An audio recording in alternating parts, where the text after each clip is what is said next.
Ladies and gentlemen, welcome to round number 3 of the CSA 4-day series. And what a mouth-watering fixture it is.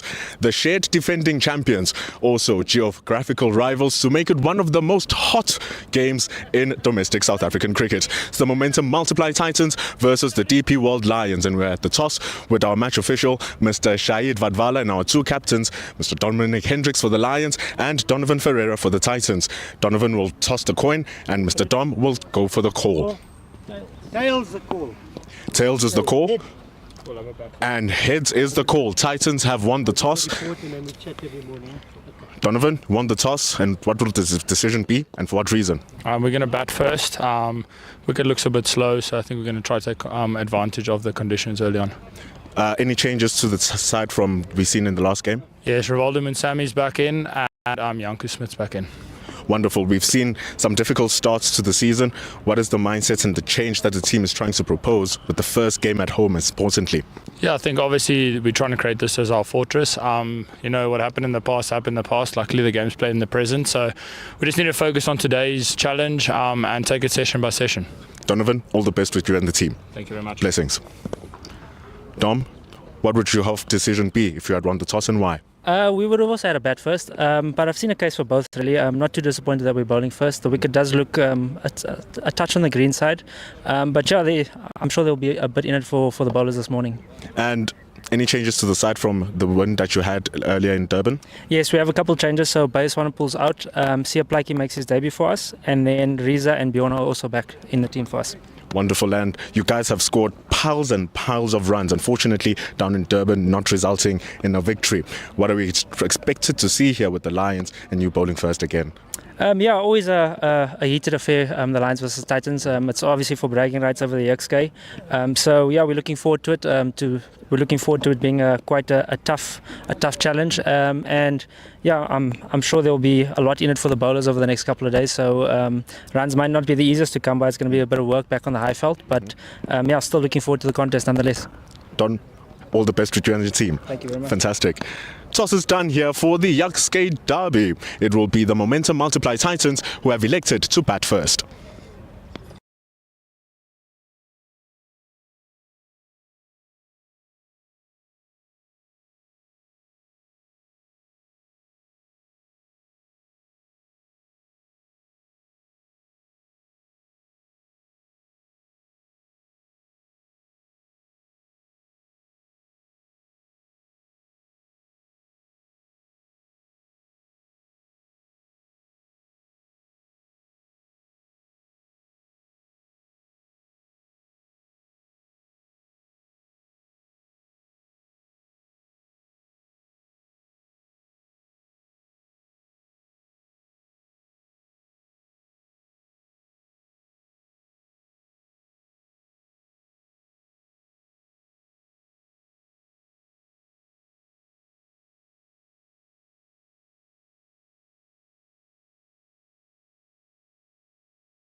I'm here with Momentum Multiply Titans batsman Keegan Peterson, coming off a wonderful century down in Potchefstroom, in fact.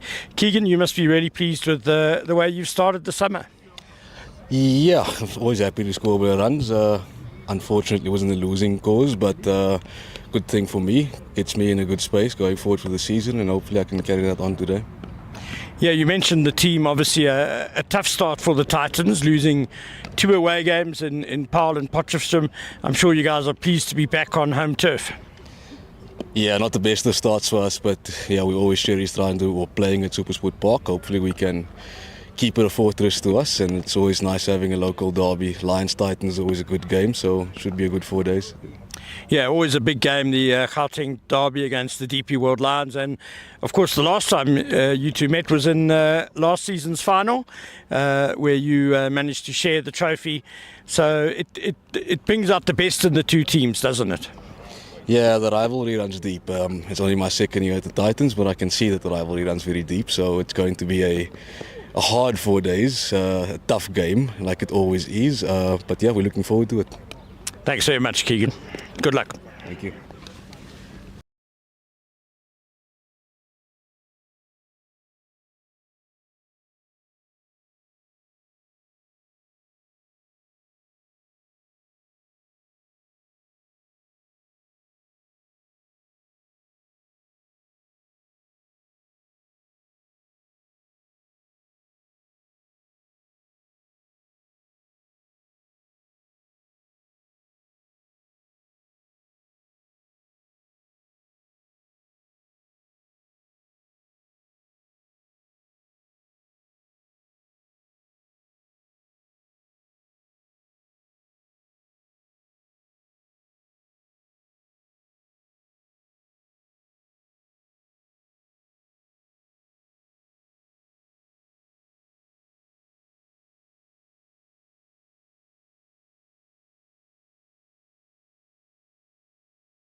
I'm here with Connor Esterhuizen, fresh off a wonderful double hundred at Kingsmead against the Dolphins.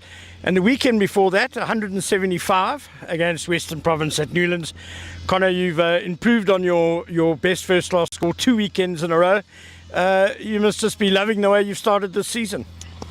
Definitely loving the way I've started the season. Nothing to complain about whatsoever, but just looking to continue to put in performances for the team. And the DP World Lions starting the campaign with 2 away games in Cape Town and Durban. Happy to be back in Gauteng, even though you're at SuperSport Park.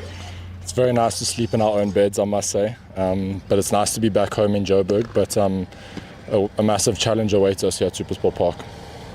You guys are going to be bowling first. You've got your wicket-keeping gloves with you. What do you think of conditions? Yeah, I think we were looking to bat first. But again, it looks green, and there's always some seam movement and something in it for the bowlers in the first morning. So yeah, just looking to take advantage of conditions this morning and yeah, see what happens.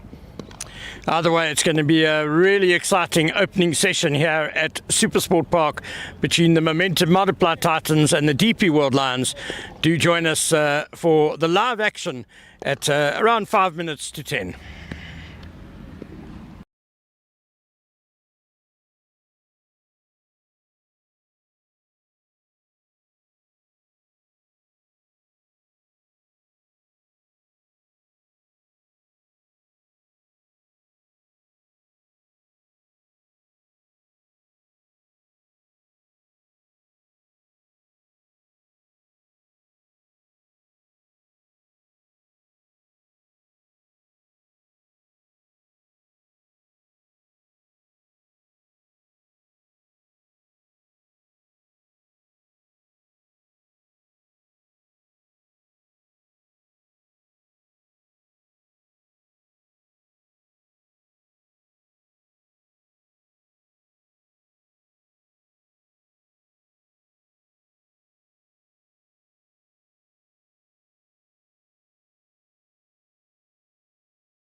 Hello.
one of the most waited for fixtures in domestic South African cricket. It is the Yucksgate Derby, and how fitting that it is between the shared defending champions.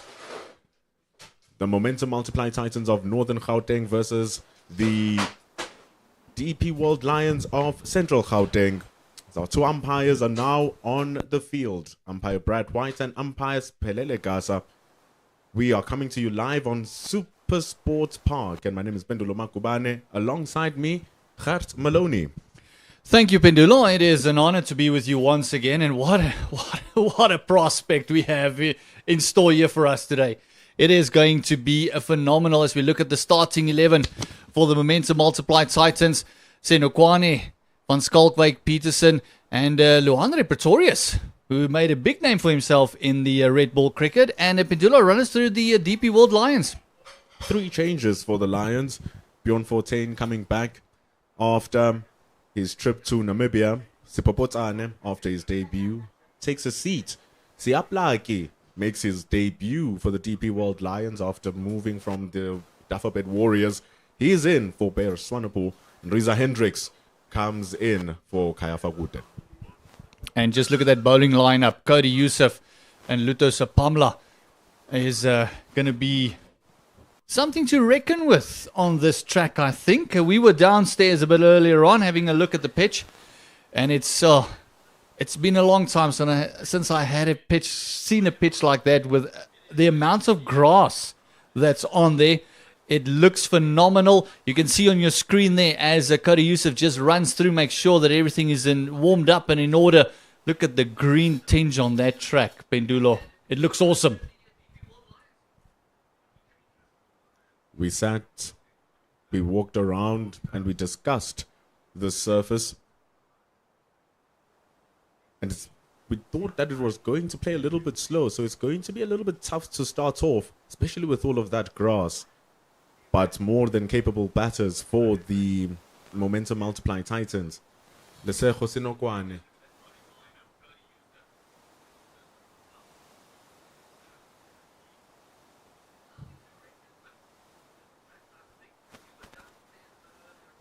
And so the match begins.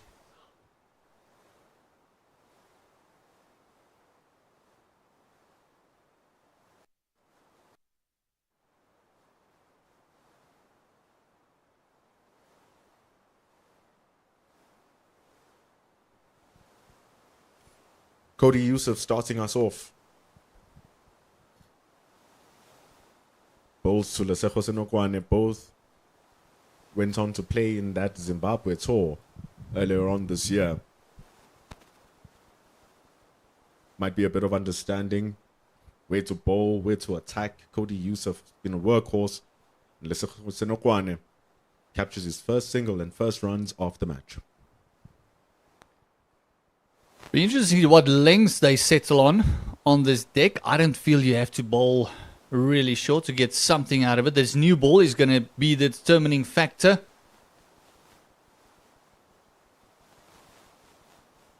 I'd love to see what the spinners are going to do it on as well. With all the grass, there's definitely going to be a bit of turn on it.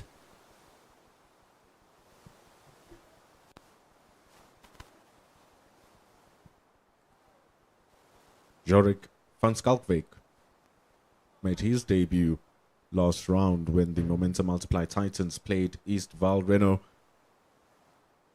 Northwest Dragons in Potchefstroom. So now he's here playing for the first time in his home ground in first-class cricket. Jorik Van Skalkwyk, a very promising talent.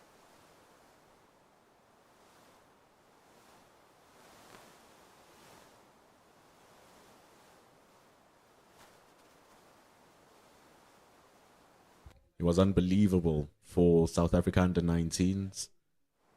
Firstly, in that under-19 match versus Bangladesh, where he broke the record of the highest runs scored. And then afterwards went on to Zimbabwe and scored 200 runs, which is the highest runs scored by an under-19 player.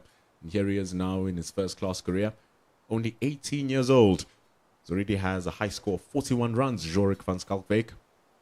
What an exciting prospect he is.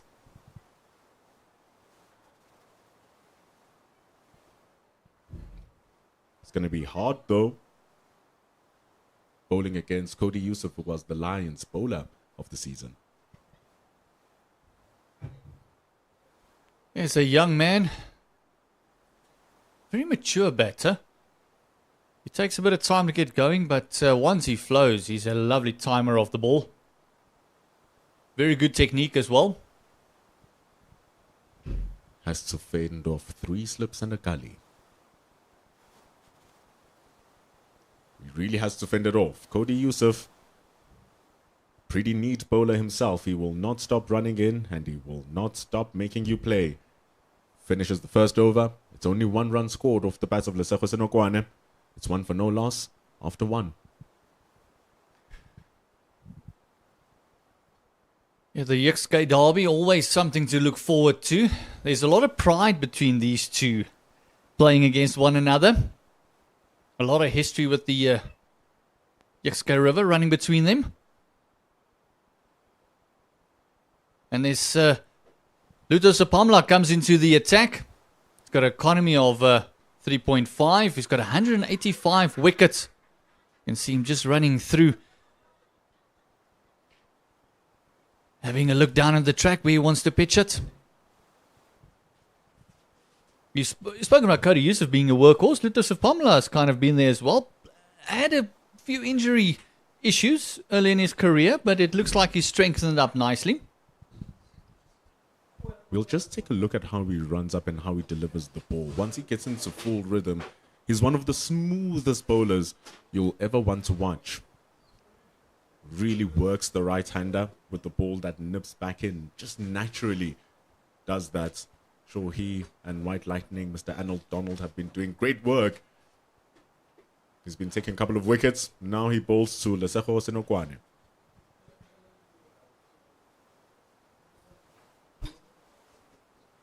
Just a nice gentle loosener, but good areas.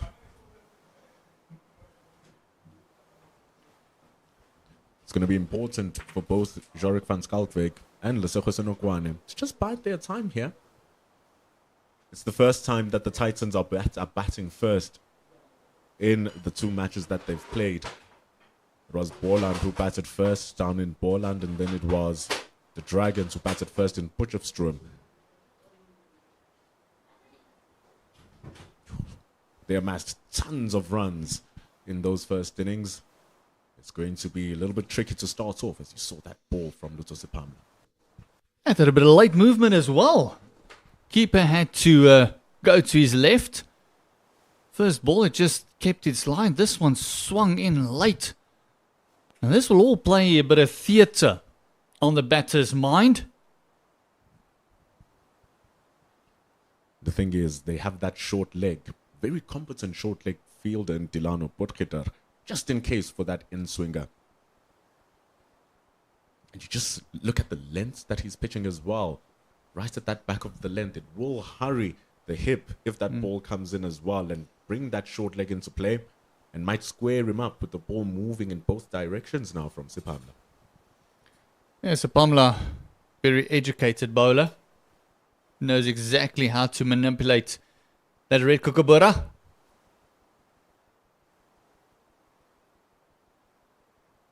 It really starts playing into your head if you instantly see one that moves the other way. He just needs to find the correct line here, Sapamla.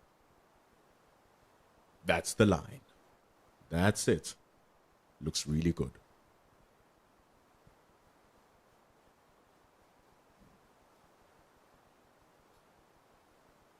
You can see keeper Estreisen also doing a bit of work there. It's going to be one of those tracks where I feel that, especially with the new ball, you've just got to see it through. That first 15 to 20 overs is going to be crucial, the first hour of play. After that, I think it looks like it's got true bounce for day 1 and 2.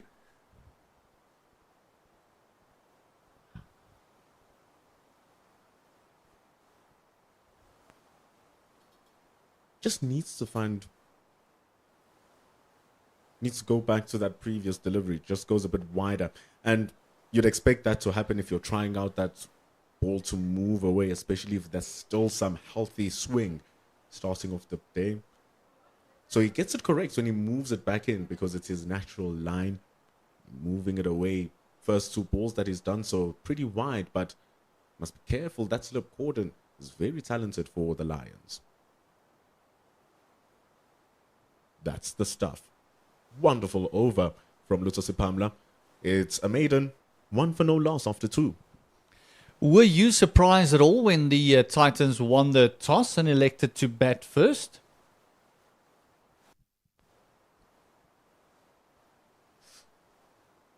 Honestly, kind of try to, you can balance the tips. Even Dominic Hendrick said something you can see there with the ball if you make it work and you put it in the right areas at the start. But we all know, once you just see off that first hour, if you see off that first session, you start getting more rewards as the track quickens up.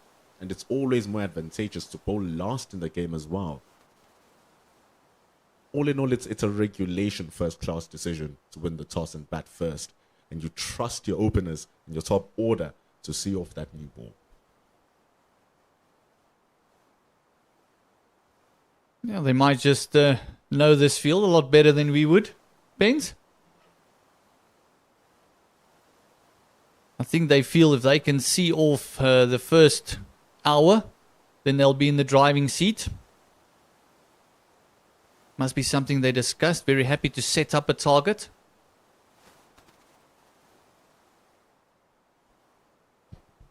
Lovely rising delivery there. It's one of those that we spoke about at the pitch when we were there. There's going to be 1 or 2. If you hit the seam hard and hit the deck nice and hard, it's going to give you that little bit of extra pop. You can see this one just back of a length once again and just hitting the splice of the batter. Van Schalkwyk.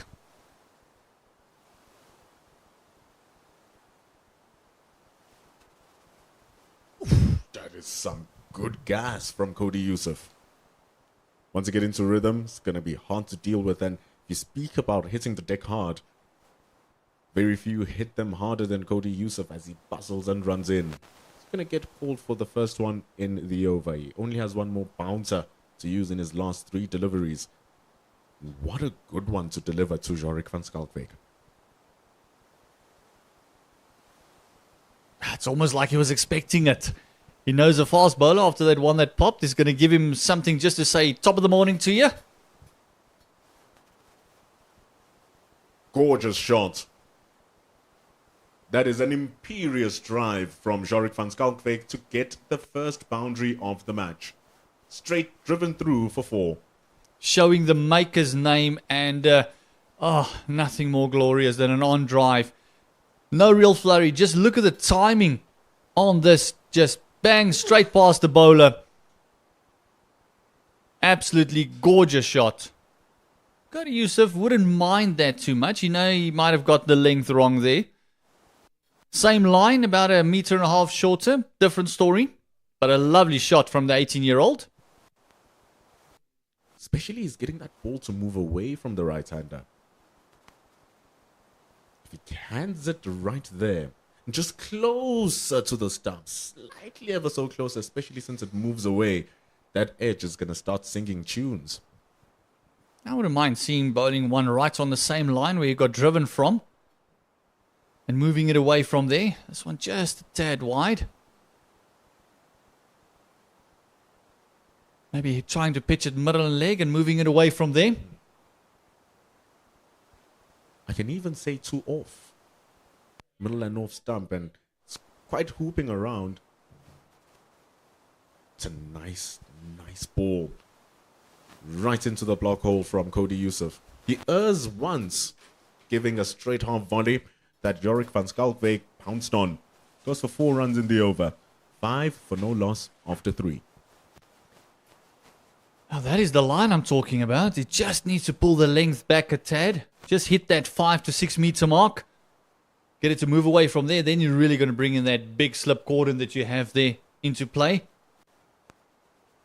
Cody Youssef has definitely sped up a little bit since Monsieur Donald has taken it under wraps. He's definitely picked up a bit of gas. What better man to have in your corner than Alan Donald? I've seen a vast improvement in just all the seam bowling that the Lions have. Vian Mulder for a long time was told about his bowling that doesn't generate enough energy. It was even a conversation Andy Capistanho had last week down at the Dolphins. And all of a sudden, Vian Mulder now opens the bowling for the Proteas as well. And he really becomes effective. Tsepo Moreki spent his whole season, his whole career without a fifer. And all of a sudden, he has two after working with the Lions. And he even has a Protea cap. Lusosi Pamla is now a firm example. And so there's great advantage going in and working with experience and players who have played and then went on to coach around the world. You can see with the result. Yeah, the thing with coaching around the world is you coach so many different techniques, so many different bowling actions and that. So you kind of learn not to follow the book as much. And you work with the X factor that player gives you. And I think that's what Alan Donald's been doing brilliantly.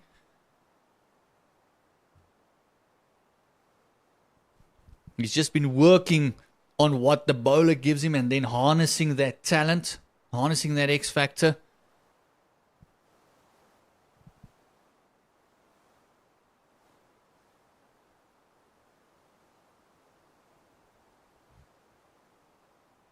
So very exciting times when we see these young fast bowlers coming through. And not to mention Quinlan Parker as well. Part of that setup as well.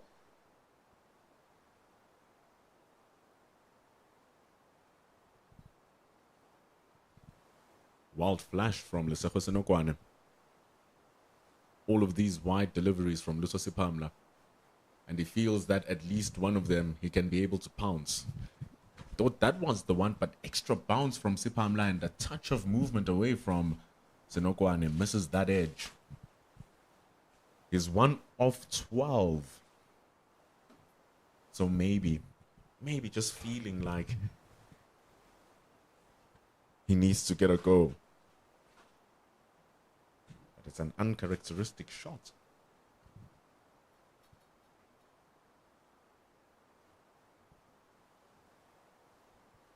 Taking away, and that one you can just see coming back in.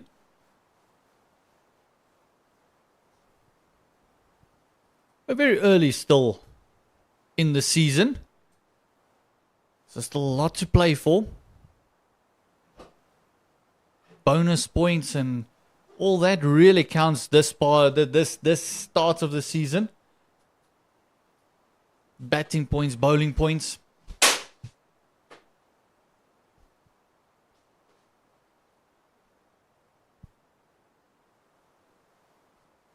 Flashes at it again, Senokwane. Is lucky twice over in the same over from Sipamla. It's good bowling. Hasn't conceded a run in his 2. 5 for no loss for the Momentum Multiply Titans. It's going to be key here for the Titans as well. They spent a majority of last season under the helm of the interim coach, Coach Richard Dasneves. He was interim, and then close to the end of the season, the Momentum Multiply Titans eventually appointed Coach Rivash Gobind to take over the helm. And so this is the new transition period for the Momentum Multiply Titans as well. He only got to coach the 50-over competition last season. So here, it's a welcome to him, to what the new environment has. But it's going to be useful that he was there just for a bit at the end of last season. And he's very lucky. He still has the likes of Albie Morkel helping him out as well. Being part of that coaching staff. So a lot of experience there as well.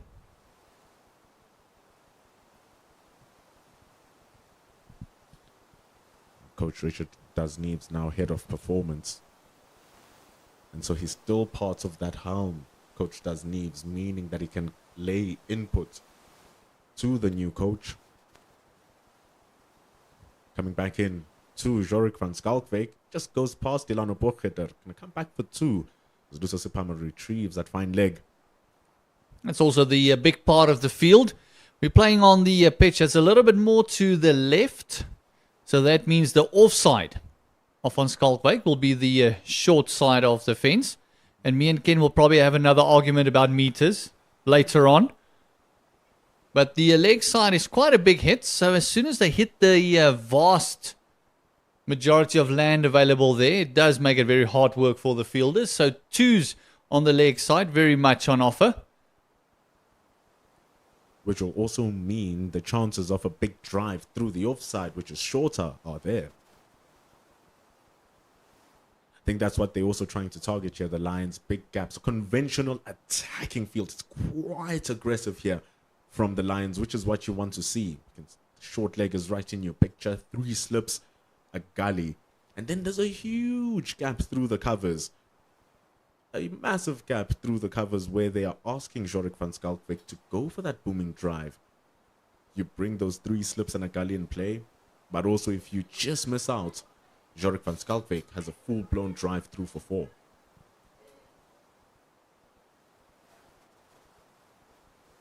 That's a lovely ball from Cody Yusuf. Gets the length right, moves away, just missing the edge. That's the one you want to be. You want to make him think that he can play straight and then move it from there. See Cody Yusuf just warming up nicely now. That's the length. Look at that. Another straight defense on the go, and the ball says, hold on, let me turn left. It's hard to drive those. It's exactly the length you want. Pulls it back over, but there it's the line that just does not incentivize Van Schalkwyk into a shot. A very interesting leave by Van Schalkwyk, making sure everything is out of the way.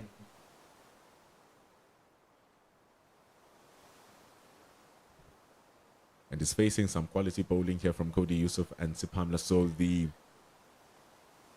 bad ball ratio is going to be a bit low. You're not going to find many of those starting off in the first 10 overs of the innings.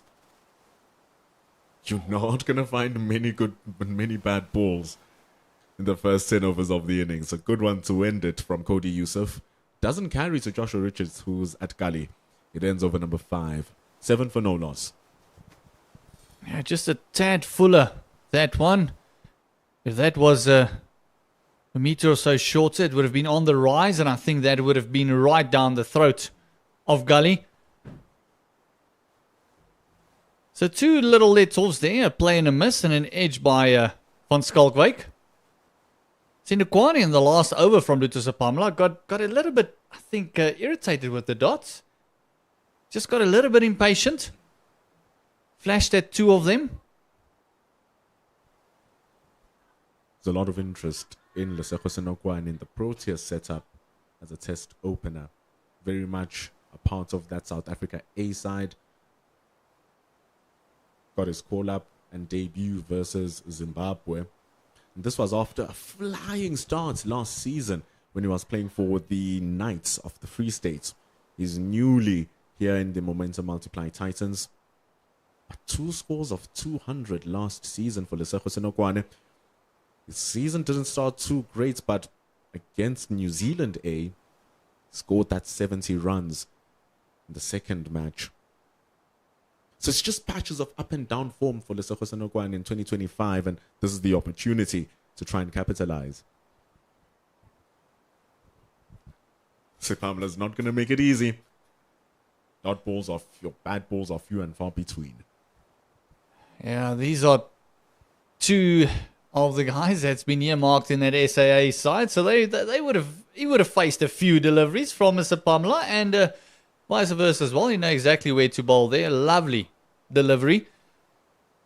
But yeah, I think with Senokwane is just getting that consistency going a little bit. That frustration that we saw in the previous over is what costs him every now and again. Just work on the patience. He's not a young man anymore. He's almost 29 years old. So he's in his prime of his batting maturity. Oh, that's a lovely ball from Sipamla. That's a good ball. They appeal. It slices Senokwane in half. Moving it away, and then it rockets back in. Lucky not to hit anything.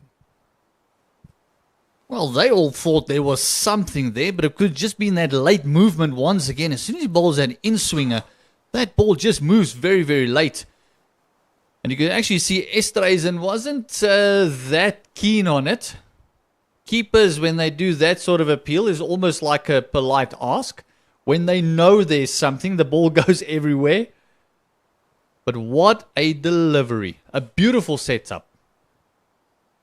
Umpire Brad White standing at the Henops River end.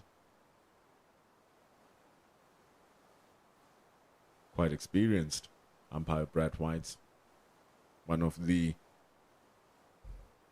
you can say now, ambassadors of domestic cricket in terms of umpiring, umpire Brad White. Had the honor of commentating with him once or twice. Lovely man. If ever there's a rule we're not sure of, I'm sure he'll answer it for us.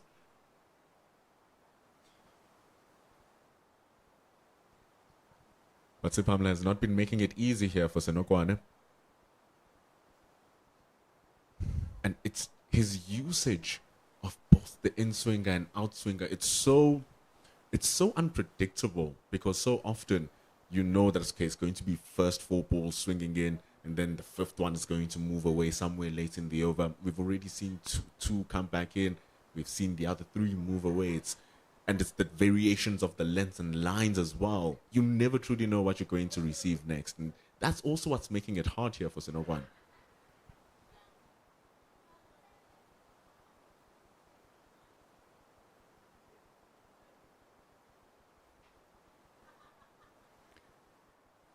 What I enjoyed about that over was the fact that he bowled the same length for the outswinger and the in-swinger.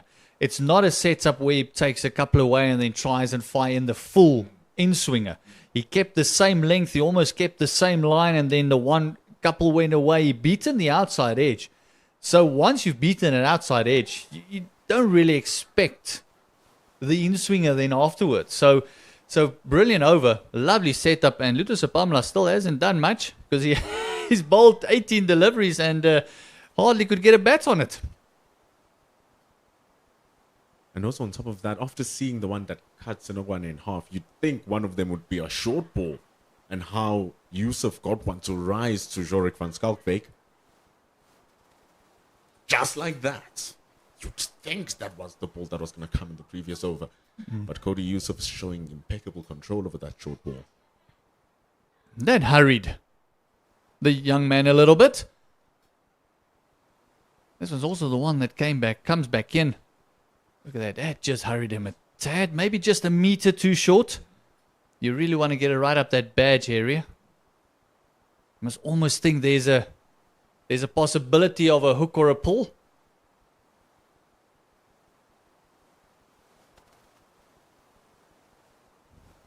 And also, if you're going to bowl it a little bit shorter, with the ball coming right back in to Van Schalkwyk, you're not going to expect him to play it in front of square. It's more going to go behind square.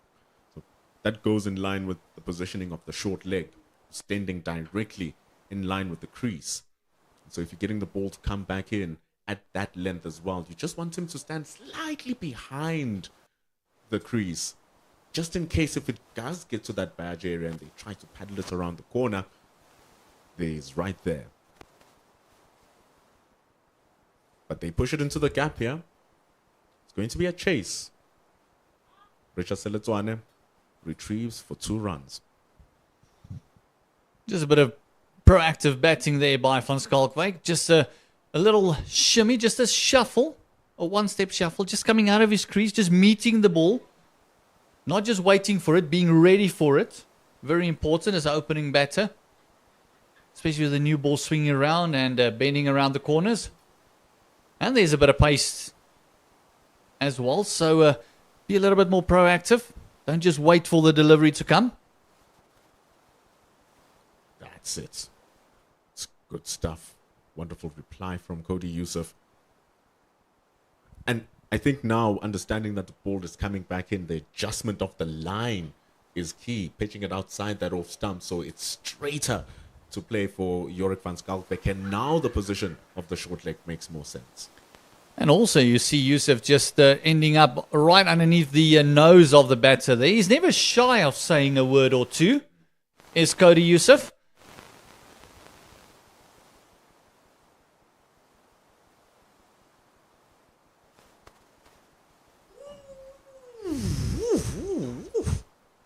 This is some good stuff. Even from Jorik van Schalkwyk with the bat. He's not getting scared. He's not getting intimidated. He didn't even feel like he was threatened by that ball, but it was so well delivered from Cody Yusuf. Yeah, he bent his back there a little bit. You can just see where the keeper, Esterhuizen, took that. And lovely lift. And these two have done well thus far. Just to contend with the shape of the balls. Oh, good bowling from Yusuf. It's not easy going for the batters out there. And it is because of the skill set exhibited by the bowlers. But the batters have survived. No wicket loss yet. It's 9-0 after 7. That's going to be key after you've won the toss and elected to bat first. You want to put up a nice first innings score. So very important to keep wickets in hand, keep it intact.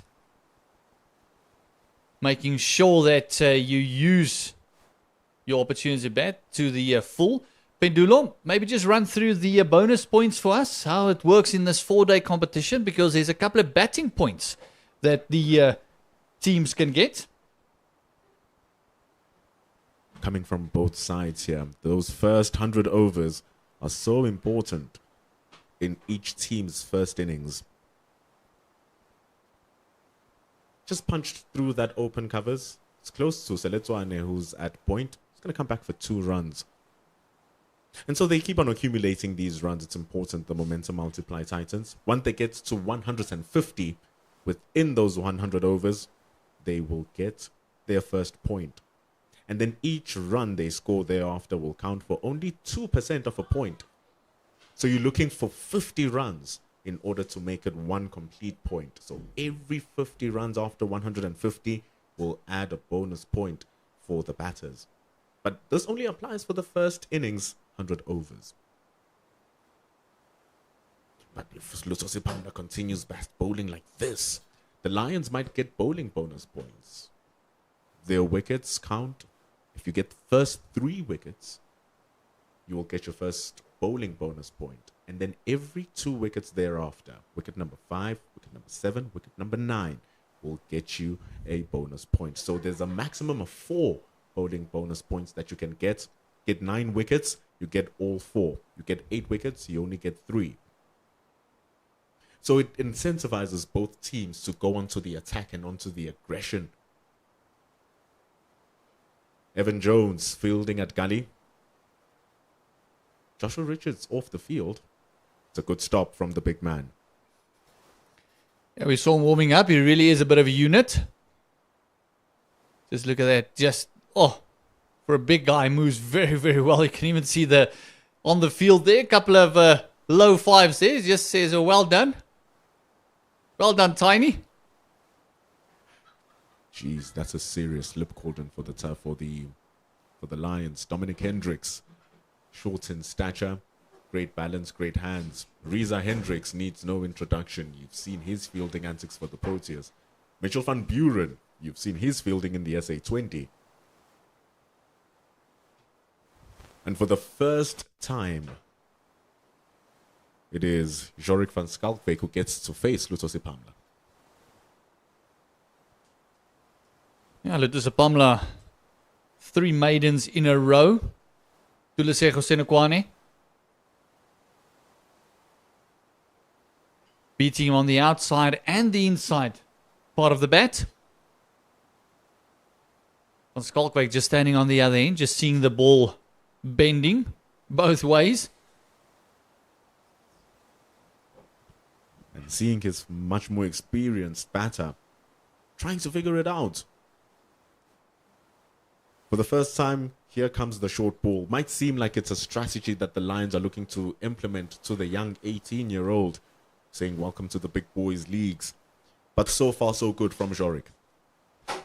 Yeah, with no protection on the leg side and the shorter boundary to Van Skalkwyk's leg side. It's a surprise that they actually go for that from this end, because it's only Cody Youssef that's on fine leg on the fence. Everyone else is having a chat to the batter in that slip cordon.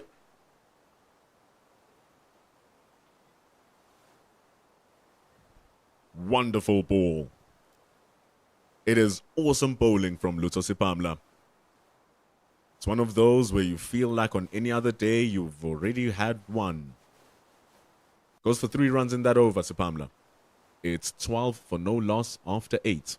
That brings about a commentary change after 30 minutes. Gers Maloney departs. In his place comes Mr. Ken Borland. Comes in a situation where the Lions are bowling very well. Only one half volley delivered so far, and it was thoroughly punished from Jorik van Skalkwyk. But other than that, it's hard toiling for the momentum multiplied Titans batters. Good morning, Pendulo, and good morning to the listeners. Yeah, it's been a good, fascinating first half hour. Titans batting well too, I would say, as Youssef comes in again to Senokwane. Bit of an inside edge there, but he'll get at least one, and thoughts of a second. But short leg managed to get there in time, just the one. Gingerly from Lesego Senokwane. Ball coming back in from Cody Youssef. What we've seen is that Lutho Sipamla has been giving some wide ones to Senokwane, trying to draw him into a stroke so that he can use those 3 slips and a gully. Cody Youssef is much more tighter to the stumps when he was bowling to Jorik. Tight and forcing him to be on that front foot, and sometimes with that short ball still straight. Well played by Van Skalkwyk. There was the lifter from Cody Youssef, and Van Skalkwyk did nicely to get that to ground early. Did really well to keep it in front of square as well. Pushes it away into that large vacant area, because once it goes past short leg, like Gert said, it's the bigger part of the boundary, are bound to find 2s and 3s.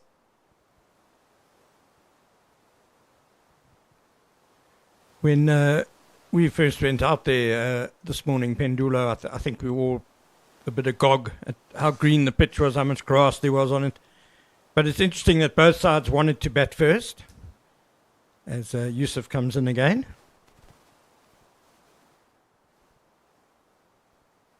And I think that has to do with it. It's a hot day today. It's going to be really hot by midday, by this afternoon. And because a lot of that grass covering is a bit uneven, I think this pitch, as many pitches do at SuperSport Park and is entirely normal, is going to get quite up and down by the 4th day. So I think both teams not really wanting to bat last. And there's been a bit of movement out there today, but I don't think anything excessive for the first morning of a 4-day game. That movement, as little as it is, looks better because of the areas that the Lions are bowling at.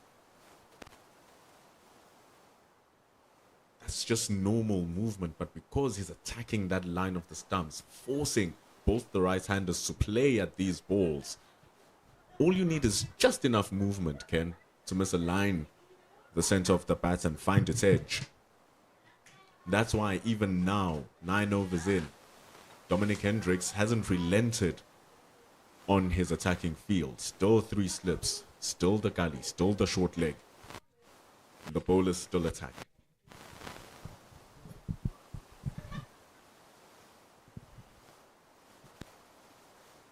Oh, pulled it away, but didn't get a lot on it. Did Senokwane. That was a bit awkward. And if there'd been a short fine leg or a leg gully, might have been in business. Not very convincing. Seems like he was in both minds. Ball just actually rushed him. that extra bounce, we've actually seen him, Cody Yusuf and Sipamla on the surface. Like you said, a lot of grass on it. And so it gives you that fast movement off the seam. That time just rushing. Lesotho Senokwane, and like you said, it's very lucky that there's no leg gully standing in that position. Well, it would have been fine. It came off the helmet, in fact. A leg bye has been given. You'll see there, as you say, Pendula late on the shot. Almost hit on the badge, really. And it's been a bit of a struggle for Lesotho Senokwane this morning. And maybe that'll just get him going a bit this morning. But a nice, nasty bouncer by Cody Yusuf. This pitch will still be pretty slow today. It's going to speed up over the next couple of days. It'll be probably quite nice to bat on tomorrow. Be a bit quicker, ball coming on better. And there'll just be a concussion test now for Lesotho Senokwane. Doesn't seem too bothered. Seems chilled, drinking his water. Lesotho Senokwane gives a moment for the teams to breathe. It's been quite intense to start here. Barely runs going into the board because of how excellent the Lions have been in their areas. But also at the same time, the fact that no wicket has been lost is good stuff for the Titans. Their start for the season hasn't been easy.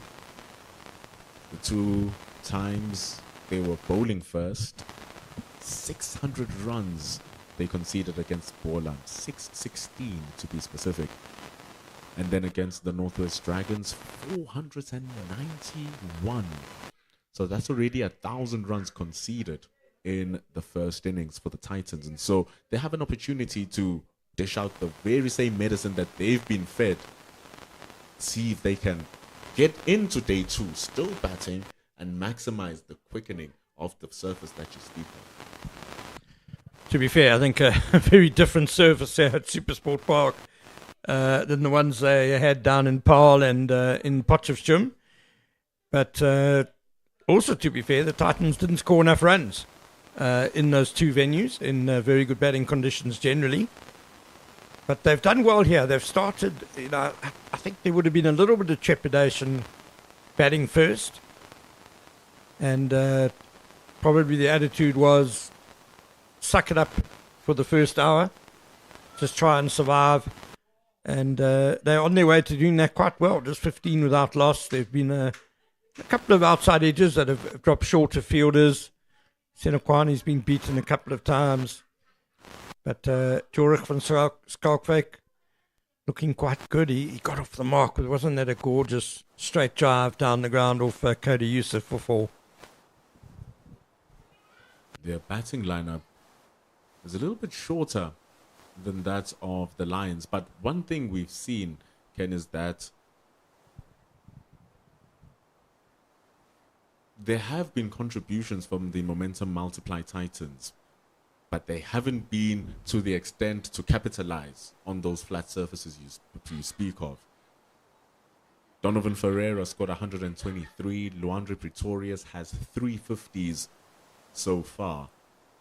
Donovan Ferreira has 250s in above his century. Keegan Peterson scored a century. Dayan Khalim has a century and a 50. So there are contributions coming from the team, and it's a wonder on how they are not able to maximize those starts and get to those big scores when their opposition did.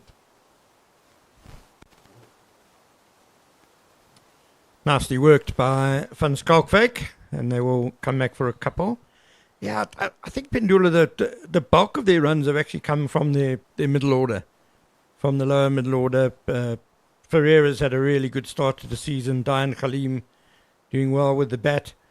And yes, Keegan Peterson and Luandre Pretorius have made some runs, but it's almost like theirs have been the lone efforts in the top order. The top order hasn't really fired yet. And so this is a very important day for the Titans batting lineup, and especially the top order, and especially Lesotho Senokwane made his test debut earlier this year, but it's been a struggle for him for the Titans, his new team this season. Just 44 runs in 4 innings before this one. These are the moments you want to show why you got selected to the team.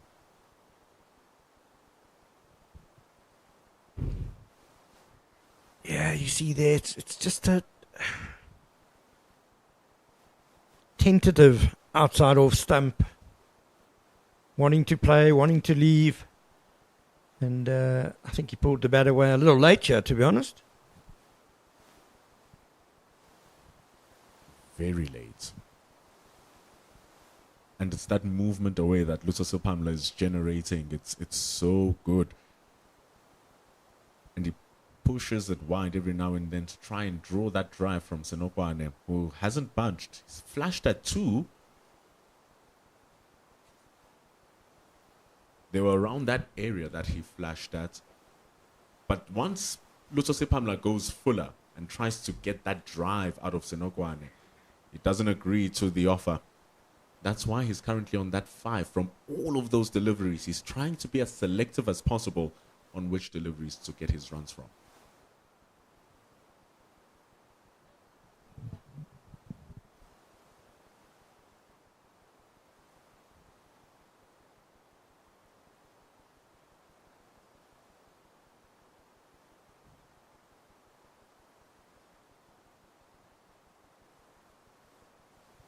Beautifully bowled by Sapamla. It's a great length and just holding its line. Senokwane had to play at it because we've seen Sapamla has brought the ball back into the right hander as well at times today, or it did more than hold its line. That one, it actually nipped away very nicely. I hope he can get that adjustment to work, Lutosi Pamla, where he can target that 4th stump like he did the 2 balls before. And take a leaf out of Cody Yusuf's line, where he's just at the stumps all the time. Because eventually you don't want to look back at the team that you're playing against being 50 for no loss after 20 overs and ask yourself, we've restricted them so hard, we put so much pressure, why didn't we get the wickets? So, and I think in as much as he's not going for many runs, I think he should try to attack the stumps a little bit more here, Supamla, especially since he's getting a lot of movement. Just be at Lesego Senokwane, who's not looking comfortable.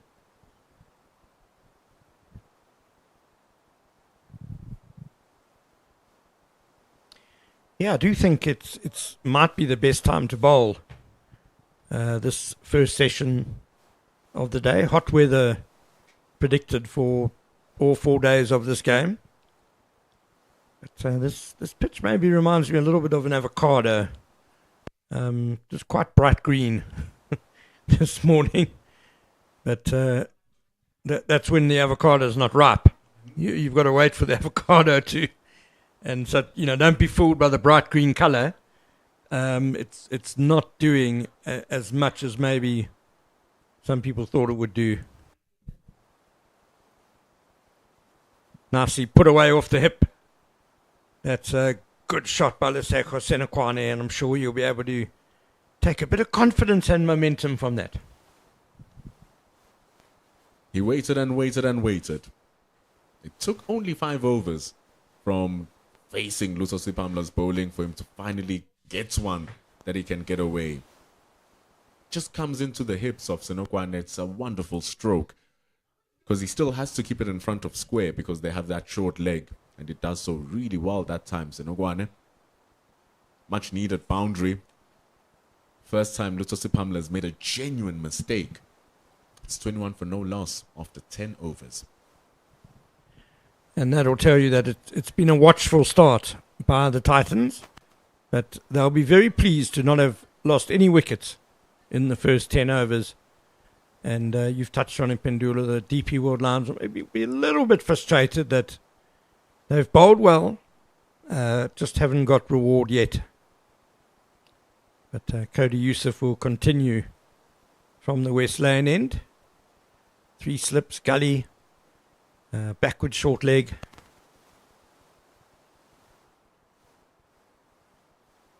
Lions giving debuts to new bowlers in 2 games in a row. Sipopotsane got his debut last round against the Hollywood Bets Dolphins in Durban. What a nice place to get a debut for a spin bowler. Took 3 for 72. Key wicket for Tsepang Titole was his first. He was on 104. And today, Siaplaki from the Warriors gets his debut. So here's another option that Dominic Hendricks can use. Stifled appeal, but that was too high. Yeah, Sipa Potsani was very impressive on debut at Kingsmead. 19-year-old left-arm spinner. But Tepo Ndwandwe, not Tepo Ndwandwe, that's a Titan spinner. Bjorn Fortuin is back from doing duty for the Proteas in Namibia. He's the Lions' premier spinner and quite rightly comes back into the team.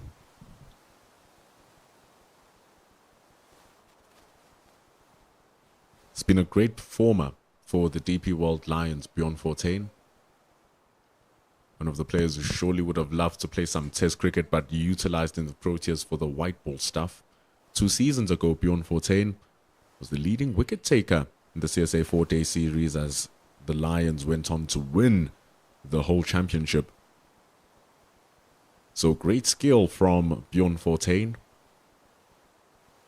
The Lions had the option of Bear Swanepoel, who has been the most effective bowler since the restructure of the CSA 4-day series, but isn't playing here today.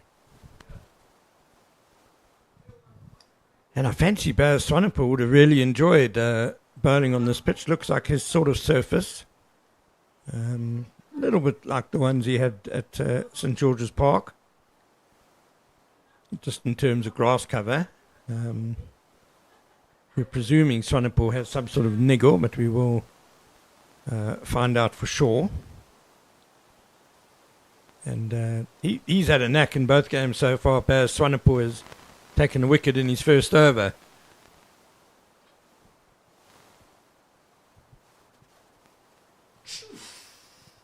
Had to get down quickly there. Jorik van Skalkwyk. You can see why Cody Youssef is throwing in quite a few short balls, because van Skalkwyk just looks a little bit uncomfortable in handling them. He hasn't attacked a single one as yet, Jorik van Skalkwyk. This should be his 4th short ball that he's faced from Youssef.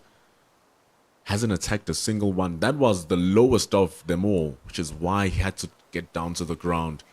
Very cautious of those short balls. Player who understands where he needs to score. Now he goes forward. It's top edged. Down towards fine legs. Pamela, valiant effort. Valiant effort indeed. Leaping one-handed. But Jorik van Skalkwyk just got enough on that one. And he gets 6 runs. It's a great ball from Cody Youssef. Excellent setup. Another short ball. Jorik van Skalkwyk didn't look like he had that one in control at all. Lutso Sipamla, he thought he had a chance to grab it down. Cody Youssef looked so forlorn. It was great bowling. But it's 6 runs. Yeah, definitely not in control, as you can see there, but just enough to clear Sipamla on the boundary. And that might well be the last ball of Cody Youssef's spell. Even though I'm sure he'd want to have another go at Van Skalkwyk, but he has bowled 6 overs now on the trot. 19 runs off them. Lutho Sipamla continues, and he's been miserly. Just 7 runs from his first 5 overs. The change of the cricket laws earlier on this year prevented Lutho Sipamla from stopping that from being 6 runs. Can't cross over the boundary and push the ball over from starting over the boundary. So you have to be inside. And so he couldn't stop it.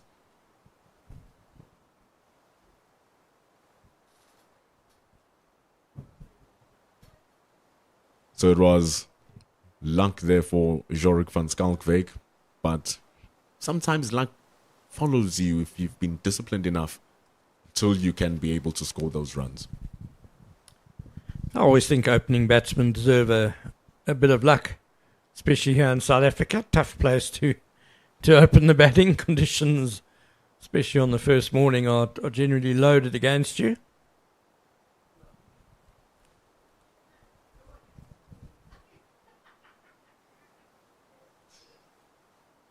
You see Senekwane just looks a bit at odds with his own game at the moment. He's normally a much better driver of the ball than that. Just out of sync at the moment. I think all batters have been in that place where it's just not working at 100%. These are the moments that also test your resolve here, Ken, your composure. Because so often, if you withstand this pressure situation and you see the next session, eventually it becomes easier to score.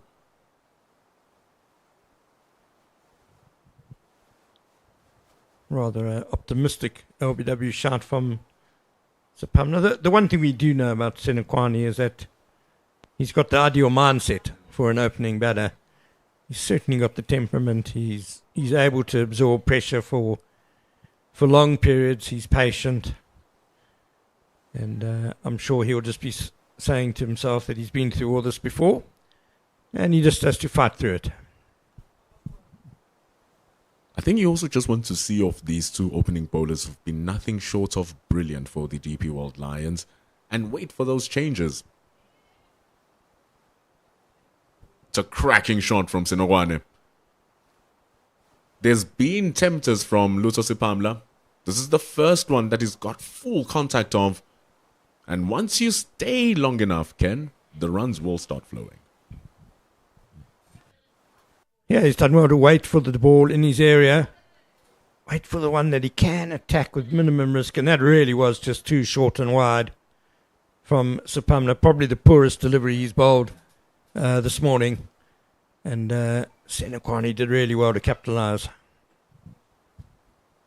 No movement at all from that delivery as well. From Lutho Sipamla.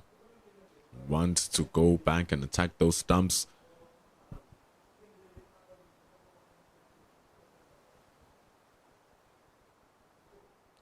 Why not keep it wide and try to bring that slip cordon in still and tempting him for the same shots? 31 for no loss after 12.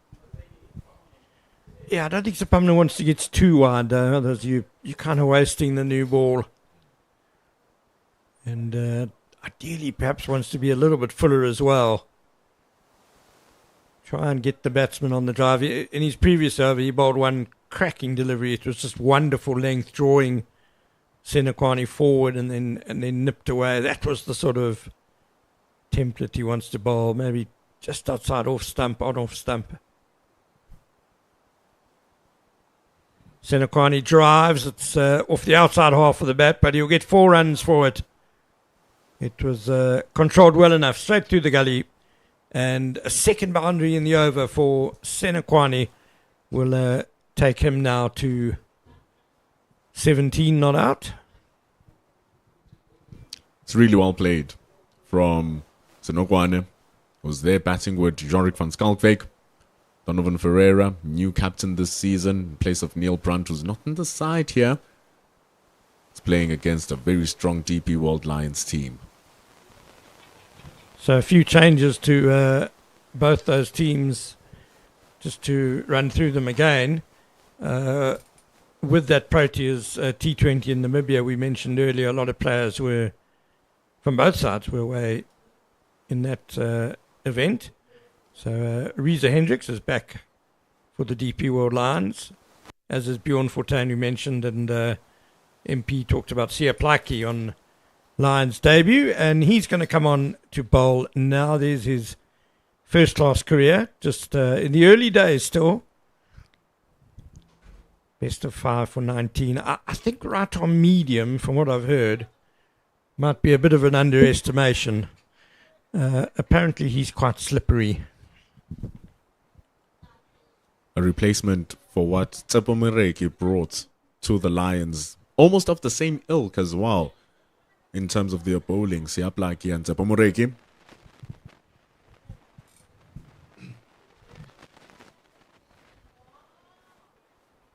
That's definitely not medium.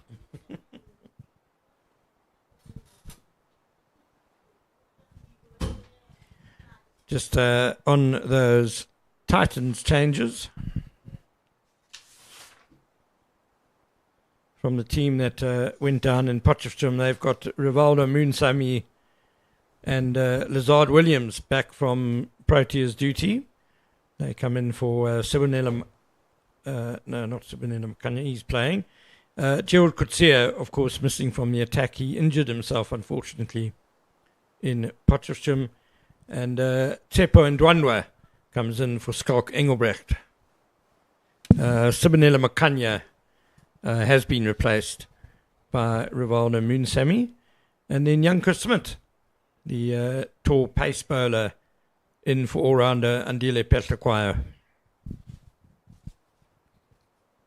Like I said earlier, just feel like the Lions have two extra players who can bat, juxtaposed to the Titans. The Titans end up at number 7 with Dayan Khalim. The Lions can go down to number 9 with Cody Yusuf.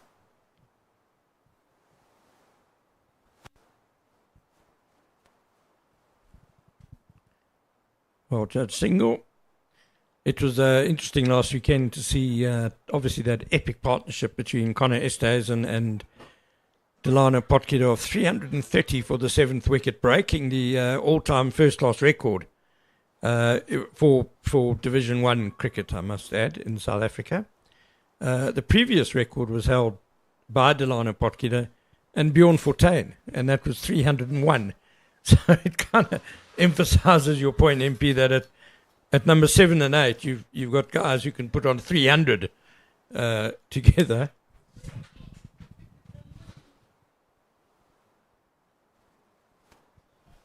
It thus makes it all the more important for the top order to start contributing. Like you said, they haven't been the guys contributing to the runs. It's always been the middle order. And so you want your top 3. Keegan Peets, you want your top 2 now to start giving you your 40s, start giving you your 50s maybe. Your number 4 coming in at 120 for 2 is very different from then coming in at 60 for 2, 30 for 2. Very much so. And so far, these two openers have done a great job for the Momentum Multiply Titans.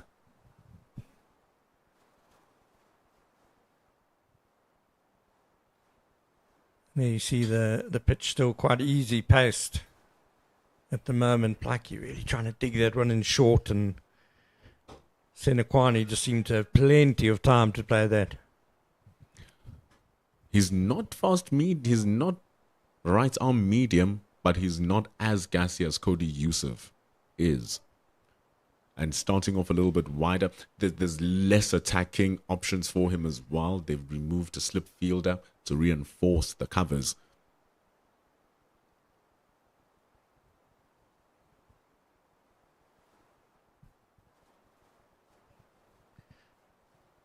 Couldn't beat square leg.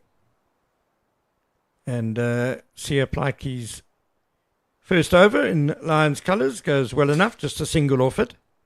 36 without loss. And we are going to have a commentary change as Gert Maloney will be joining myself. We say farewell temporarily to Pendulo Magubani. So 36 without loss, the Momentum Multiply Titans winning the toss and choosing to bat first, and the openers batting through the first 13 overs have done a good job. Lesego Senekwani on 17 and young Jorg van Skalkwyk on 18. Might be a little bit early for the DP World Lions to be thinking how happy they were that or unhappy they were that they didn't win the toss, because they also wanted to bat. But the first hour has come and gone, and they haven't managed to get a wicket yet. As Delano Potgieter comes into the attack. Starts with a no ball.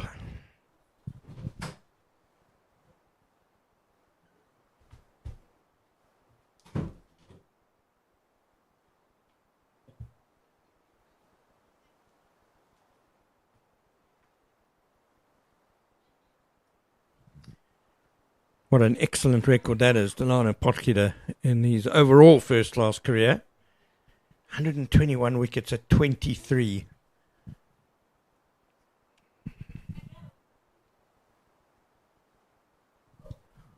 Nicely bowled. And Van Skalkwyk maybe just thinking with the all-rounder coming on to bowl, lesser pace, maybe just a bit less concentration and just driving a little bit loosely. Yeah, Ken, Delano Potgieter is one of those that's been around for quite a while. 29 years old. He's taken 121 wickets. Good economy as well. This one is just a little bit wide. There's a lot of movement still for the bowlers. At 37 without loss, there's not a lot of damage on it. So that Kookaburra is still nice and hard. Seam representation on this pitch will be very important. See, although it's wide, there's a lot of movement. He's one of those bowlers that falls away a little bit in his action. So his natural movement will be away from the right-handers.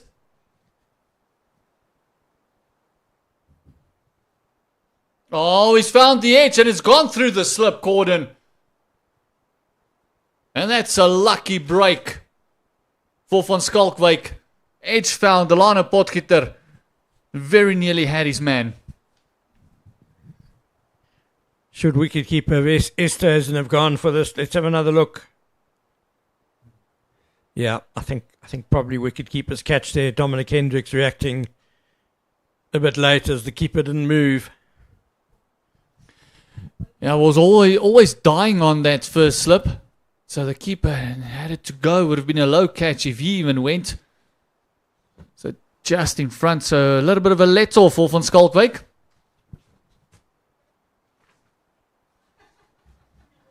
This time a little bit fuller. One thing that I've noticed from the Lions bowlers, as soon as they get an edge or beat the outside part, they try something different. Maybe just a little bit more patience on that line and length that's actually working. There's still a lot of movement. There is something in the deck for the bowlers. So maybe just a tad more patience, then immediately trying something else with the next delivery. Yeah, I'm sure Lions bowling coach Alan Donald, he's a perfectionist. He'll probably say very much what you've said, Kat. They've bowled well, but maybe they could have just got more balls in the right places. Because as you say, there's certainly some assistance out there still. You can see next time when the pitch is in picture, the greenish hue.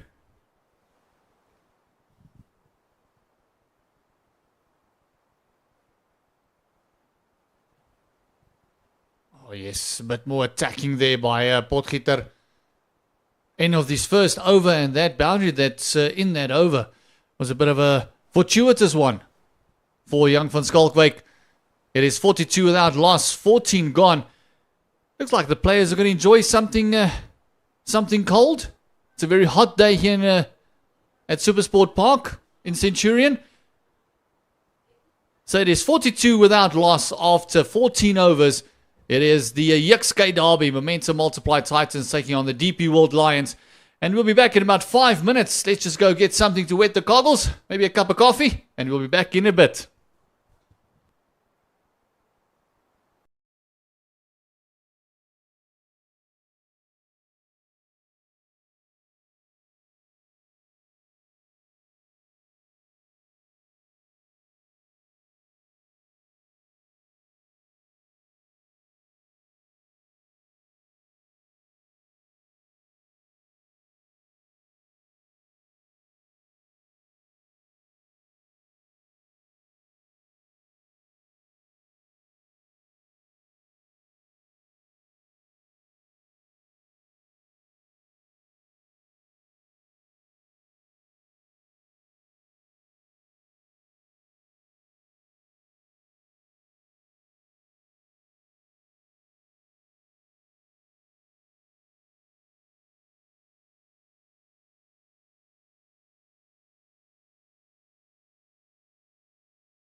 Welcome back. That was a lovely break after that hard work after 1 over for me. Just had to catch a breather. As van Skalkwyk and Senokwane has had their struggles. It's been a tough morning with the bat in hand. The ball's been whooping all over. Plyke is coming into the attack after the drinks break. Going to be bowling to van Skalkwyk. But nice graft work by these two batters, Ken.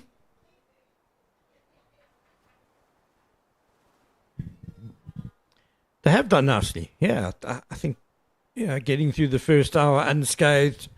We have seen movement. It's been probing bowling. And there's been very little rash. Very little rash stroke play, should I rather say that, by these two openers of the Titans. So good, sensible stuff, and they'll be feeling now they've done much of the hard work and time to capitalise and try and bat through the second hour as well.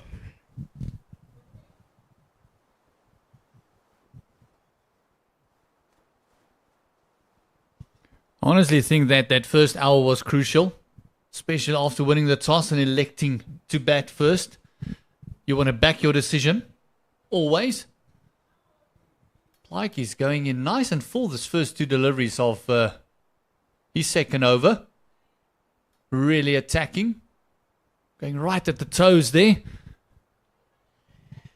And I wonder if that's not a bit of a response to the way Van Skalkwyk sets up. You just saw there at the start he's got an open stance and then moves that front leg into line, which maybe if you throw in the Yorker, maybe you can just catch him a little bit in between positions. Gets the front pad in the way. I'll definitely catch him off guard. Especially because where he ends up after that movement, because it's right in front. So LBW always a possibility. But these days the players back themselves to play off their legs. They almost encourage the bowlers to bowl at the stumps at them. Well, he's batting on middle and off or off stump even. And the leg movement is very much across the crease, not down the pitch. You'll see it here. That's a nice back and across.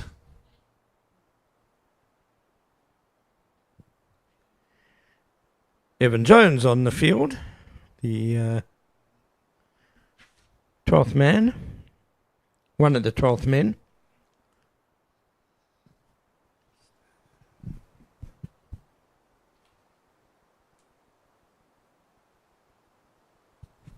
Oh, Tian Brits is also on the field. So there's two substitutes on.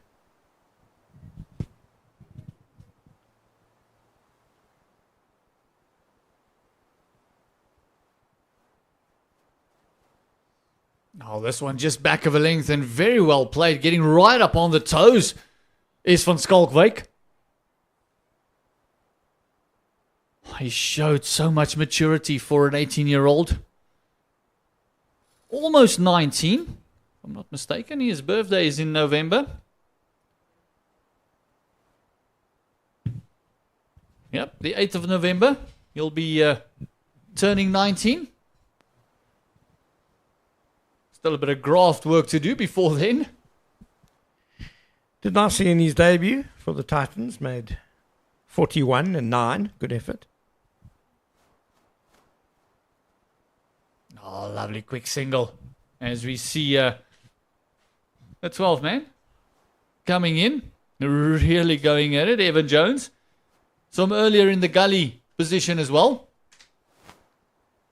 He's a big frame to really move that quick. That's the end of the over. It's 15 overs gone and it's 43 without loss. And great work by these two, doing a phenomenal job. Just seeing off that new ball, making sure the wickets column stay intact.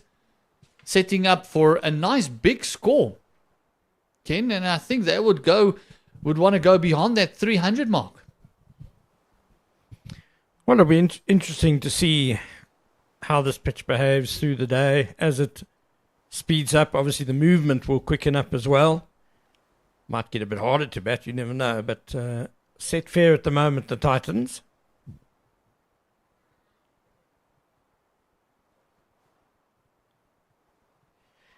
Delano Potgieter, we showed you his first-class bowling figures before the start of his first over. Bowling his second over now. And just his figures in Division 1 just show why he's really a remarkable all-rounder. Very underrated. His bowling average just in Division 1 is 68 wickets, an average of just 25.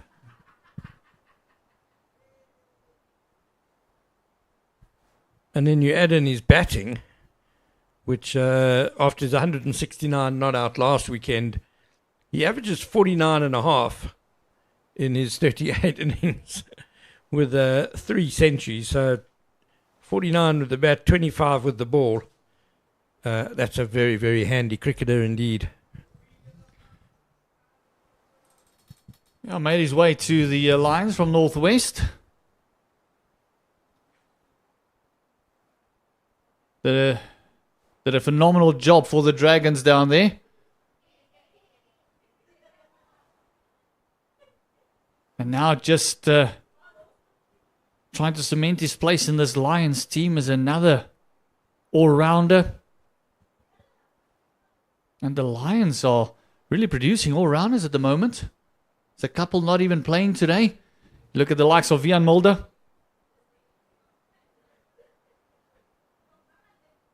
Oh, this one just straying down the leg side. He does have protection down there. As Sia Plyke is the only man on the fence. He's at the fine leg boundary.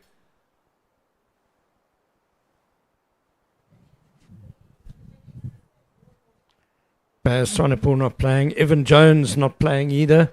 So it's 3 all-rounders, quality all-rounders not playing in this game. Another 2 on the field.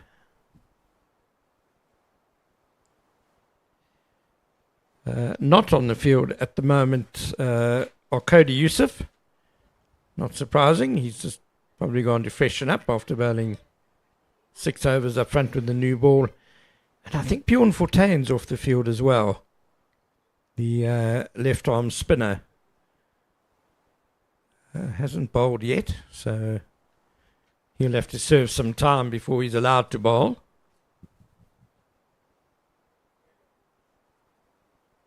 I think the way the bowlers misbehaved, a good call there by Lesego Senekwane, sending Van Schalkwyk back for that last delivery. Not worth taking the risk. We come to the close of that over. After 16, as the Gautrain passes, you'll see the Gautrain a few times today. But like I said, as I was saying, it's as the ball's been behaving with the seam, I don't think we'll see spin. Maybe that over or 2 just before lunch, maybe again. I would actually love to see what spin does. I think there's definitely a big bit of grip with the amount of grass that's on there. There's Cody Youssef. It's back on the field. Just giving Sia Plyke a word of encouragement.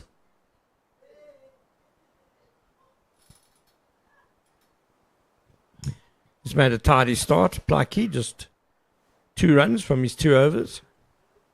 Single in each. After starting off with, in his second over, 2 very full deliveries, now mixing it up. Just showing that he does have the bumper, if needed.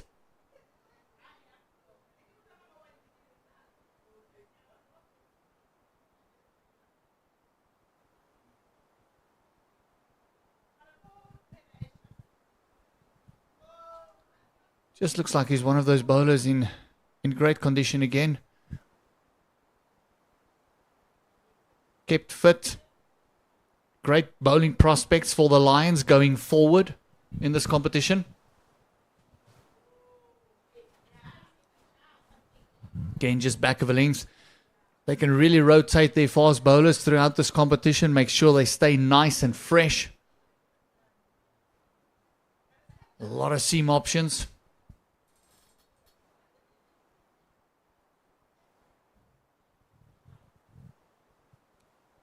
And in terms of spin, obviously there's Born for 10, but I do hope the leg spinner Garba Peter plays a bit more red ball cricket this season. I always think it's good for the development of spin bowlers.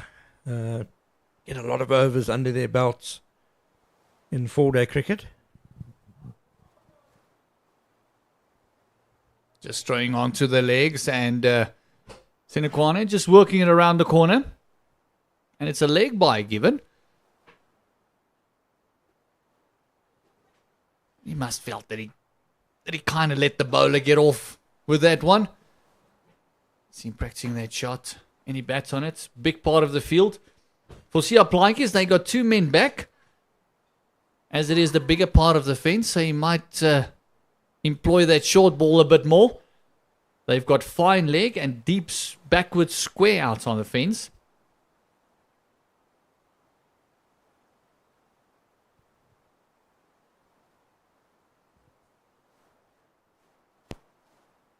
Oh, leading edge and just evading the man at gully. It's another edge and another 4 for Van Schalkwyk. What a brilliant delivery by Sia Plaatjes. Well, Van Schalkwyk really didn't know a lot about this delivery from Sia Plaatjes. How much did this do off the surface? Definitely, Van Schalkwyk probably within his rights from where the ball was heading to think, just push this away on the leg side. But it hooped towards the offside, and lucky escape for the young man. He goes to 28. It almost looks like he closed that face a little bit too early. That's why I got the leading edge.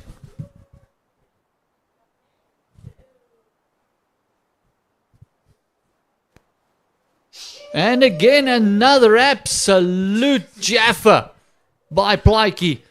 After the one edge, now he's just produced an absolute beauty.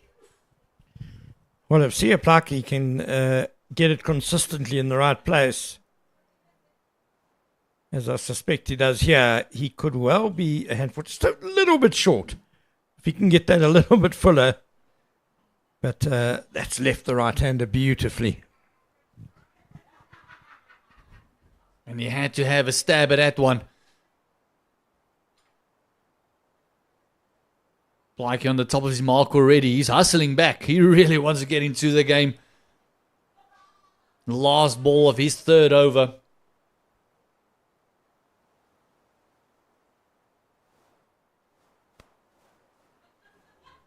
Going nice and full, and it's the end of his third over. And that boundary again in his over is very fortuitous. It came from a leading edge by Van Schalkwyk. 48, closing in on that 50 partnership by the 2 openers for the Momentum Multiply Titans. Senekwane and Van Schalkwyk.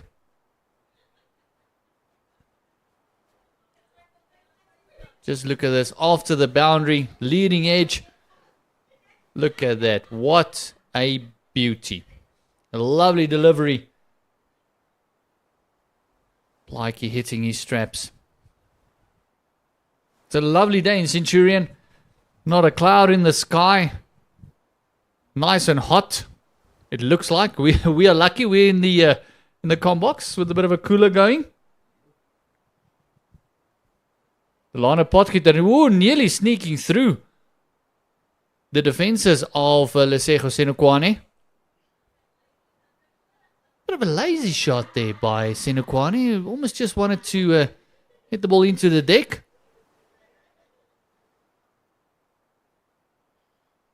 Oh, playing away from that front pad as well.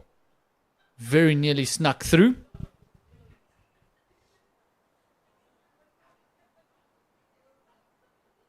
This one just works around the corner. It is going to be another 4 misdirected by Delano Potgieter, and the 50 comes up. The 50 partnership between the 2 openers for the Momentum Multiply Titans comes up with this deft touch just around the corner. An hour and 22 minutes for the 50, 105 deliveries. 7 fours and a 6 so far.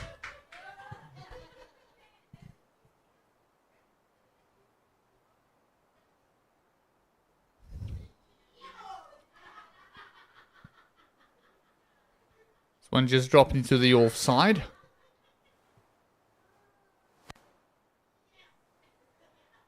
There's been a bit of luck involved in this 50 partnership. Van Schalkwyk had an edge not carrying to first slip.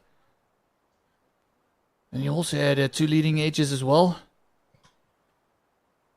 Sinekwane had a big flash in the beginning of his innings to Luto Sepamla.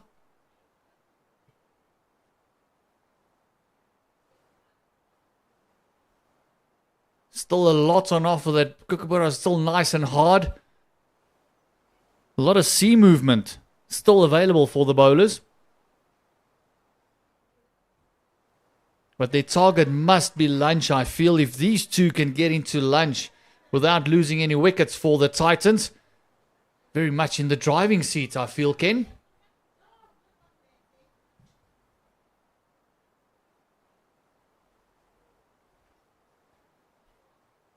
As the spike's not gripping there for Sinekwane, very nearly losing his footing.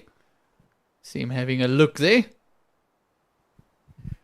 Probably for the best. It would have been a very dodgy single if he had decided on taking it.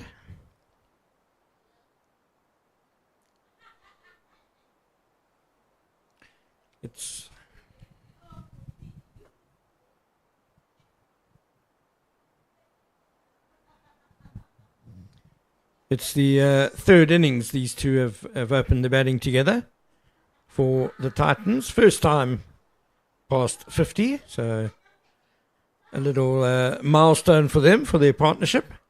52 without loss, 18 overs gone. And it's something to look forward to for the Titans. And the opening partnership for the season.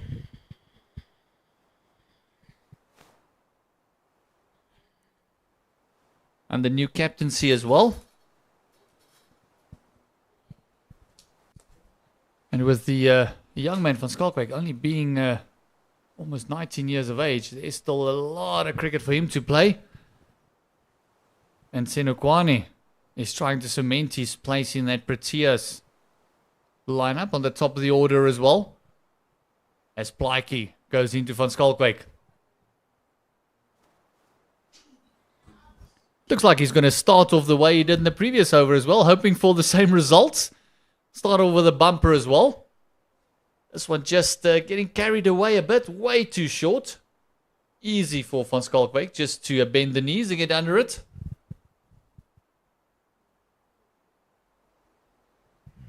Mentioned Sinekwane and the Proteas. Sinekwane made his Test debut in Zimbabwe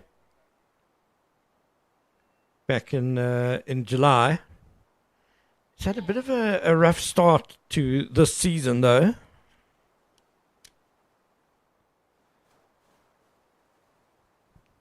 One just worked on the leg side. They've been looking for 2, but with that man coming in from square leg, very quick indeed is Delano Potgieter. He's got a rocket arm as well, so you don't really want to take it on if he's got the ball in his hand. Well, we spoke about Potgieter, the all-round package. He's also an all-round fielder. He does some good work at short leg at times for the Lions and very good in the outfield. Sinekwane just scores of 14 and 3, 0 and 27 for the Titans so far this season. And started the summer in September playing for South Africa A against New Zealand A. Made 3 and 3 in the first game, but then a 70 in Benoni, which was a good inning. So at least he does have some some runs behind him in the last couple of months, and he's doing well today. 21 not out, just hanging in there. As of 52 deliveries, so he's really working hard. Trying to spend as much time at the crease as he possibly can.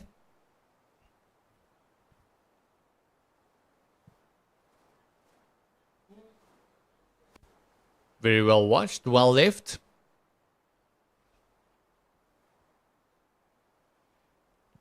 Like he's getting movement. That one nipped away nicely. He just started too wide. And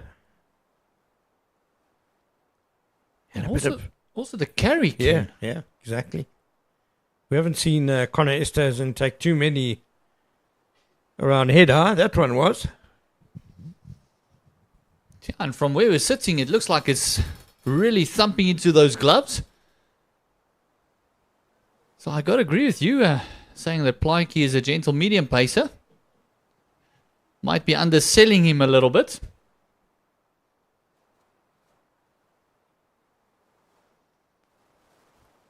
Much better by Senokwane.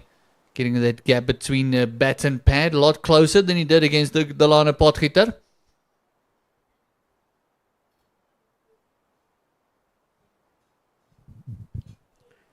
The other thing for that will certainly be in Senokwane's mind is that there's a lot of competition now for opening batter spots in the Proteas team. A lot of guys showing good form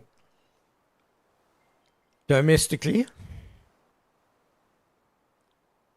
Tsapang Detoli's had a great start to the season for the Dolphins.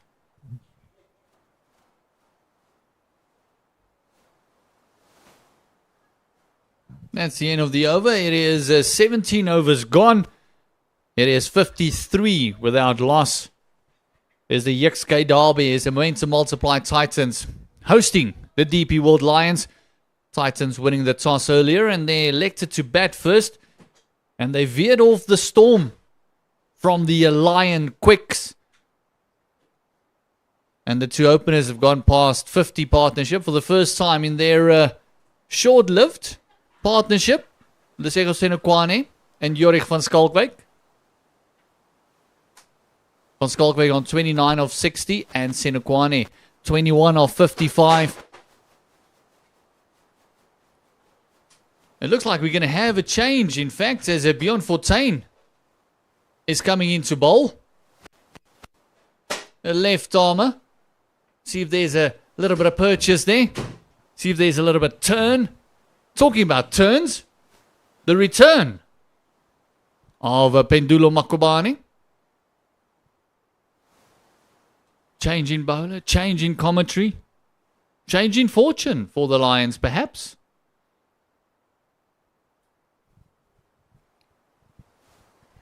A change in how they're going to play this game because a different spinner.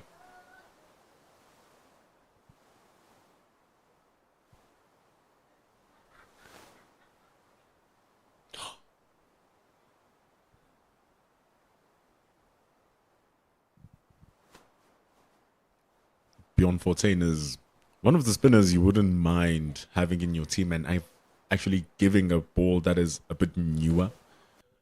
Bowls with the new ball in white ball cricket as well, Bjorn Fortuin, and is quite skillful, having led the wicket taking 2 seasons ago, and is always amongst the top wicket takers, just hovering there.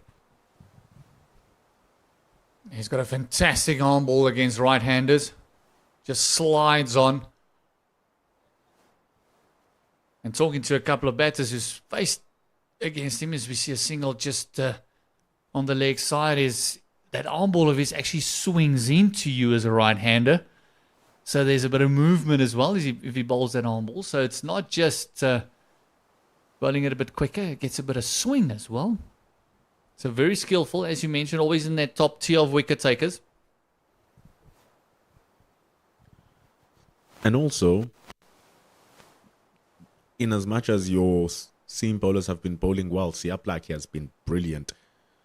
Lusaso Pamla was fantastic starting off with Cody Youssef, and they still haven't gotten a wicket, so maybe changing up the pace and seeing how the batters are going to react to a newer ball spinning around on a surface with grass. Maybe something is going to happen as we only have 30 minutes going into the lunch session.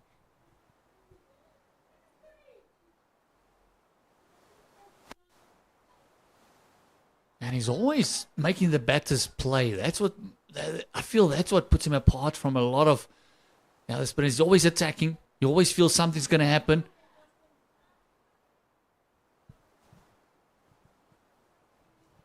Never just dropping it short.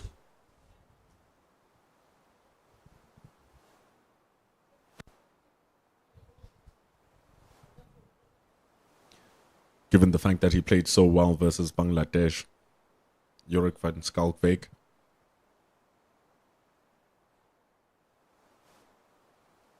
You can just see how he's trying to work around Bjorn Fortuin here. And so maybe his pedigree to play spin is pretty well. End of the over, 55 for no loss. And with Bjorn Fortuin into the attack, the overs will go a lot quicker as well. Trying desperately for that breakthrough before lunch. If you're a momentum multiplier Titans coach, you would hope that these two can really carry their bats through lunch. That would put you in a commanding position after winning the toss and electing to bat.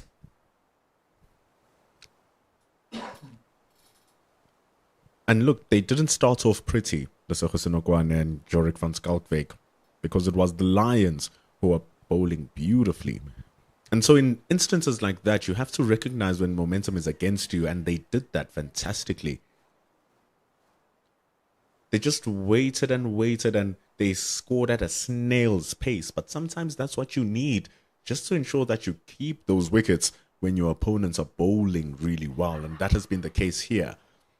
And so every now and then now, with the constant change in bowling, maybe the bowlers may give more because they want those wickets now. And now you're going to attack a little bit more as the Titans too. So it's the value of keeping your wickets that makes you a valuable batter, because you can't score when you are in the dugout.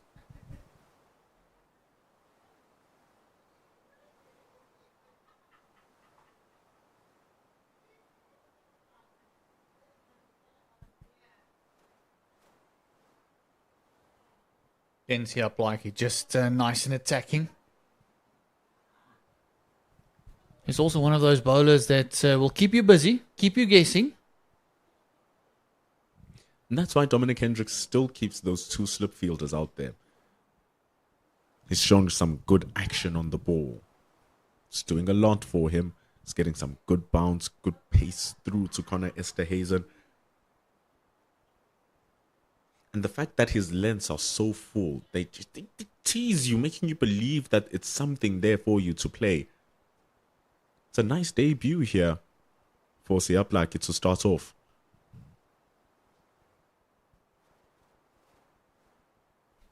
And is varying it quite well as well. No real problems there for Senokwane. Just leaning out of the way. And you see, the more you just keep yourself out there, Gert, maybe there'll come a point where the bowler tries to dig one short and it just doesn't rise up enough and you are able to pull it away for 4. Jorik van Schalkwyk was lucky against Cody Youssef getting a top edge, but what did it do? It went for 6. So you see off these moments of pressure. You go to lunch, you eat, you come back and you continue batting. The opportunities are always going to arise, but they are aware of this. They have a fine leg. Siluso Sepamla. It's going to be a single. And they also got a deep backward square that's about 10 meters off the fence, as that is the bigger part of the square. But then also on the high fell the ball, and that's what happened with that top edge. It kind of just kept on going. Up here in a high fell, it does travel a little bit further through the air than anywhere else. And also the pace of Youssef, also helping it along.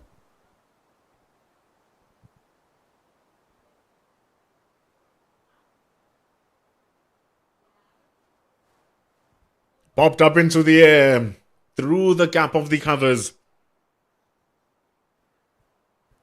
Not much control from Van Schalkwyk, but enough timing and placement for it to go to the cover boundaries for 4. Just playing away from his body, but going with the swing, picking the gap to perfection, going for the green. And it's a boundary for Van Schalkwyk, taking the score to 60, this partnership to 60 rather.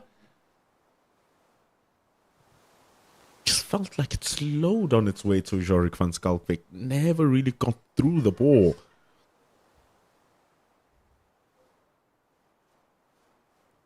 It's a nice reply from Blackie, straight into the block hole.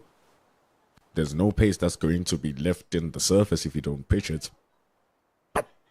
End of over number 21 at 60 for no loss. That ball just stuck into the pitch a little bit for Jorik Van Schalkwyk. So he was already through the shot. But such was the placement, because if it went straight into a fielder, that was a delicious catch for anybody in the covers. Yeah, but we spoke a lot about the pitch and the green on the pitch, but the outfield is in immaculate condition. It really is a green carpet. It's nice, it's quick. Still soft underfoot as well. So very comfortable for all the players running on it. When the ball runs through it, there isn't a blade of grass that can stop the ball. It's just, it feels as if it's that grass where you play lawn bowls. It's just that there's a thick coverage of it, and it's just so lovely to watch. Sure, a treat to play in. Look at that dive. Mitchell van Buren with a great stop. Yeah, phenomenal stop there. Very athletic is Van Buren. Can field anyway, in close and on the fence. Was in the slip cordon earlier on, starting off. He'll be happy he scored a century 2 games ago alongside Connor Esterhuis and Mitchell van Buren. He was so close last season, scoring a couple of 50s to end off. But Lesego Senokwane, his patience is starting to pay off. A little paddle, very fine.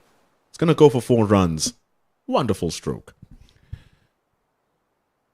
Yeah, it's one of those where the ball just ran downhill and it kept going.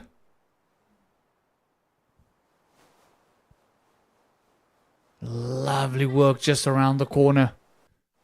Against the turn of Fortuin.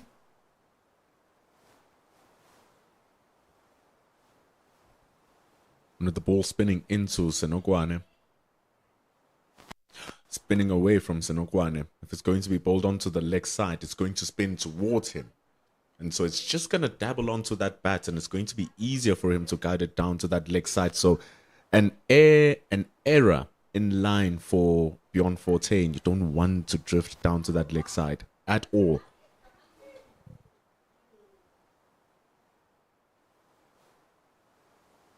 I think that's the line that he wants to concentrate on as the over already comes to an end. Really rushing through his overs. His second over is gone. Conceding the boundary in that over. But yeah, I agree with you. If he hits that middle of the leg line, it's fine. If as soon as he drifts a little bit more, it'll be easy just to paddle around the corner. But if he keeps that line and he can get, you can see him just standing there, just measuring up. I think it's more about the length than anything else. He knows exactly what line he wants to bowl, but if he can get that length, maybe just a half, about a foot, but shorter, I think is going to be a bit of pop. It's going to be very difficult to play either front or back foot because it's just going to stick in the deck a little bit. And if it does hit the right area of grass or a patch in the surface, because the ball is new and the surface is fresh, you're going to get that sharp turn, that quick turn. See, Uplike is continuing being a menace to both Senokwane and Van Schalkwyk, squaring Senokwane up.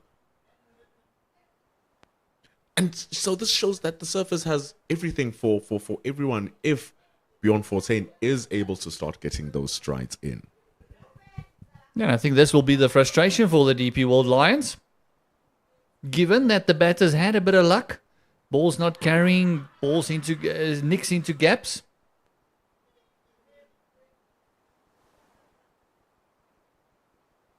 But also, yeah, the fact that they haven't picked up a wicket would be a bit of a frustration for them. Especially with the pitch assisting you a little bit. Ooh, Siaplaki, what a peach. That is unlucky not to get a wicket.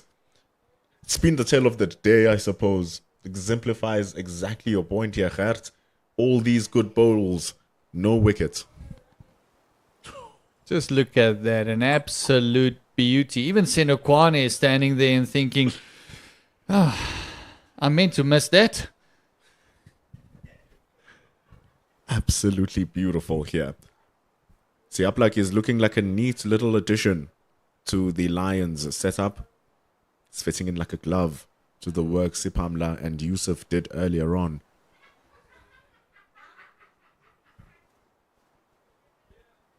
And as the more he bowls, Gert, it feels as if his pace keeps on going up and up and up.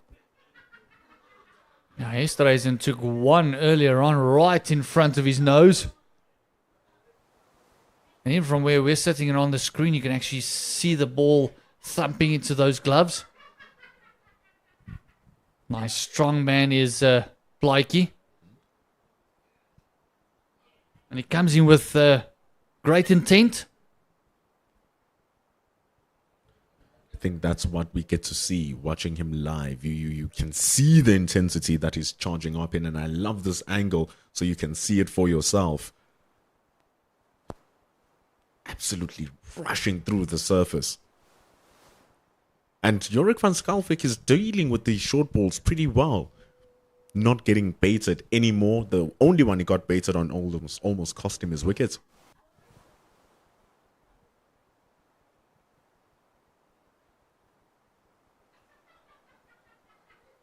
And we're just way too short and down leg side. Like he got that one a bit wrong. But how exciting is it for the Titans? You're looking at this 18-year-old Jorik van Schalkwyk who may possibly go represent the under-19s in the World Cup next year. You have Luandre Pretorius who represented them last year. You have Merrick Brett, promising all-rounder, 22 years old. Now you have Schalk Engelbrecht. He's bowled brilliantly, Schalk Engelbrecht. A couple of fourfers.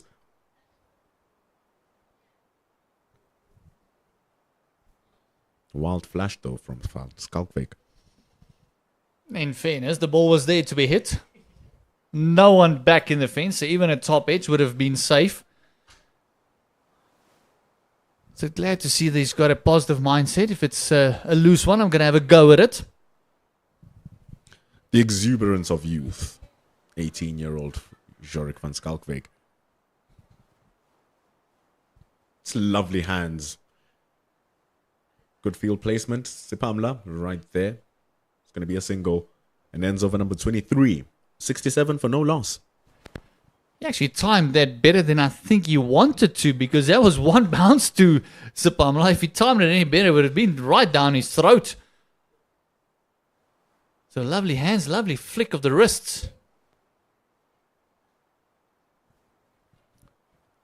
But equally so, it's very good bowling from Siaplaki. Wonderful debut.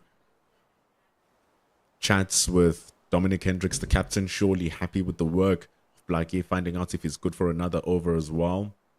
The most economical of the bowlers, and if you have just watched, and as much as Sipamla and Yusuf were good, you feel like Siaplaki just brought so much energy with him as well, matched them so well. You said a good start. I almost feel that we should say it's an exciting start for Blakey. Going around the corner once again, another delicate sweep, this time by Van Schalkwyk. Same result though, it's 4 again. We spoke about it in the previous over, Gert. The moment he just drifts onto that leg side, he welcomes that sweep shot. In the previous over, it was Lesego Senokwane who got the shot through.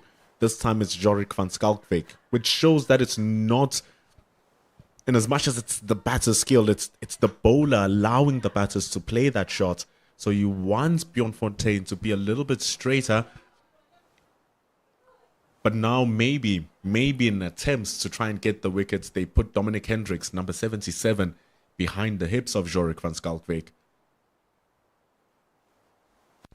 Now that eliminates that sweep shot because that was a very sweepable ball as well.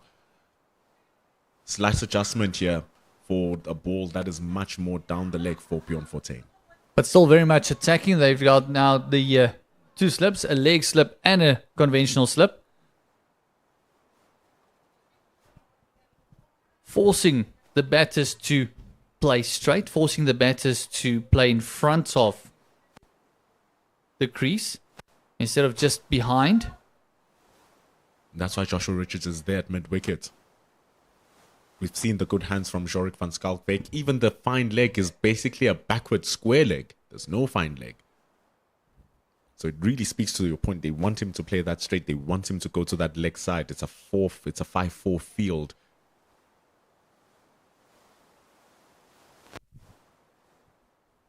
So if he bowls straighter, they could whip that ball down to that square leg. But he opens it up to the offside this time. And I like this field because it allows Bjorn to bowl on either side of the wicket.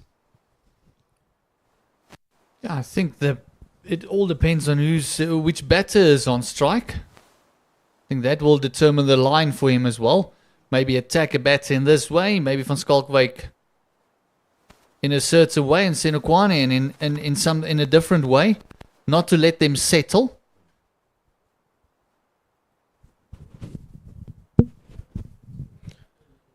So it's going to be an interesting approach here from Bjorn Fontaine. Was pedaled around for 4 runs twice. Once in the previous over, once in this one. 73 for no loss after 24. 15 minutes away from the lunch session. It is 100% now. Feels like it is a Titans session. A wicket could restore some sense of equilibrium. But what a great partnership from Senokwane and Van Schalkwyk here. Exactly what you want, like you said, if you're going to win the toss and bat first, especially given how well the Lions were bowling.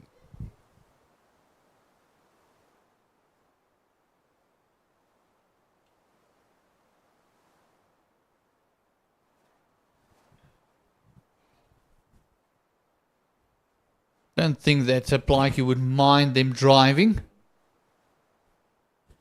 That one just a tad full.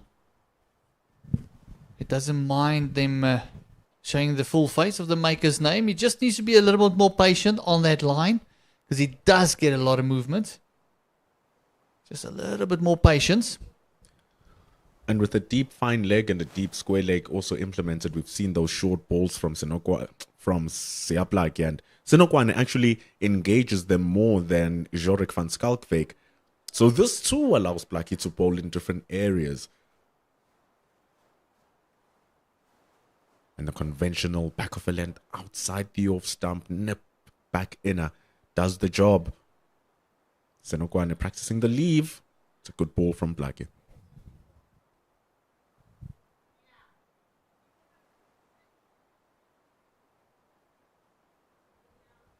It's one of those play and misses. Actually play and leaves. But he's better the way there. He's faced 71 deliveries already, has Lesego Senokwane. He must starting to feel a bit more comfortable in the crease there.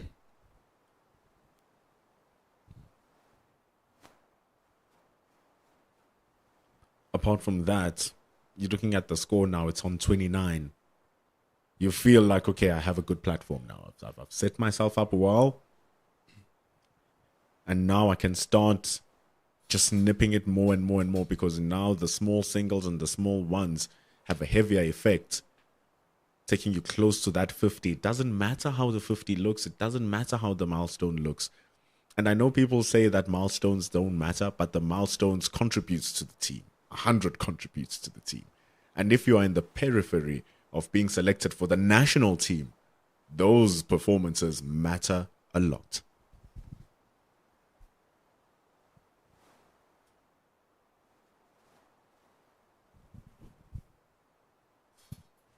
Quick single taken and lovely running by these two. Got squared up a tad in their delivery, and I agree with you. And it's not just the runs that's important, it's the time at the crease as well, showing that he can bat for a long time, showing that he can face a lot of deliveries, work through the difficult circumstances. The Titans had another opening batter that did a lot of that for them and South Africa, Dean Elgar. So grit very much a part of an opening batter's repertoire.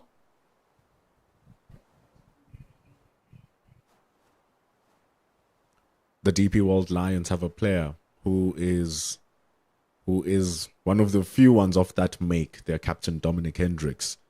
Another one who absorbs so much and takes it in the chin and slowly makes his way into his runs getting. So this might be the case here for Senokwane, but it's a little bit different because Senokwane is such a good stroke maker. His 50-over cricket is really good, which shows his aggressive nature. So he's reeled it back in here for the 4-day series stuff, and it's reaped rewards in the past couple of seasons with him scoring quite a lot of runs.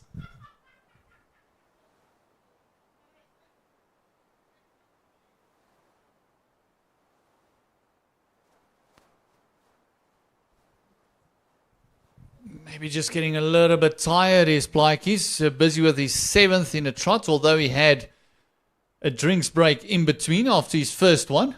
I think he's going to have a bit of a break now and just seem really gasping for a bit of air.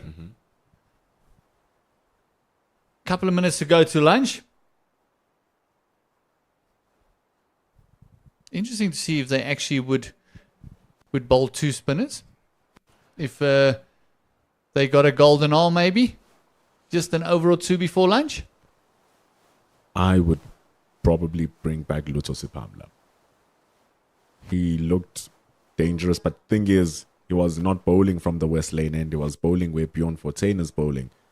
So either one of Yusuf or Sipamla coming down this West Lane end would be a good idea just before we get into lunch. 12 minutes remain.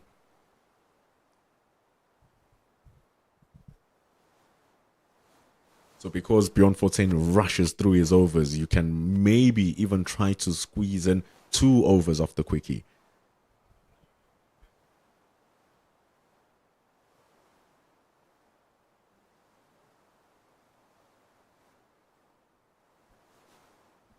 Hits it up into the air. That's a good stroke from Jorik van Schalkwyk.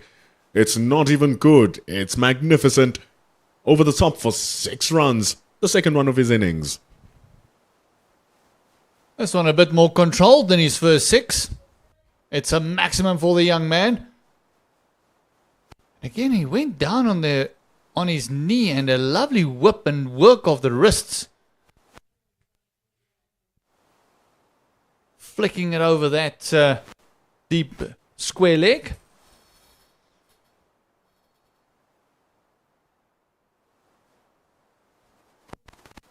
It's going to be a quick single. Mitchell van Buren is not an arm you want to take on.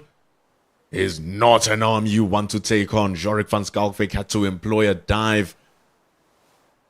Excellent fielding from the Lions. Brave running from the 18-year-old. Almost a bit of a suicide run there. Just going to need new gloves. I think he tore one of them.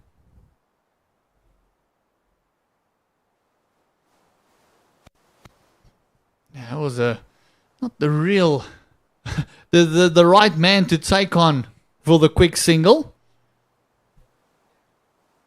Questions would have been asked of umpire Brad White. Should there be a direct hit? You don't just employ a dive. And he's going to need to keep calm here. He's shown that he has some big match temperament, but that was at the level where you could say he belongs age-wise in that under-19. 100 runs and then 200 in the following game. And here he needs to keep calm on his way to 50.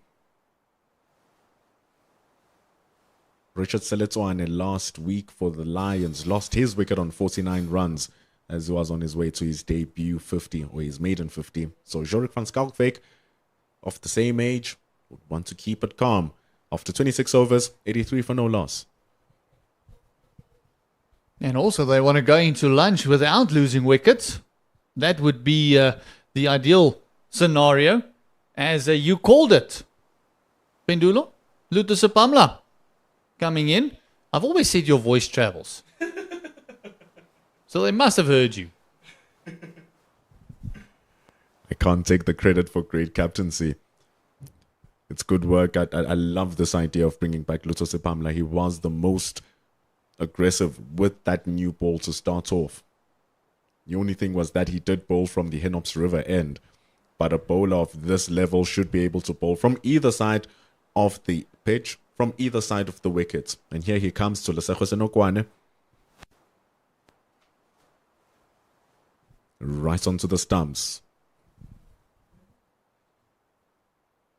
Yeah, that means that they can spare Cody Yusuf and bring him back immediately after lunch. With the energy that is only associated with Cody Yusuf, the aggressiveness. The DP World's Lions fittest player of the year last season.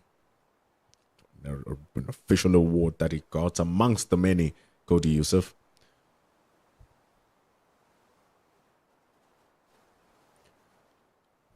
It's going to have to run here. Have to run. Siaplaki. Getting in the throw. The Titans, twice in a row now, rushing risky singles. I think he knew he played that one with soft hands. That was a better called single than the previous one. He's just closing that face and he knew he didn't get all of it. He would have been safe. So even a direct hit would have made a difference, but great fielding nonetheless. Getting in nice and quick, that Plaiki.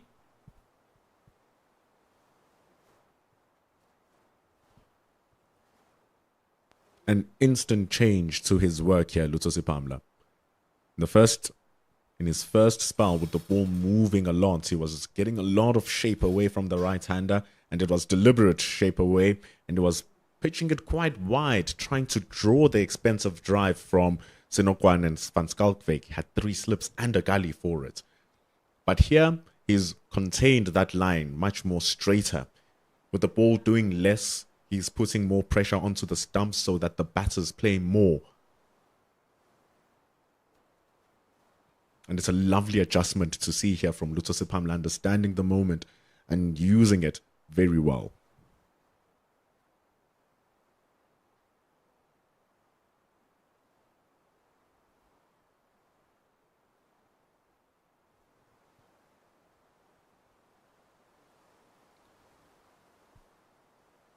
So he still has the deep fine leg and the deep square leg also employed, meaning that the short ball can come for a surprise too.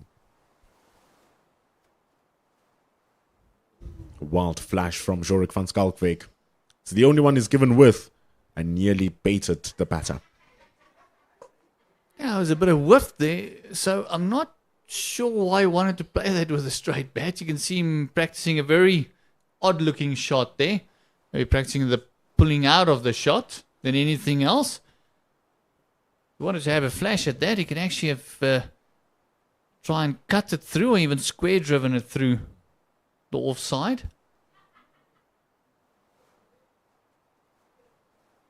Cracking shot though from Jorik van Skalkwyk. Gets on top of the bounce. Utilizes the width. And what a beautiful way to bring up his maiden first-class half-century. Lovely batting. Had a bit of luck in the early stages of his inning.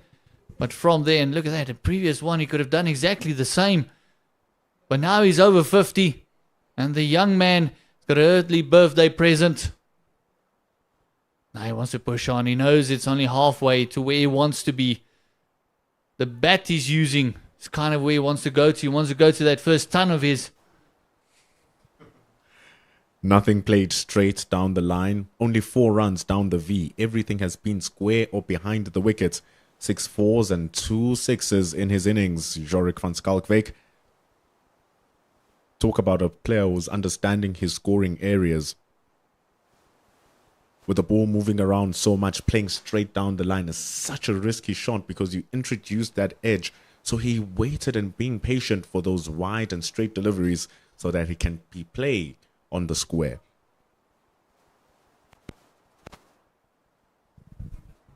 Senukwane doing a lovely supporting role to the young man.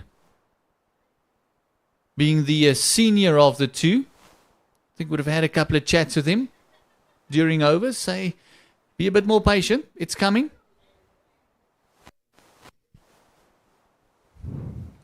Lesotho Senokwane's highest first-class score is 280. So we're talking about a player who knows how to get from 50 to 100 to 150 to 200 to 250. And Jorik van Schalkwyk himself with that 200 in that tri-series against Zimbabwe under-19 shows that he himself has great BMT. Didn't look even flustered on his way to 50.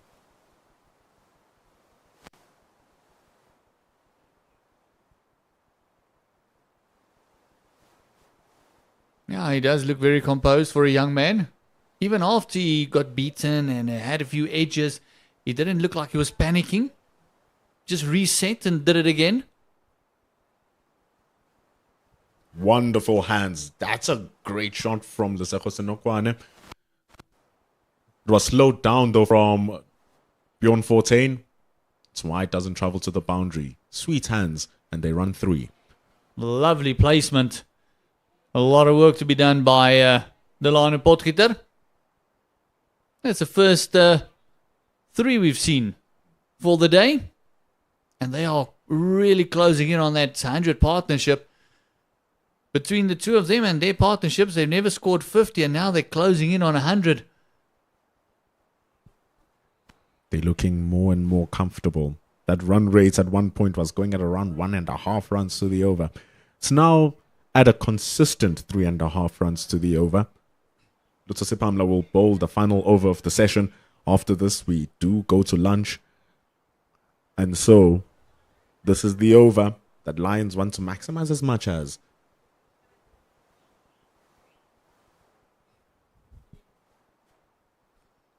You said they want to maximize and the Titans want to minimize. They want to make sure that these next 6 deliveries is going to go unscathed. Going to lunch with these two still batting at 93 without loss. The Lions would love it to get that dot into a 1. At least get 1 before lunch. If they do finish without a wicket, it's nothing short to perfection for the Titans. Because at this level, you are going to face good bowling, and the Lions were above good. They were way above good to start off, and that's why it seemed so difficult. And to hear me saying that, nah, they played perfectly. They played perfectly for the situation that they found themselves in. To play themselves to 93 for no loss going to the end of the session. And again, even though they had a bit of luck, I said earlier, didn't panic. Just reset and try to start over again. Go through the difficult times and then capitalize if something was there. And as we talk about that good bowling for the Lions, the Titans didn't create opportunity. They didn't hit the ball and there was a catching chance. They didn't edge one which flew past the slip or even over the slip cordon. The only edge that went to that cordon was very softly played and it rolled to gully. So if you're not giving the opportunities, it means that you are doing something very correct, especially if the team is bowling very well.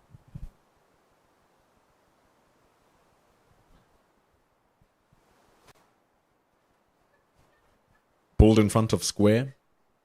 Ball just got a little bit heavy on him. There's a single ball to go. Yeah, he doesn't care if it's there to be hit. Senukwane says, hold on. We haven't had a lot of short balls. That's about chest height, so let me have a bit of a go. No timing on it, though. Big gap through mid-wicket. There's no mid-wickets. The only fielder from the mid-on, where he up like he was, is down at the deep square leg. So if he just played that little bit squarer, might be speaking of a boundary for Senokwane.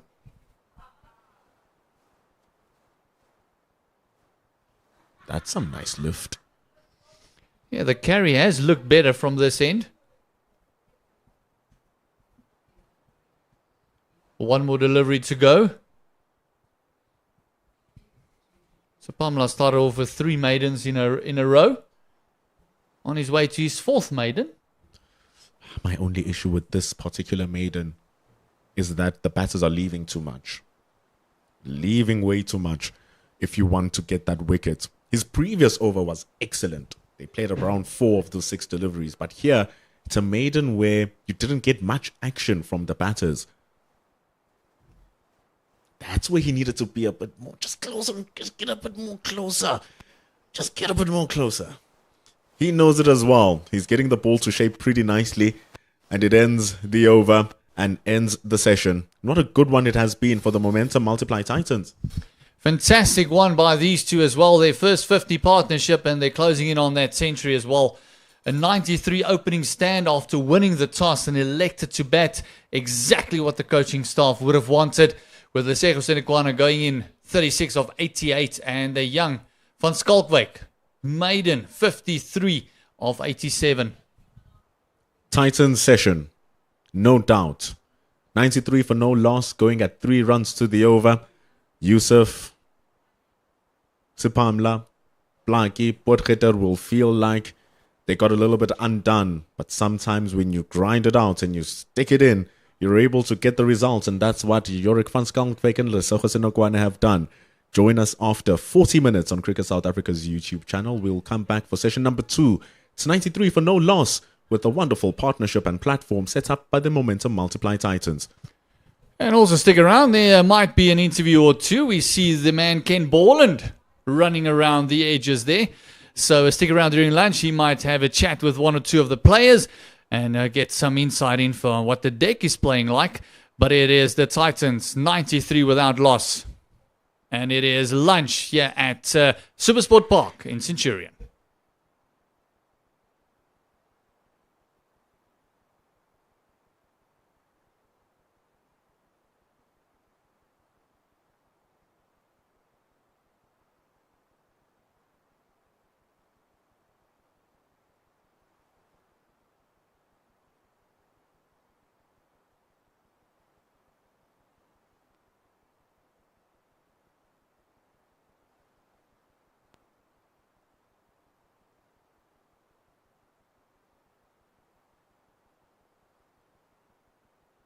I'm here with Luto Sapamla. Luto, both sides wanted to bat first apparently today. Unfortunately for the Lions, the Momentum Multiply Titans won the toss. But were you expecting a bit more out of the pitch this morning? Yeah, the pitch was actually assisting the bowlers quite well. I thought it was more than enough there to take a wicket. Yeah, a little bit on the slower side of things to start off. Expected on day 1. But I think we bowled nicely. Cody and I had a good spell, followed up by Delona and Sia, who bowled very well. So I think we are putting a challenge for these guys, and they're fighting quite hard. So it's a good compliment. First game for you guys back on the high felt. Are you, as a fast bowler, you must be happy to be back up here? 100%, smiling from ear to ear. Yeah, it's always nice bowling the high felt, of course.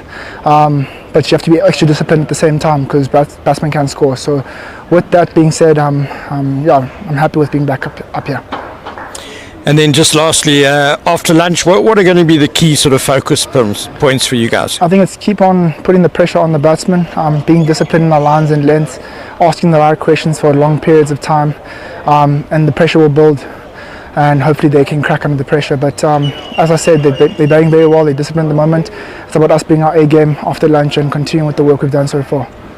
Thanks very much, Luto. Well bowled. Thank you very much. Yeah, you can just hold it.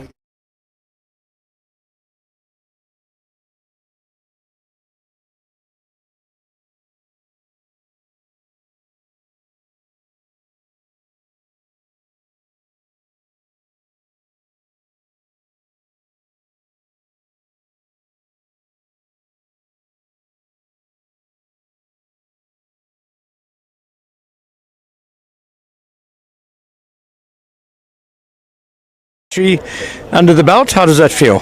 Yeah, it feels very well. It feels very good. But yeah, the job's not finished, so just keep on going like we're going, and yeah, hopefully we can bat this day through.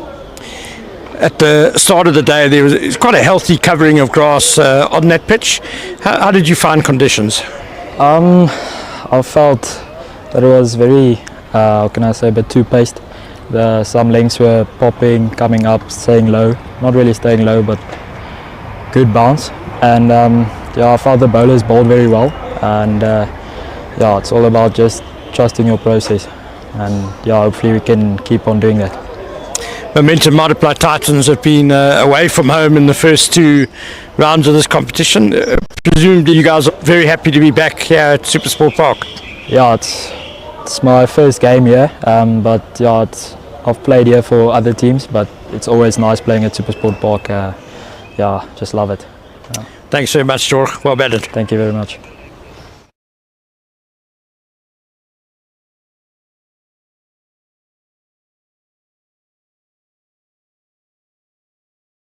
Met the biggest throw. Action. Lovely shot. Oh, bullseye. It's taken. Izano Bukela Amanina Ishala Ikakamba.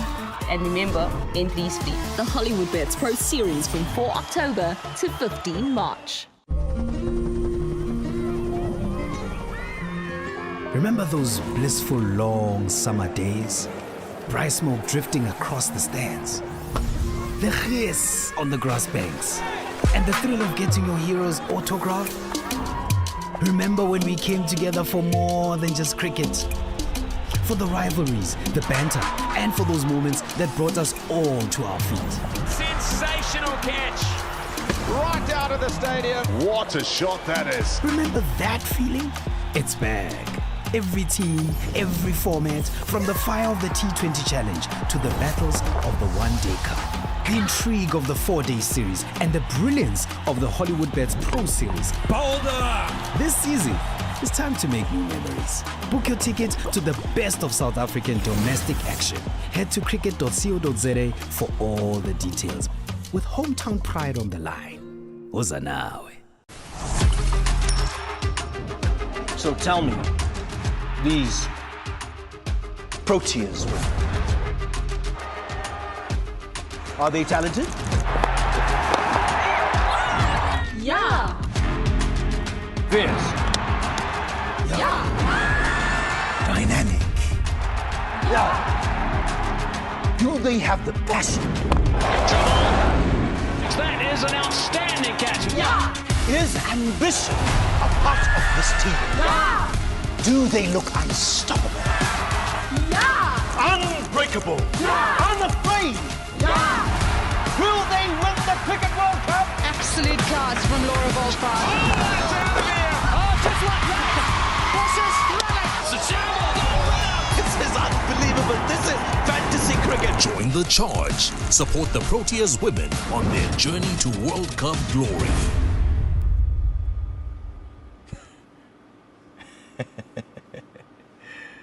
Yeah.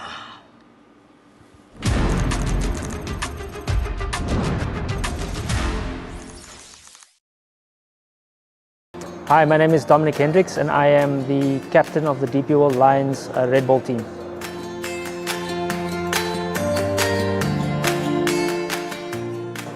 I think number one, we had a great campaign. We didn't lose a game at home, and I think that was one of the keys to our success last season. The thing that impressed me the most was that we sort of won away from home quite a few times, and yeah, we were highly competitive throughout the campaign. The final was a heated affair. Unfortunately, we couldn't win that outright, and we had to settle for a draw. But I think the big thing was that we managed to get 20 wickets in that game, which was special about the final.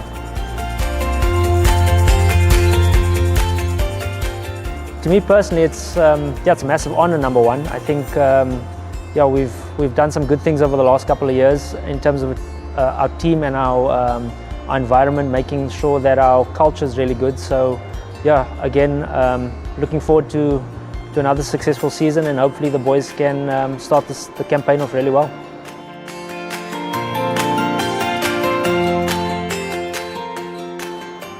how do we carry the momentum? It's a very difficult question to answer, considering we've got quite a lot of movement this year. So I think the best thing is there is some continuity in terms of a lot of our, a majority of our players are still sort of the same faces that we've seen. So getting the likes of Mitchell, Connor, Josh, those are sort of the leadership guys to sort of carry the momentum that we had from last season and try and get us off to a good start come this Thursday.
93 for no loss.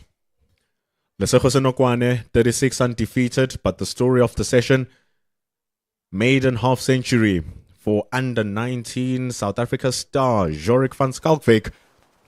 And what a beautiful innings it was. Gorgeous shot. Shot of the day That to is start off against Cody Yusuf.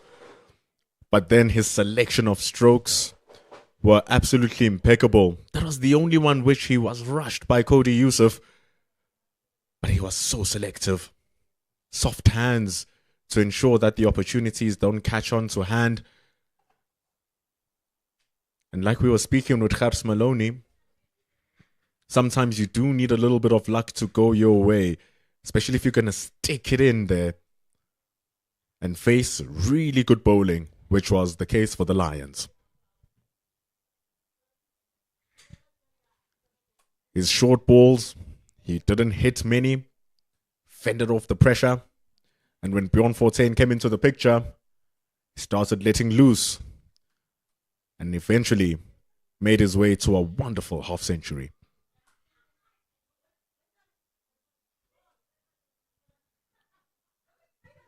Therefore, we return with Jorik van Schalkwyk on 53, being partnered by Lesego Senokwane on 93, on 36 rather, and in commentary to continue this broadcast on Cricket South Africa's YouTube channel, myself, Pendulo Makubane, and Ken Poland. Good afternoon, Pendulo. Good afternoon, listeners. And 93 without loss. It's really a dream start for the Momentum Multiplier Titans. Winning the toss and batting first. A bit of a brave decision given how greenish the pitch looked this morning. And it certainly did a bit, but some really good, determined batting by Jorik van Schalkwyk. And Lesego Senokwane means they got through to lunch without losing a wicket. Big session coming up for the DP World Lions. And who better to start it off for them than their new Protea and bowling spirit, Cody Yusuf.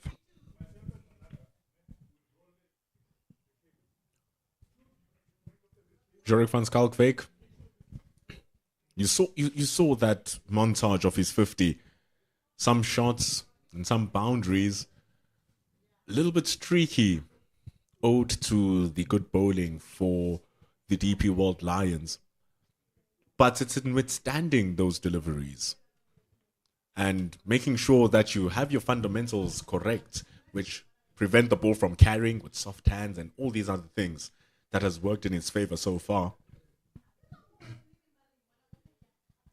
And the longer he stays out there, the longer the ball dies and the more confident he becomes, the easier the flow of scoring runs will be. Yes, opening the batting on the first day of a 4-day game up on the high felt. There are always going to be some deliveries that are going to do a bit and find the edge, or you're going to play and miss. It is going to be testing, never easy. But these two have done a great job in making sure they didn't do anything rash. And a couple of edges not carrying. Straight to the pads, though, this time from Cody Yusuf. When we say he's patient and waits for the bad ball, that's what we mean. Didn't take long for Yusuf to offer him one. It's glanced in front of square to the mid-wicket boundary. Well, the leg side has been Van Schalkwyk's most profitable area in this innings so far, and that was really a very nice little helping of pudding after lunch. Loosener from Cody Yusuf. It's the first time he's coming from the Henops River end. And he's going to get hit again by Jorik van Schalkwyk. This will not reach the boundary. Richard Seletwane, one of the young Lions, stops it for just 3 runs. Nearly toppled over the boundary there. Seletwane, just I think the wind was blowing into him, fortunately. 100 up for the Titans. It also means this partnership reaches 100 runs as well. That second innings versus the Hollywood Bets Dolphins, the Lions They needed to get all of the 10 wickets going into day number 4 versus the Dolphins. And that first wicket partnership between Romashan Pillay and Tsepang Ditole was worth 174 runs. It took 174 runs until the Lions could get their first breakthrough. And now the tale is being rewritten here by the Momentum Multiply Titans. The Lions again struggling to get that first wicket.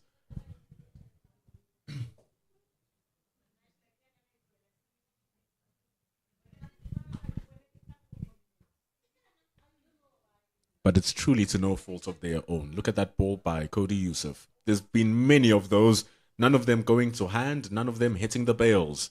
It's 100 for the Momentum Multiply Titans. They haven't lost a wicket after 30. You say no fault of their own, Pendulo, as we just look at the current standings in the CSA 4-day series. The team from Northwest, the East Vaal Renault Dragons, setting the pace. 2 wins out of 2. Fantastic start to the season for them. And you see the Lions are in 3rd place, just behind the Dolphins. But so far this season, a struggle for the Momentum Multiply Titans. They've lost both their games, just over 10 bonus points.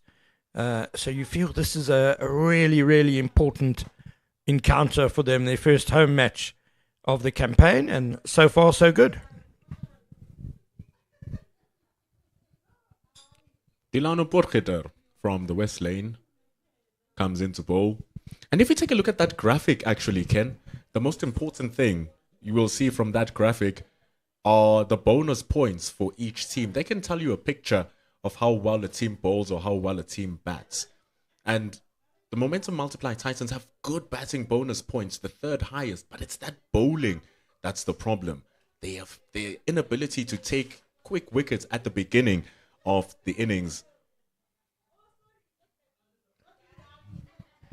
They've played at 2 generally very batting friendly venues in Potchefstroom and Paarl. So I do think they haven't scored enough runs, to be fair, compared to the opposition.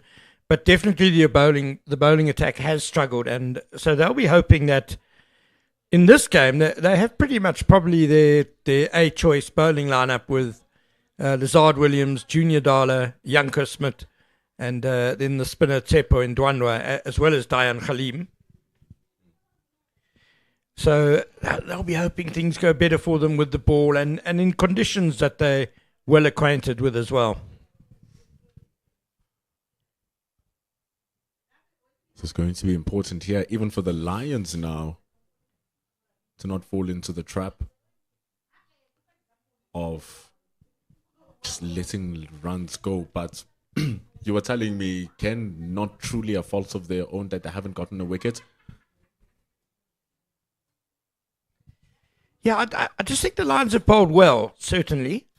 But maybe just the consistency, and I think you and Gert did touch on it in the morning, that maybe they just tried a few too many different things in that morning session instead of really just maybe honing in on that really good line and then just outside off stump. We saw quite a few deliveries when they were in the right place. They did something. Not helped, of course, by the absence of Bayer Swanepoel. And Swanepoel is ill, apparently. Nasty bug that's been following the DP World Lions around, apparently, from Cape Town, where a few of them first got it. Durban, and now Bayer Swanepoel has been very poorly this week, so unfortunately not playing in this game, and I think he certainly would have enjoyed bowling on this pitch. Ever since the restructure of the 4-day season, or the South African domestic season in 2022. So that's 3 seasons now. Not a single bowler has gotten more wickets than Bayer Swanepoel. Delano Potgieter oversteps, charged a no ball. Prior to the beginning of this season, had 91 wickets at an average of 17 in 3 seasons of bowling. 91 wickets at 17.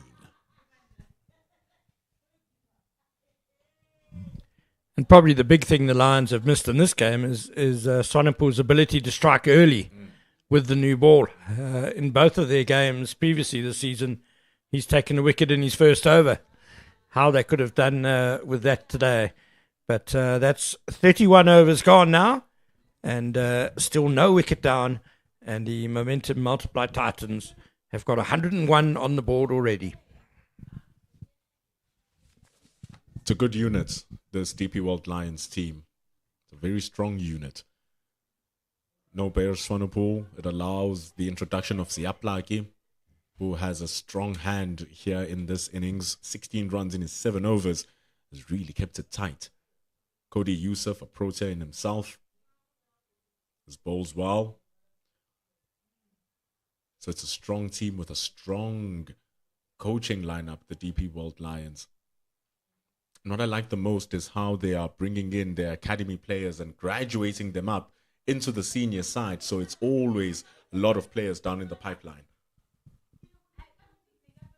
You mentioned Siaplaki, and he was very impressive in the morning session. First time seeing him in DP World Lions colours.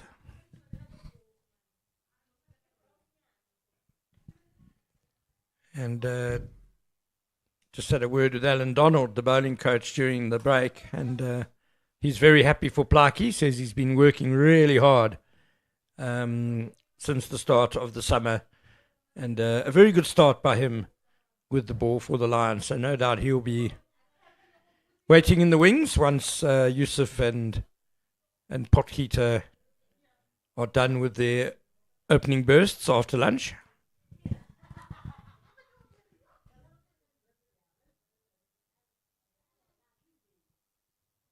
On the flip side, the Titans bowling unit ain't too bad either. The only name missing on it today, that being of Gerald Kutsia, who has played in the first 2 games for the Momentum Multiply Titans. But not too bad having Lizard Williams coming in to take your place, or a Janko Smith who's still very much new in his career. And then Zapondwandra, who took 7 against New Zealand and then took 6 in that first game versus the Gold Rush Boerland team. So it's handy replacements coming in to solidify that unit. And the ever-present Junior Dala. Wonderful bowling lineup here for the Titans. And so it's a wonder that it's been a bit of struggles with them with the ball. Struggles with them for the bats in this season so far. You mentioned Janko Smith, the University of Pretoria stalwart, who only made his debut late last season for the Titans, as very much a fill-in. There were a couple of injuries and things, but immediately caught the eye, bowled really well. And in fact, he bowled so well that they kept him in the team for last season's final.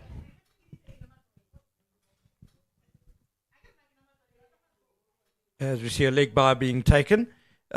And in that final at the Wanderers, Smith bowled well enough, impressed the powers that be so much that Joburg Super Kings have now signed him up for the SA20. There's a lot of things that can go your way if you pop up at the right time, and especially if you have the right attributes.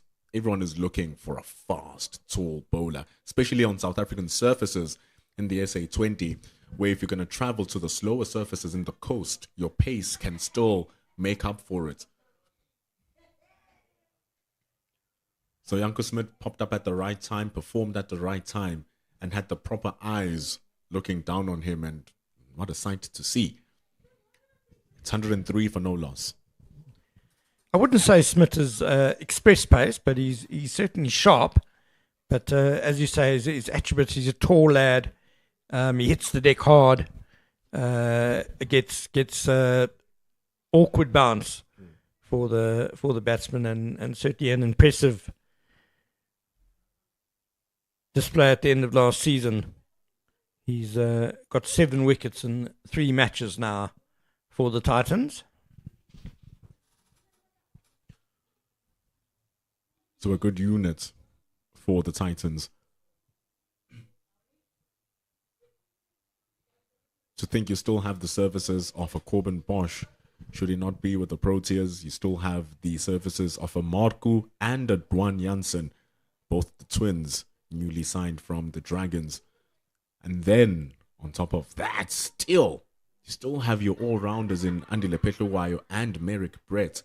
It's a deep squad for the Momentum Multiply Titans that just needs to find the correct combinations to maximize their talent. And that's why you feel this game is so important for them after two heavy defeats on the road. If they can find their mojo and some individuals can find something approaching their best form, then and they do well in this game against their arch rivals from down the road in Joburg and the team they shared last season's 4-day series trophy with, it could go a long way to getting them back on an even keel this season. Additionally, 3 of the players in the starting 11 for the Momentum Multiply Titans were in Namibia in that once-off T20 game, which was dramatically won in the final delivery for Namibia in their newly built Elfenby Stadium. Wonderful game, and it's so good to see that. But as a South African team going there, you're going there with the pride and with the belief that you're going to come back with a victory against an associate side. And so for Donovan Ferreira, Luandre Pretorius, Alizard Williams, you want to show build up your name again and be like, hey, I can do this once you come back to the domestic scene and just patch up a little bit of the dent of that loss. Well, I feel for Donovan Ferreira a bit because he's having his first taste of senior captaincy, both at the Titans and then in Namibia, the Proteas side, and 3 defeats. He's suffered, the poor guy. Personally, he's batted really well.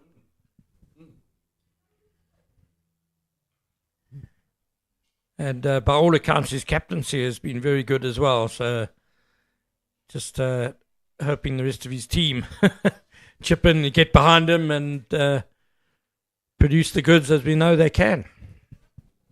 And look, from a captaincy perspective, Ferreira has quite big shoes to fill from a long-standing captain of the franchise, Neil Brunt.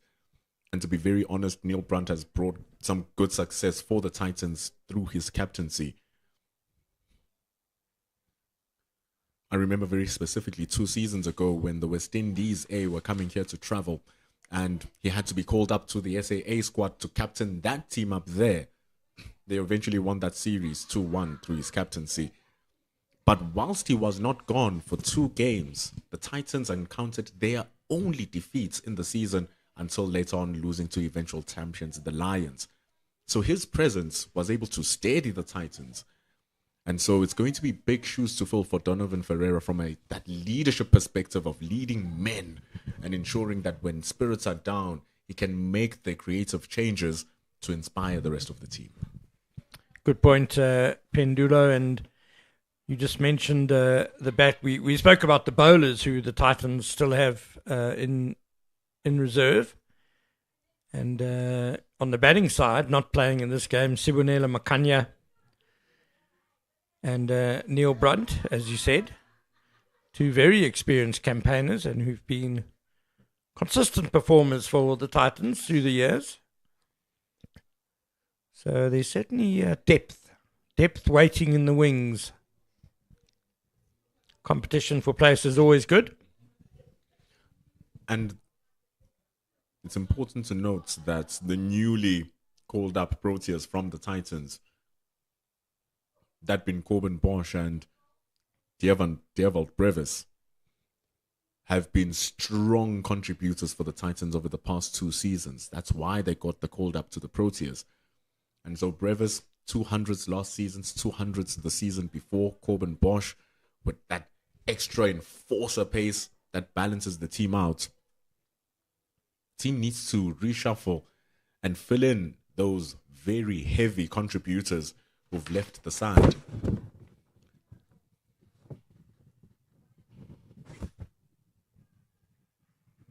But so far so good here from Lesego Senokwane and Jorik van Skalkwyk.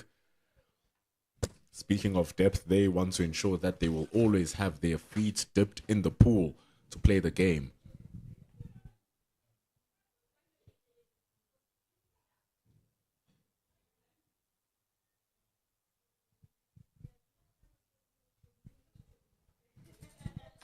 There is Alan Donald, the DP World Lions bowling coach, together with Delano Potgieter.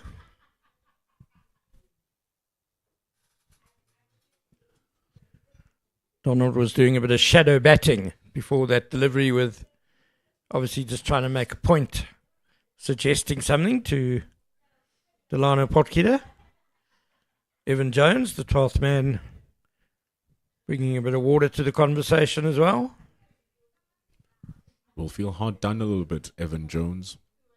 He played beautifully against the Western Province down in Cape Town. 4 wickets, the first innings, a great partnership with Connor Esterhazen, scoring 74. It's a good leave from Senokwane. Wonderful ball from Yusuf. But he'll feel hard done. Evan Jones bowled wonderful, batted wonderfully. But then you can't drop a player who scored an undefeated 169. And so Delano Potgieter keeps his place because they are a like-for-like replacement, Delano Potgieter and Evan Jones. And Potgieter got a couple of wickets. But I guess the difference between them, though, is in terms of conditions. Jones is very much a hit-the-deck-hard type of bowler. That's beautifully bowled by Cody Yusuf. What a ball that was. Ends over number 34. It's really well bowled from Yusuf, moving away from Lesego Senokwane and then just coming back in after it pitches. Bilateral movement, which is why Senokwane was a little bit bemused. 103 after 34. If we see that again, I think I might actually give Senokwane the benefit of the doubt here. I think he might have played inside that. He knew the length wasn't full enough for him. Yeah, I think he just kind of had it covered in case it came back in. Good ball, though. It becomes a match of conditions between Evan Jones and Delano Potgieter. Yeah, St. Jones, big, strong, tall guy, hits the deck hard. Likes pitches that have got a lot of bounce to them, and normally that would be the case here at SuperSport. SuperSport Park. Potgieter, more of a swing bowler, more of a stock bowler who can tie up an end. But just wonderful that the Lions are spoilt for choice in that fashion.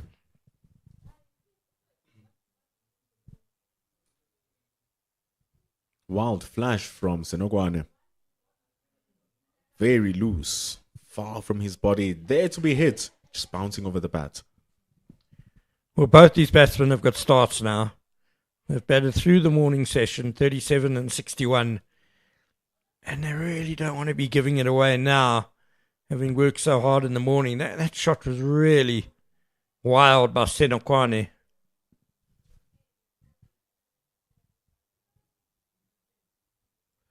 It's getting to the point where wicket creation is becoming a little bit difficult. The first innings, there were opportunities where there were oohs and ahs and great deliveries. But now it seems as if we're starting to get to that stage where you're hoping for a mistake from the batter, and then it's going to seek out some sort of a result. That's where you need to be strong mentally as a bowler to just keep going and not falter on the boring, straight and normal plans just like that from Potgieter. I think we saw the first ball of this over that Potgieter does have a plan against Van Skalkwyk. We spoke earlier today about how in his setup, he stands quite open initially and then brings the front leg across to get in line. And Potgieter was just a bit interested in that single off the first ball of the over where he kind of played across the front pad.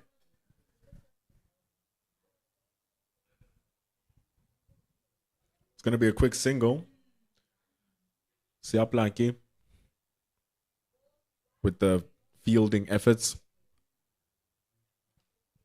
And even here, Ken, it's actually still good bowling from the Lions, to be quite honest. It's that wide ball comes out every now and then when they want that shot to be flashed out. That's why they still keep those two slip fielders out there. They want them to try and drive. But other than that, they're not giving away a lot of ones, not giving away a lot of twos, keeping it quite tight.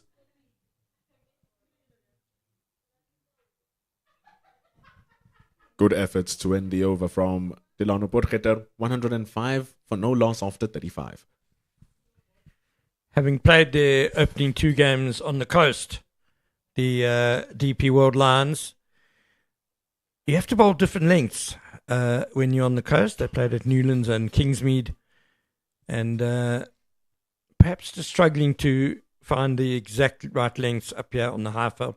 Those are the other games on the go at the moment, and we see World Sports Trading Western Province batting first against the Dragons. The Dragons are actually batting first there. And there was a bit of rain that delayed play, but 47 for 3, the Dragons. Down in Durban, the Dolphins were 11 for 3, having been sent into bat. So that 177 for 5 is actually a bit of a recovery, as Cody Youssef has just squirted away backward of point. And it's a very good fielding effort. That will save 1 run. Excellent work by Joshua Richards there. And no doubt we're going to have excellent work too from Gert Maloney, who's joining me again. Afternoon, Gert. Afternoon, Ken. Thank you very much for that vote of confidence. I won't put money on it. But always nice to be in the combox with you and Pendulo. Especially at SuperSport Park. Had a lovely lunch. And that's a lovely punch off the back foot by Jorik van Skalkvat. He really has looked good today. He just seems to have it all sorted out. Remarkable for a teenager still. Yeah, lovely shots. That's 2 in a row. He's played down that area. Just looks the part. Just looks like he belongs, doesn't he? Even though he's a very young man, 18 years of age, turning 19 on the 8th of November. But he just looks like he belongs. Testing conditions early this morning up against 2 bowlers who have played for South Africa. And now a nonchalant flick off the hip, and away it goes for 4 more. Jorik van Skalkvat is really, really impressing here. 69 not out now. Don't know what he had for lunch, but all of a sudden, look at the confidence that he's batting with, and just says, thank you very much, just using those wrists and whipping it through mid-wicket. Cody Youssef, a bowler that's known for his fire. No doubt will not enjoy that whatsoever, being dismissed like that. And now cut hard, and that would have been 4 again, but Richard Selatwani has done extremely well just to get a hand on that. And keep it to 3. So 14 runs off the first 4 balls of this over already.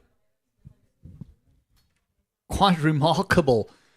If you think what happened before lunch.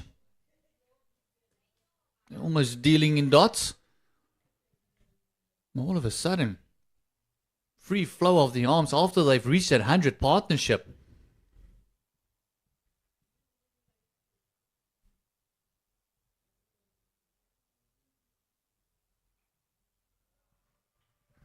And again, this time Senokwane finds the boundary on the offside.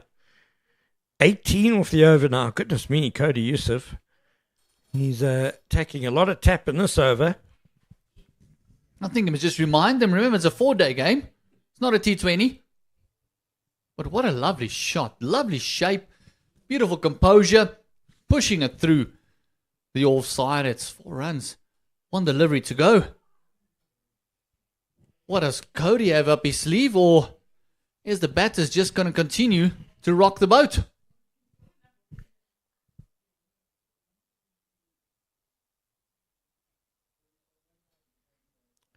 relief at last for Cody Youssef, and we just saw him kick the turf in a bit of frustration. He won't be happy with that over. 3 fours and a couple of threes. So 18 off the over, 123 without loss after 36 overs. And, well, since lunch, the Titans are going like a steam train, never mind the cow train. Yeah, it's almost like the coal has been replaced. A bit of a disappointing finish to that over with a dot. 3 boundaries and 2 threes. Phenomenal stuff. All of a sudden, Senekwane is on 45 and Van Schalkwyk is on 72, and they look like 2 different batters. Score 1, 2, 3.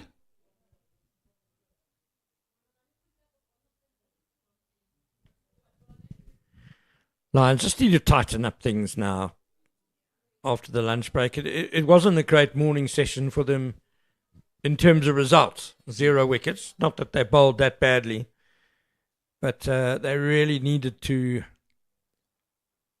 be focused and disciplined now after lunch, and unfortunately it's just been a little bit wayward as we see Potgieter sliding down the leg side there.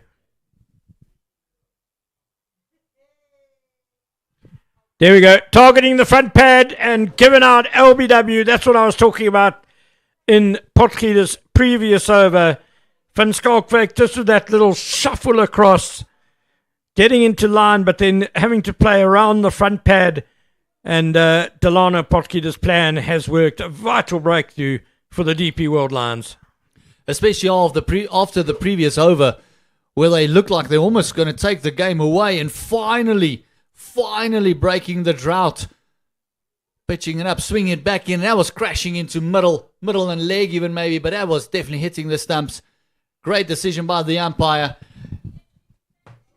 And a lot of disappointment by that young man. But what an innings. 72 of 111 deliveries. Well batted and a great opening partnership between him and Senekwane. 123. And finally the Lions, playing away from home, has got their first wicket. 9 fours, 2 sixes.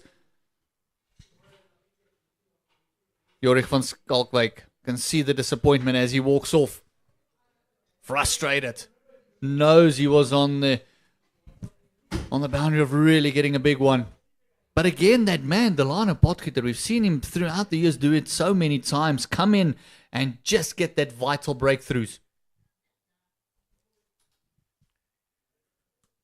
And that one was pretty much stone dead. Easy decision for umpire Siphelele Gasa, as we see Keegan Peterson come to the wicket. Fresh off a century in Potchefstroom, unbeaten in a losing cause. But that's a very accomplished first-class record, that averaging 38, 43 half-centuries, 20 hundreds. And he's going to be a key man for the Titans to see if they can build on what really was an excellent opening stand of 123 between Van Schalkwyk, just departed for 72, and Lesego Senekwane is still there on 45.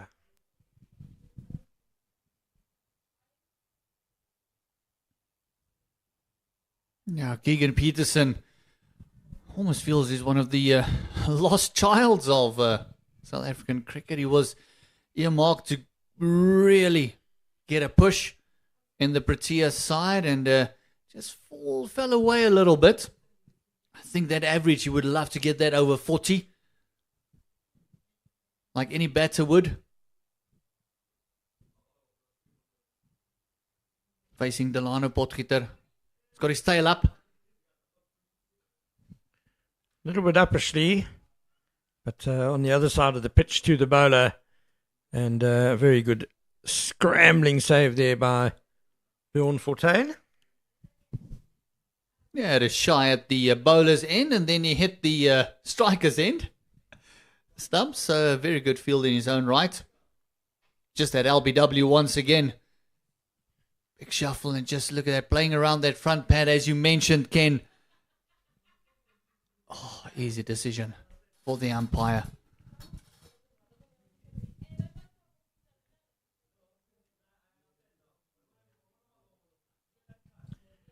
it's going to be a little bit of a technical thing that Van Skalkwyk going to have to work on, because no doubt analysts from the other teams will be watching and just starting open and then moving across.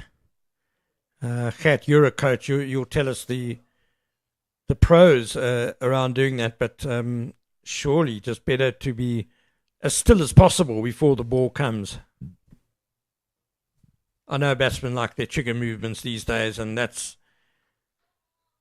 gone like a bullet through the covers. Beautiful shot by Keegan Peterson to get his innings underway. Yeah, all the pressure's off Peterson with that magnificent 100 stand between the two openers. Getting back to your question, Ken, as we reach the end of the 37th over. If we go years back, it's one of those things where you want it to be as still as possible. But now with the evolution of the game, and it's a lot to do with personality as well. Every now and again you teach someone a trigger because they might just be too busy in the crease, and just have them a bit of a trigger just to calm them down. Have one movement instead of 3 or 4. It could be someone that's not moving at all and just waiting for the ball, not getting ready for the ball, so the trigger goes. One thing I did pick up with Van Skalkwyk is his front foot still kind of goes to cover, so that makes him that LBW candidate for the ball coming in. Anything going away he'll be comfortable with, but then LBW does it, so maybe just with the trigger, just open up that front foot a little bit more so he can access the V a little bit better instead of just going inside out into the covers. So that could be something that they can work on. But the triggers, nowadays, it's all about putting the bowler off than anything else. You'll see big triggers, small triggers, guys having a shuffle out their creases.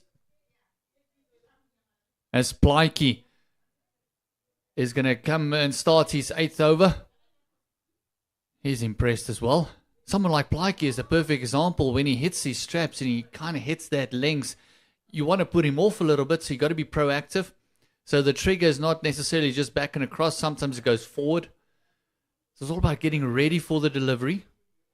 Every batter is different. And with a vast amount of cricket being played from a very young age, we got under 7 leagues running now. So from there, you really need to coach each individual in a team sport, which is difficult. There's some good bounce by Siya Plaatje. So perhaps for Van Skalkwyk, instead of moving that front leg across the crease, maybe try and get it a bit more down the pitch. But look, we need to mention how well he batted, though. Here we are nitpicking his dismissal. But 72 he scored, and for an 18-year-old, he just looked so accomplished. Dealt with the new ball especially well, showed great judgment, and clearly there's a decent amount of confidence there as well.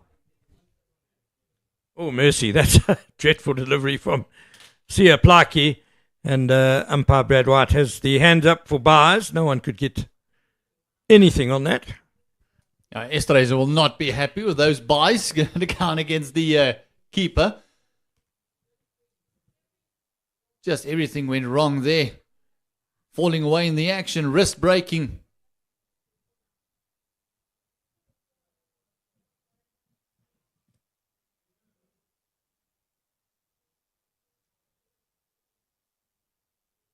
Bit of a gift there for the Momentum Multiply Titans. 131. Loss of that 1 wicket.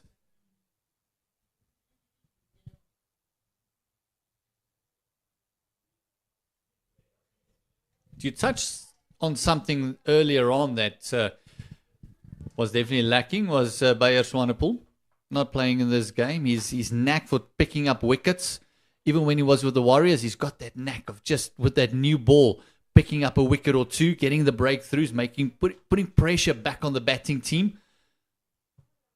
And again, we're not saying that the Lions bowled badly, but he's got that knack of things just going his way with that new ball. Bowls are fuller length for starters, which maybe the Lions could have improved on a bit today. That's not a bad length by Plaatje, just bit too wide. And also, he's a bit more patient on that fuller length. He doesn't bowl one or two there and then something else. He's kind of very patient. He's happy to get driven. If you think of great English fast bowlers, they've always been with the swing. A guy like Anderson, never mind if they got driven through the covers. Shows the intent of the batter to play at him, and then he starts doing his magic. Especially if you have swing in your arsenal.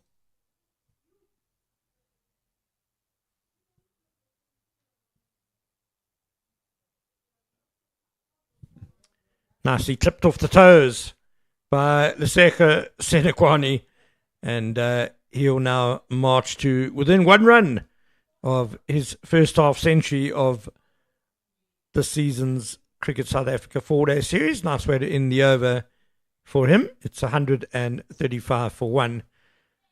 And swing bowling, it's a conversation that our Durban colleagues, Andy Capistano and Brett Proctor, were having in the previous Lions game about a bit of a dearth of swing bowlers in South African cricket at the moment. And I guess Bayer Swanepoel would be probably arguably the foremost proponent of swing bowling in the country. And in case you missed it, we explained earlier that Bayer Swanepoel unfortunately has fallen ill, so unable to play in this game. Peterson just walking into the channel there of Potgieter and working it down a fine leg for 1. Oh, it's a nasty bug. It's been travelling around. Quite a few sportsmen, not just cricketers, has fallen to it.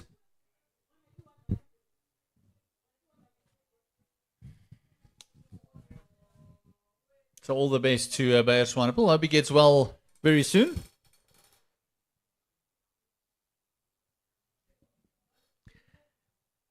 Apparently he is on the mend. Just left still feeling pretty weak after it though. So it's going to be 4 hot days in Centurion, and the Lions just deciding a wiser course of action not to force him into playing so soon after sickness.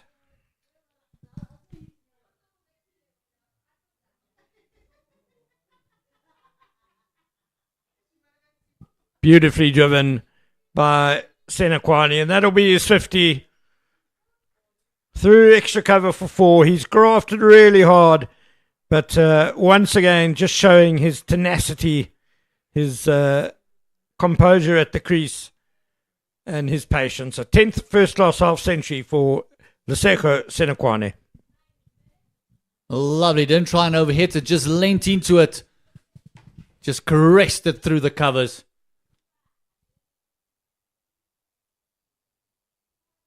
That's 50 up.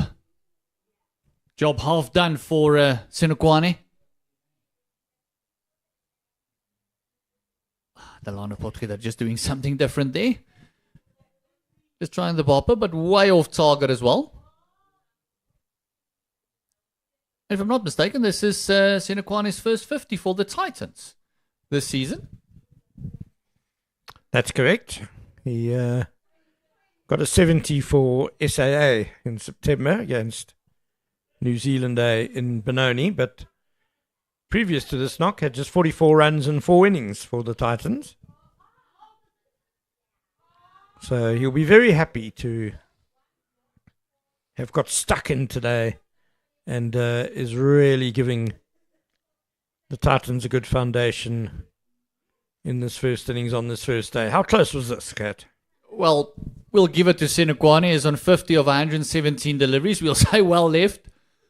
But I'm pretty sure Delano Potgieter walking past the umpire there and saying, listen, can't we just measure those stumps? Because I don't think the paint is regulation thickness on it. There might be a millimeter or 2 we need.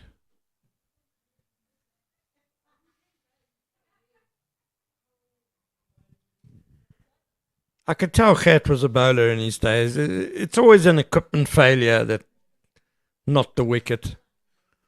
something wrong with the ball, stumps not painted properly. The game has always been about batters, so we've always been equipment wise been hard done by, oval balls and all that sort of stuff. Seam not being regulation, that's why the ball's not swinging. You're not hitting the seam. I remember being a gog when you graduate from school cricket into senior cricket, and I used to love bowling with those little two pieces that swung around corners, and then suddenly they give you a four piece. It's a lot harder, and as you say, again against the bowlers. And you bowl exactly the same line as a two-piece and you get smacked over mid-wicket every time. That happened anyway, but yeah. Siaplaki to continue. A little bit of a wayward previous over.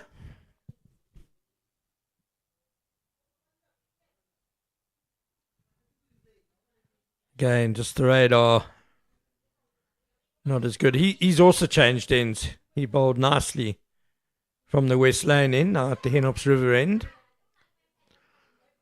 Easy to happen for a bowler, just a slightly different feel running in. Just about every cricket ground, one end will feel slightly uphill and the other one slightly downhill. And there's also a bit of a breeze blowing out there as well. It's a nice bit of a cool respite, but that does have an effect on bowlers as well. Looks like more of a cross breeze. This one actually coming over his shoulder. Looks like it's coming from over his left shoulder. So every now and again, if you're used to bowling into the wind, now all of a sudden you've got the wind at your back. You're just rushing in a bit more. So blowing towards the leg side as he bowls to the right-hander, which might explain the couple that have slanted down the leg side.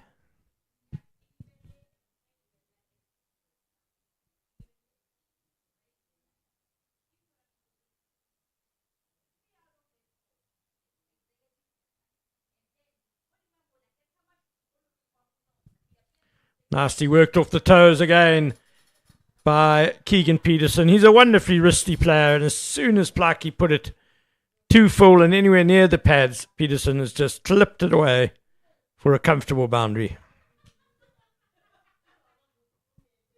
He's one of those players you don't really want to give him anything on his pads because he's so wristy, and he's a phenomenal cutter of the ball as well. Well, that was just pure timing. Great position, great shape. His head was perfectly still, getting over the ball. Any youngster watching, that's a lovely example of how to play that shot of the legs. Technically has always been very, very good.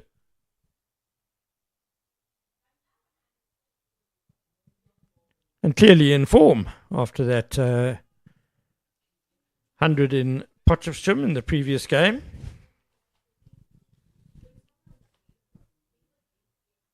$119 not out, he scored against the Dragons.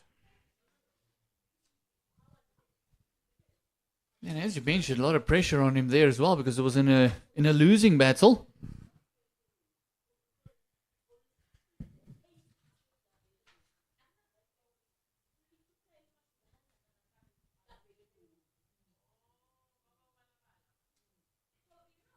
He would love to continue that form into this innings and maybe do it twice in a row for the Titans. Put them on the front foot. Get that first inning score over maybe a 350 just to really put the pressure on the Lions. They're desperate for a win at the moment. 2 losses in 2 games.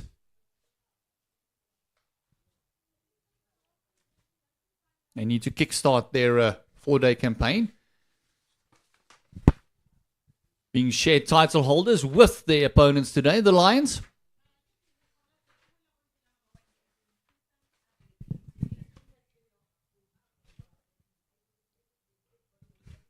Ah, beautiful again The previous delivery was a textbook forward defensive off the front foot.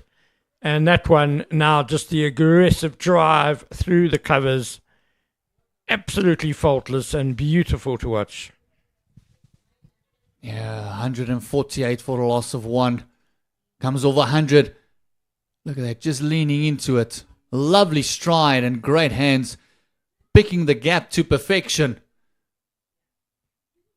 Actually, off screen, you could see as the ball went through the gap, you can actually see the fielders just dropping their heads, not even moving towards the ball. That's how brilliantly he's picked the gap there. Just look at Lesego Senokwane, 53 not out. He's going to be facing up. He's 8 fours. A very patient innings. 119 deliveries. Going to be facing up to Delano Potgieter.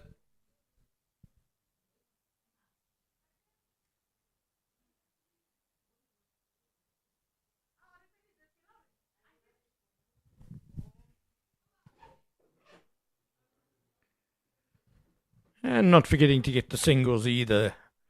The Titans, Senokwane goes to 54. I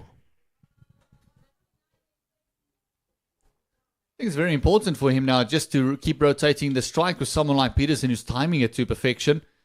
If him and Peterson really can get the singles, the ones and the twos going as well with that beautiful timing that they're showing at the moment,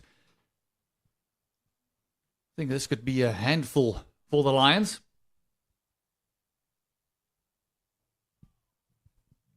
More runs through that onside. Kat, it's funny how sometimes a pitch can really deceive you. I think we all thought batting would be a bit more difficult today than it has turned out, but it really does look a nice batting deck now. Ball starting to come on nicely. Yeah, 150 up for the momentum multiplier Titans. For just the loss of the 1 wicket, so really setting themselves up for a massive first inning score.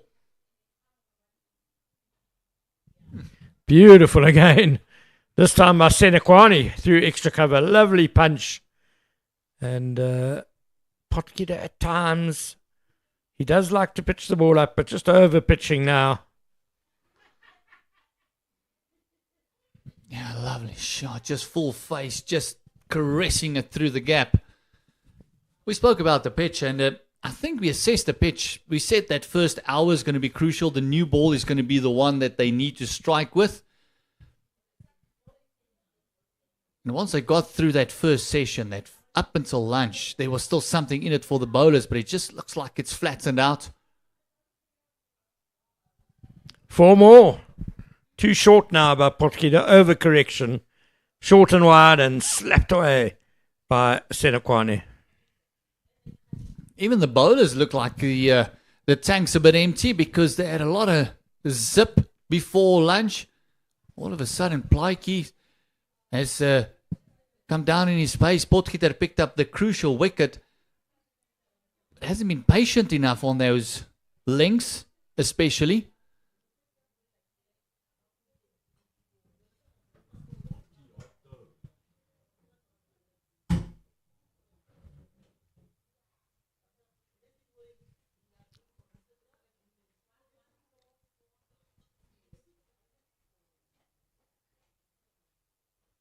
Be interesting to see how long it takes for 14 to come into the attack.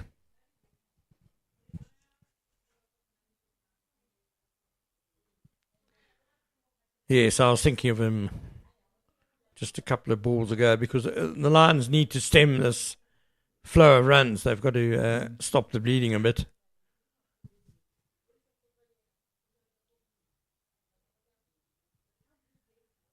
Again, Potgieter frustrated because that's just too straight. Too easy just to work into the acres of space on the leg side. For a single to end the over, another profitable over for the Titans. 11 runs off it. And it's 159 for 1.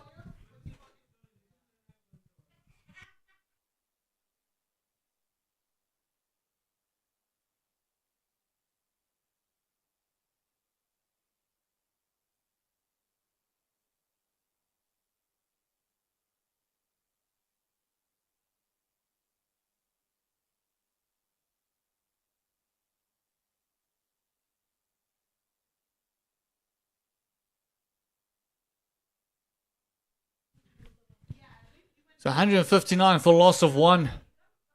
Blakey to continue. Men on the fence is a deep backward square and fine leg. Still 2 slips and a gully and a backward point.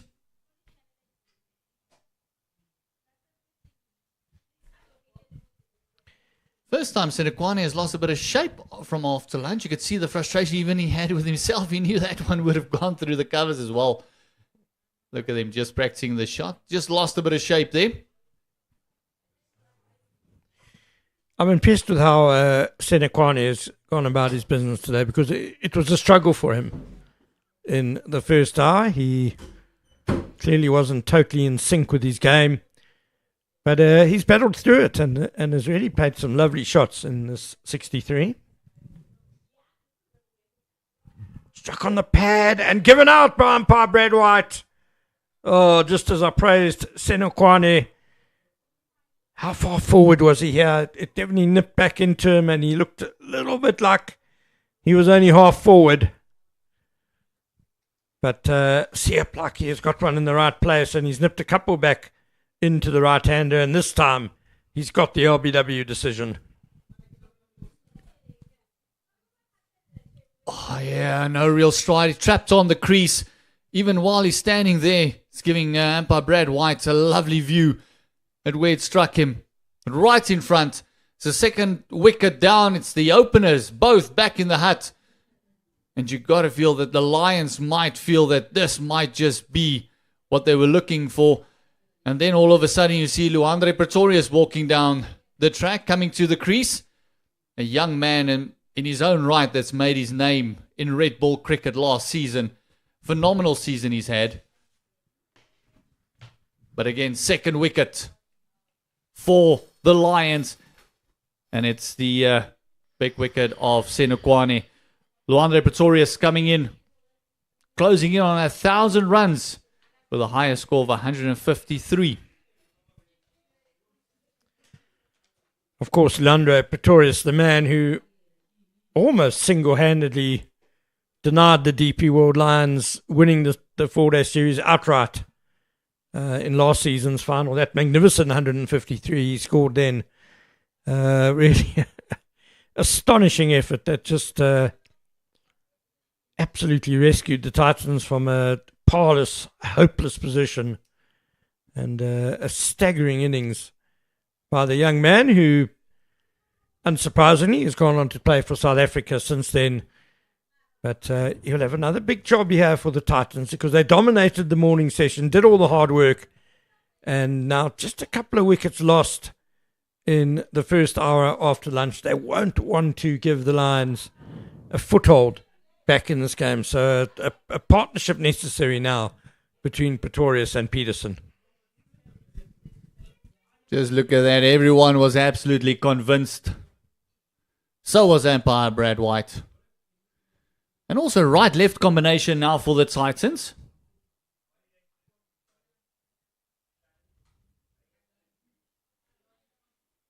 This will help the rotation as well. Especially when they get the ones and the twos. And LBW again, absolutely dead in front. Blakey, after being wayward the previous over, has been quite on the money on this one. Even the first delivery bowled at Luandre Pretorius now. Decent first one. Yeah, well, he was predominantly bringing the ball back into the right-handers. So this will be going away from Pretorius, and the wind is helping him as well. So good to see a third catcher behind the wicket for the Lions. And there's also a backward point who's quite close in. He's almost a wide gully, isn't he? Yeah, he's between those two. Almost call him a second gully. Comes in very close. But Luandre Pretorius, of 17 innings, 9 of them has gone past 50. 5 50s, 400s. Just look at that. Average of 62. 5 50s, 400s. Phenomenal young talent.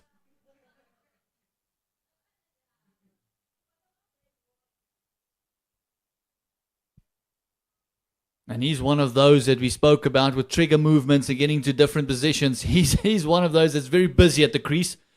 He's never still. He does that big twirling of the bat. I always worry about dropping the bat. Not that a player of his ability is probably ever going to drop the bat, but for us lesser talents, perhaps not such a good idea to be twirling the bat like that. Also, club cricket. You normally have a cold drink beforehand. That doesn't help with the hand-eye coordination when twirling bats.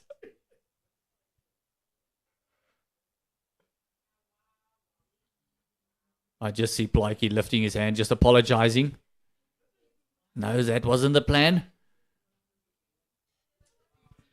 Well, it was a maiden wicket, though, for Sia Blakey, getting a very useful breakthrough for the DP World Lions. Here it is again, chapping Senokwane LBW. You see his front foot's barely got out of the crease there. And playing from the crease, missing the Indaka. And pretty palpably out LBW. I'm also out of here as Pendula Magabani will be joining Gert Maloney. It's the second time around that we've had Pendulo coming in and Bjorn Fortuin coming in at exactly the same time.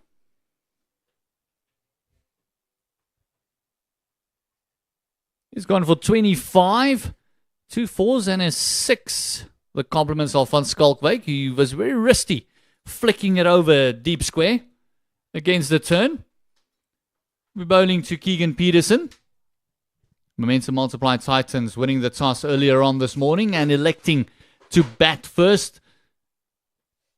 Lovely opening partnership between Senokwane and Van Schalkwyk. And the work being put forward by Peterson. And joined him for just 4 deliveries is Luandre Pretorius.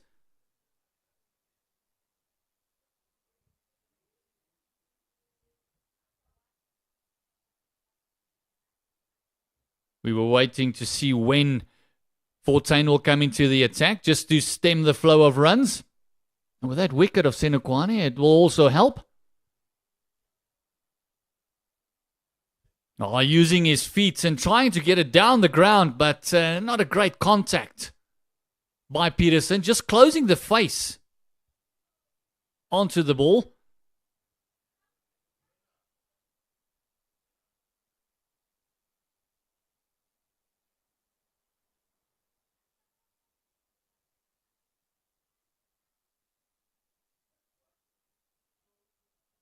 Fortuin, one of those bowlers that will get through his over very, very quickly. It's already 4 deliveries in.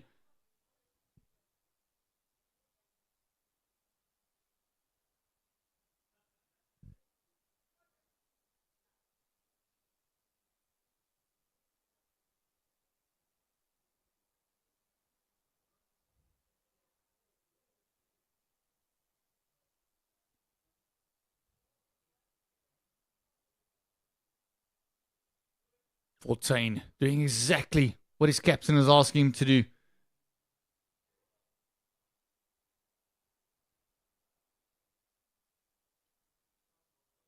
Using his feet. Soft hands to Delano Potgieter. Can't stop the single. And it's one of the over. It is 160 for the loss of 2. Here's Keegan Peterson. He's on 15 of 18.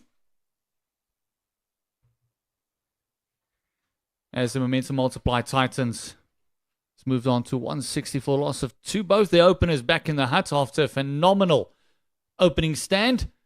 Talking about phenomenal. It is Pendulo Mufasa Makabane. Welcome.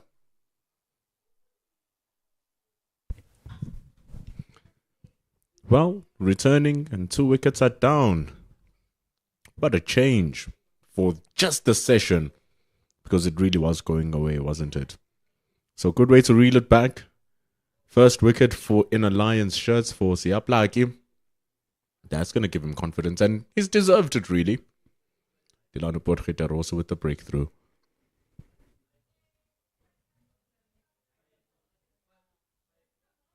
Oh, this one, what a lovely shot. Keegan Peterson getting right up on his toes and playing it through the offside.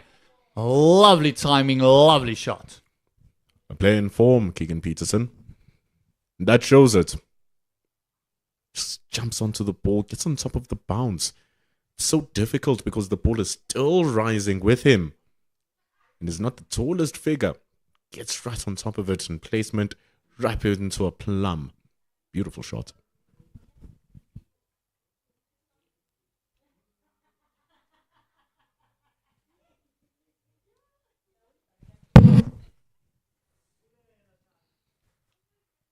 A lovely shot through the offside and great work done on the boundary. Looks like Luther Sapamla down there. Had a lot of ground to cover. Easy 2 for Peterson. Big fast bowler, Lutose Pamla. It's going to be easier to cover now that there's 2 wickets down. Would have been a very different story if there was still no wicket lost here between the Titans and the Lions. But right now, Siapla changing in ends. You want to get Keegan Peterson, or you'd rather want to get Luandre Pretorius, who's the new man in now. You want to get Luandre Pretorius out quickly because he's been in decent touch, 350s in a row to start off the season. His only missed performance was that final innings in their second game versus the Dragons. But other than that, Luandre Pretorius has been a dangerous figure for the Titans. They are player of the season last year for 4-day cricket. They are player of the season overall. Fantastic talent. And also still a very, very young man. Great prospects for the Titans going forward. Van Skalkwyk, Pretorius. Amongst some really experienced players like Peterson, Senokwane, the Janssen brothers. You saw how those synergies worked so well in that first partnership. Jorik van Skalkwyk played really well. Played alongside Lesego Senokwane into his late 20s now. Amongst the top run scorers since the restructure of the CSA 4-day series. So you got a player who got his debut 2 weeks ago versus a player over the past 2 seasons has been amongst the top run scorers. So it's a really good partnership for the Titans in trying to get that experience and talented youth to work together so that they can become a much more stronger unit.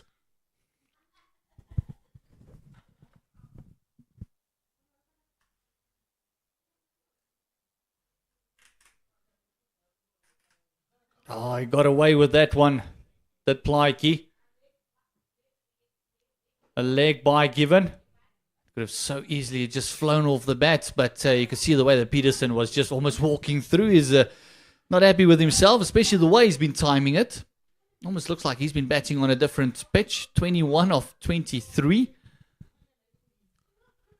We saw how long it took for the openers to start getting any sort of move on. Lesego Senokwane and Jorik van Skalkwyk. But this shows that their work has been done. 44 overs in, your number 4 now comes in. The ball is tired.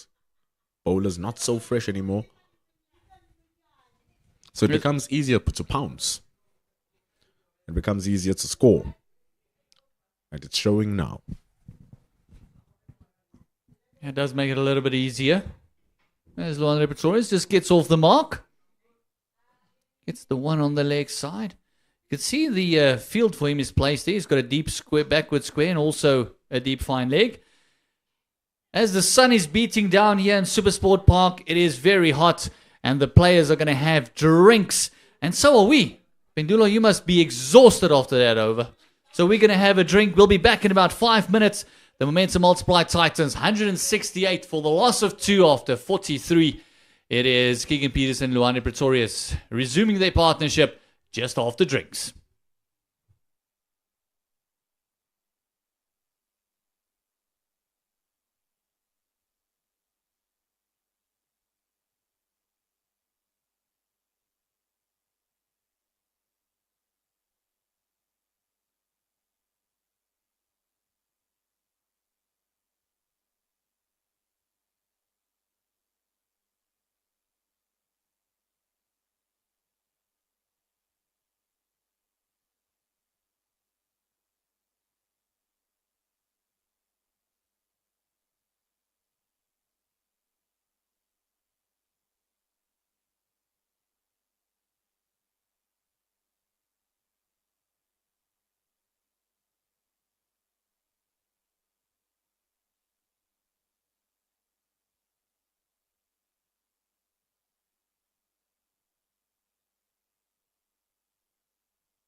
As we have drinks, Luandre Pretorius taking on strike against 14.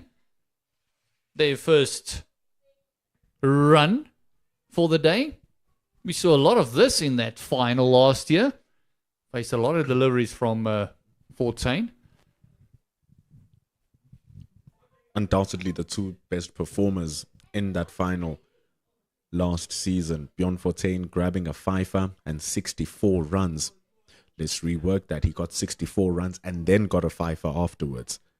Luandre Pretorius undefeated on 36 in the first innings, which was crucial because in that second innings went on to score 100 runs, 120 to help salvage the game for the Momentum Multiply Titans and share the trophy. And so here they are again, the first time they face off each other. So Pretorius has fond memories against his fellow defending champions. Well, the first time this season they will match up. Just off screen we see Luto Sapamla just warming up. Just getting the hips going, just getting the shoulders going. He might be replacing Plaatjies. These two teams played each other 6 times last year over the course of the 2 separated seasons, but 2024 played 6 times. Lions winning overall 5-2, or 4-2 rather. So over the years and over the seasons, it's been slightly tilted to the Lions' favor after the dominating 2010s for the Titans. Absolute freakish.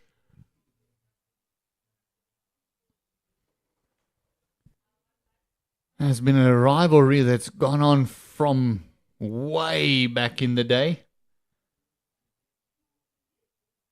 Because they're so close to one another.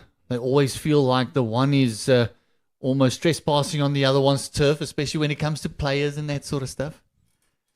Players coming from Johannesburg over the river and vice versa. Our producers choosing the ideal shot of the players, the exact example of that, Luandre Pretorius. King Edward's boy eventually moved to Pretoria. Was destined to become a lion. And now he is a titan, and he is the titanest of the titans. And his brother also moved across the water, playing for Affies.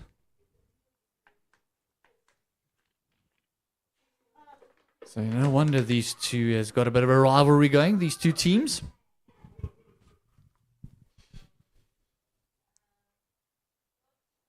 Just keeping the scoreboard ticking. That left-right combination is going to be key. Just making sure that the bowler doesn't settle into a line of length to one of them. And also being two completely different players technically. It really does make it very hard for a bowler. As soon as you worked out the one, you got to bowl to the other one again. So you're changing your line, your lengths, your plans completely.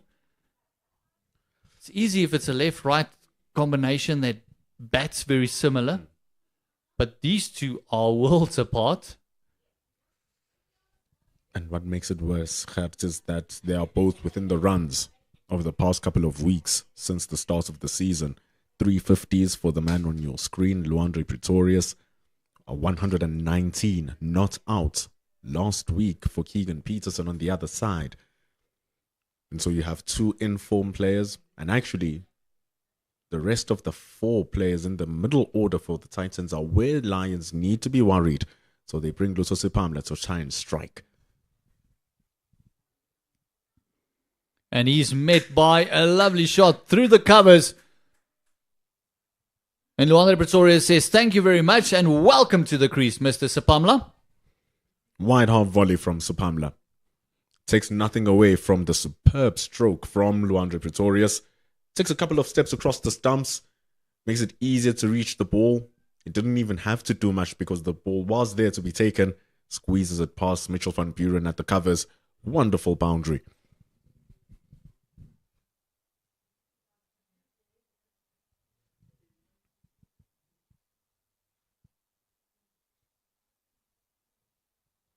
Oh, outside part of the bat. not really where intended, but the result will be exactly the same. He's doubling up on the fours, Pendulo. You just heard the cry from Lutosi Pamla going, oh, it's so unfortunate. He pulled the length back that time. He also tightened up the line ever so slightly. Gets a thick outside edge, and so the point fielder who was up in the ring has been left at the boundary just to offer a little bit more protection for Lutosi Pamla being carved through there twice. And also, you don't really want Luandre Pretorius to get going, because he can take the game away from you in a couple of overs. It's amazing watching his adjustment from all different forms of the game, because he has hundreds across all three formats for the Momentum Multiply Titans, except for the T20s. But he has strong performances there. He has half centuries and 50s, let alone not even speaking about his SA20 exploits, where he led the run scoring last season. When you watch him play his first class game, you would never say he plays the style of cricket in white ball cricket that he does. Yeah, if you look at his strike rate across the board, he's got a phenomenal strike rate in white ball cricket, and then he's got a strike rate of 66 in red ball. So he does adapt very well. And also, I feel that if he's in, he can really take the game away from you, even in red ball cricket. His debut was against the Dufferbed Warriors whilst they still had Bears Swanepoel last season.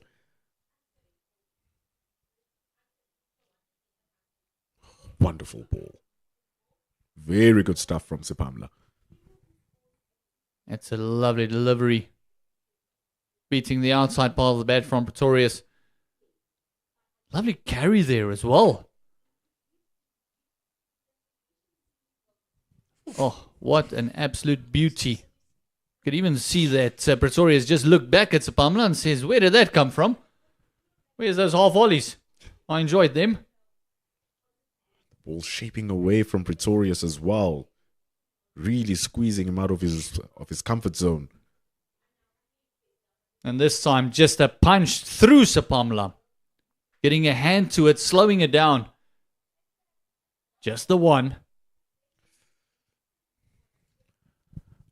46 done. It's 180 for 2. Once all players are out there in the field, it's a level playing field. All of you are equal. I must hit you for runs if you're a batter. I must get you out if I'm a bowler.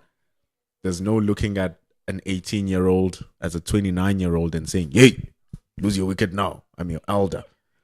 Everyone is in the level zone. And we're talking about his strike rates in T20s, internationals. It's 122. If you're talking about domestic, it's 142. List A is 110 strike rates, and his test strike rate is 92. But like we said earlier, just a 66 strike rate for his first class. So it does show that he can adapt to all formats, and what a player that can do that. I like the idea of looking at his first class career strike rate rather than his test career, because you have a bigger sample size to look at. It's not major, but slightly bigger. And because of that, also, if you look at the margin of games being played across South Africa, and South Africa is so diverse in the conditions that it gives you. And he has 3 centuries in 3 different grounds in South Africa in first class cricket. So that talks about the adaptability as well.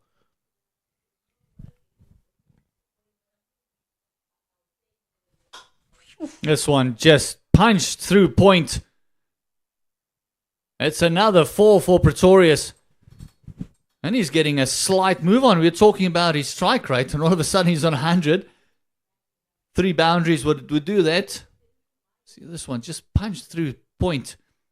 It's another 4-for. Overpitched from Bjorn. Too close to the batter, too wide from him as well. And it's just so easy for him to punch it through. But we always say just because the ball is there doesn't mean that it automatically teleports itself to the boundary. You still have to play the shot and you still have to follow through. And it does really well, Luandre.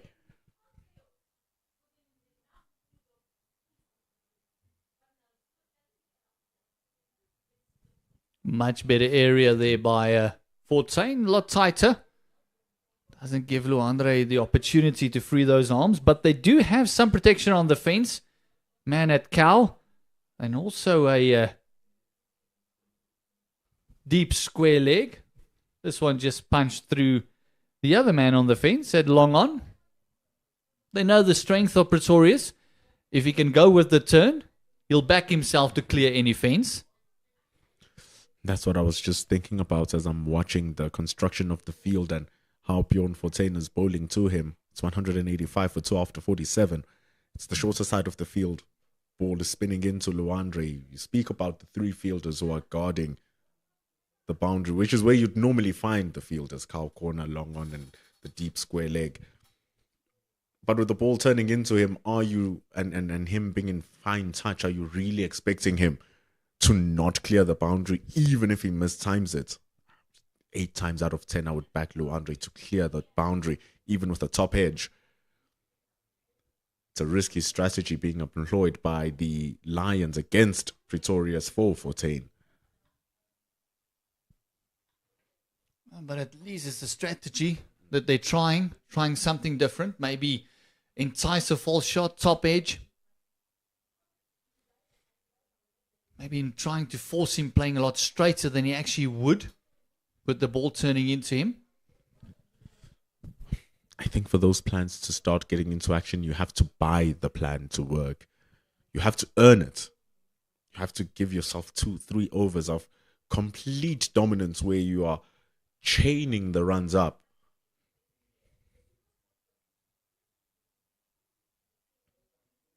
Feels like it's only then when you apply that pressure, you accumulate those many dot balls, that the batter will then try to say, okay, let me clear this boundary. Okay, let me clear this inner ring.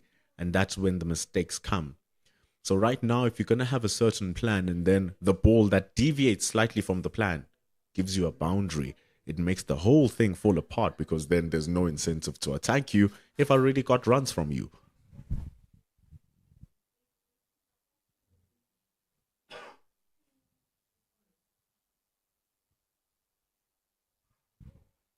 This one, another lovely delivery going across the left-hander.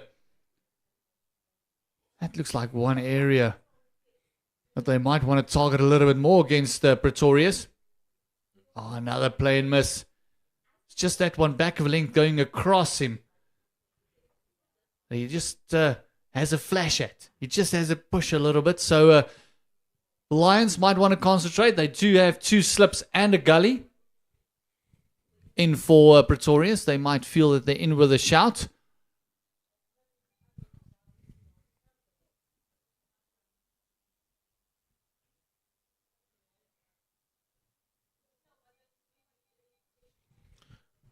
This one just on the leg, straying, and it's a single. See, that's the issue with that ball. He's bowled 2 of them, the ones that move away from Luandre and beat the outside edge. But getting that area and getting that ball to do just enough to pass the off stump and pass the outside edge is mightily difficult coming over the wicket, especially when the batter starts shuffling across the crease. And so he bowled the exact same line and he bowled it fuller, which is what you want, because if that ball moved away, it was going to be trouble. But then that's the risk with that ball. If it doesn't move away, it's easy pickings for the left-handers. It just drifts onto their pads and it's easy pickings.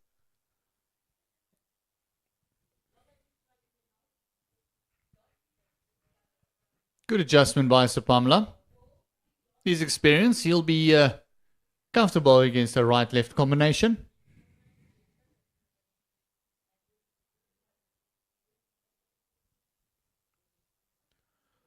Those balls that were moving away from Luandre Pretorius now come back into Keegan Peterson. Therefore, there's only just 1 slip and 1 gully. That slip field had taken into short mid-wicket for that ball that comes into the right-hander. Well, lovely delivery there. That one just hit the seam and just came up a little bit more than Keegan Peterson expected it. Luandre got one like that as well, just back for length, and just you can see Peterson just showing him that ball just took off. Bending his back, and a lovely delivery by Luto Sapamla to close out the 48th over, 186 for the loss of 2. Peterson and Pretorius at the crease. Their partnership is 27 at the moment, following up a lovely opening partnership by Van Skalkwyk and Senokwane. Over 120, 123 to be exact. And that's what the Titans have been lacking over their past 2 matches. The opening batters making solid contributions.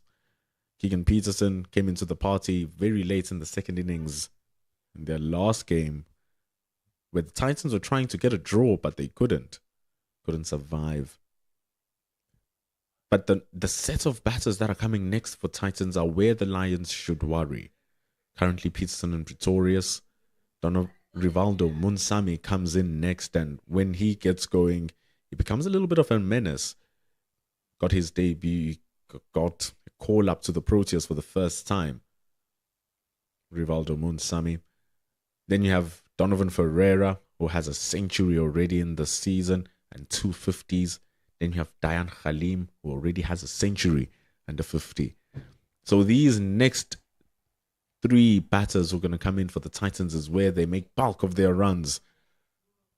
So the fact that they have 190 odd to be a platform on means nothing but good stuff for the Titans.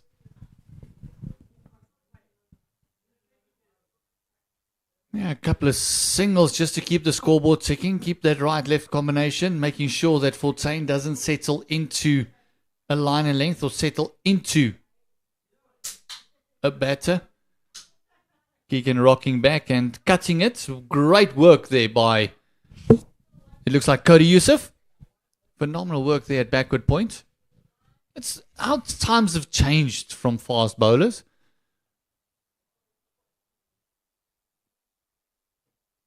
Oh, he's got the edge. Is that the wicket they were looking for? Yes, it is. It's the end of Peterson. Phenomenal catch. Riza Hendricks. Great hands. And a lovely take there. And it's the 3rd wicket down for the Titans. And it's wicket time for 14. A big one of Keegan Peterson. Wonderful delivery on the off stump. It straightens, gets the grip. Keegan Peterson playing for as little spin as possible, but the ball did just more than he expected.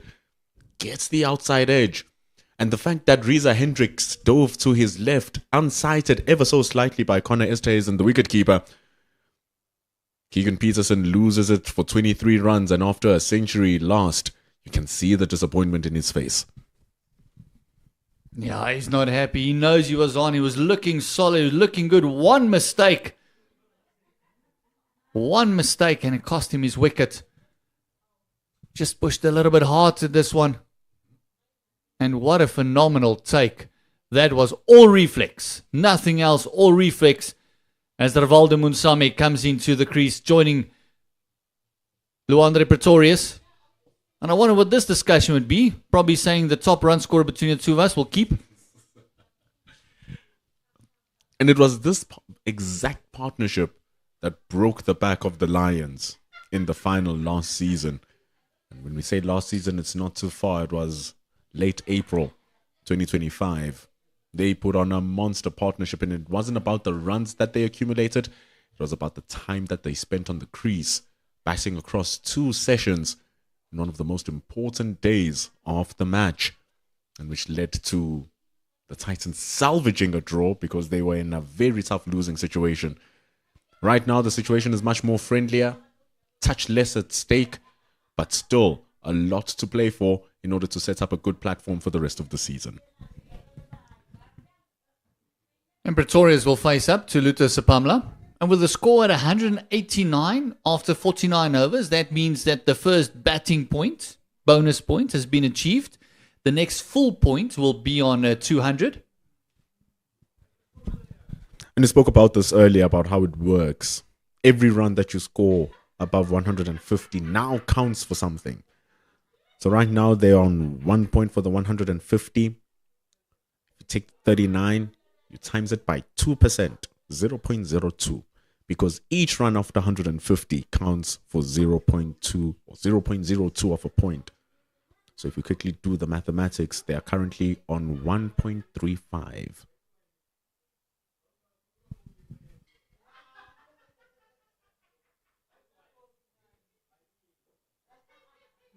You see a lovely straight shot by Luandre Pretorius. Don't lose confidence there. I saw you doing the maths as soon as you said it. Close enough. But like I said, the next full point will be 200. So that would be the target. Because every 50, as you mentioned earlier on, is basically a full mark. Wasn't too far off.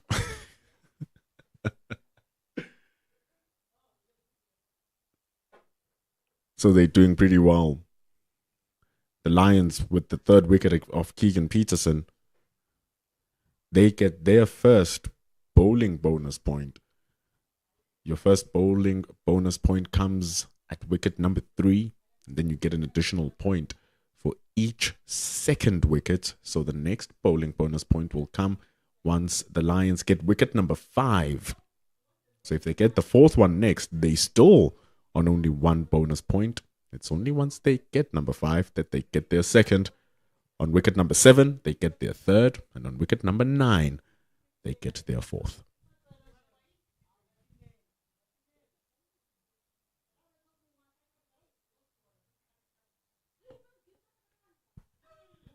Lutosa Pamla has definitely just dragged the length back a tad for Pretorius. He's a menacing figure. You know, sometimes you can look good, you can score good as you play, but it's the demeanor you carry around the crease after the ball is played or before you face a ball that just releases what we now call the aura of dominance and batsmanship. Dare to say this lad exudes all of that confidence.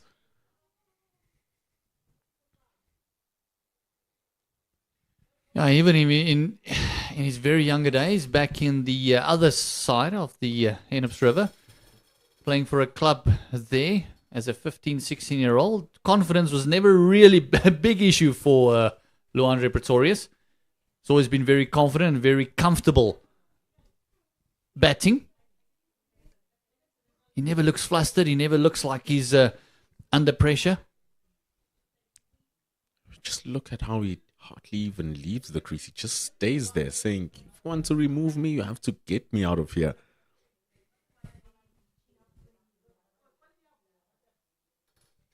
And the more he stays out there, the more dangerous it becomes. 50 overs completed. The momentum multiply Titans after choosing to bat first on 189 for 3. There will be a commentary change. Ken Borland comes back in. Comes back in with a bonus point being achieved for the DP World Lions after getting wicket number 3. Comes in on a fresh partnership. Comes in on a fresh batter, Rivaldo Munsami. Recently accumulated 4,000 first-class runs. Bulk of those coming in the last 3 seasons. Player of the season for the Northern Cape in Division 2 and player of the season 2 years ago for the Titans. Averages at 37. Very nice conversion rates, 2050s and 1100s.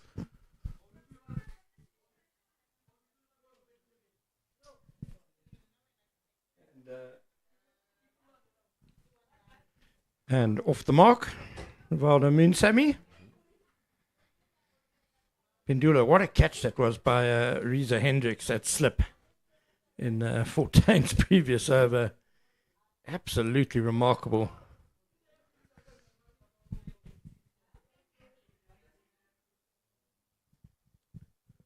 victorious Nurdles behind square for another single. Had to take the catch behind him as well. Because like Gers Maloney had mentioned, Peterson went at it with much hard hands. And so it flew past Connor Esterhazen, who almost had his hands up. So the fact that Reza Hendricks could reflect and react to that is simply outstanding. Standing at slip. Well, I'll draw a parallel to the test match in Pakistan.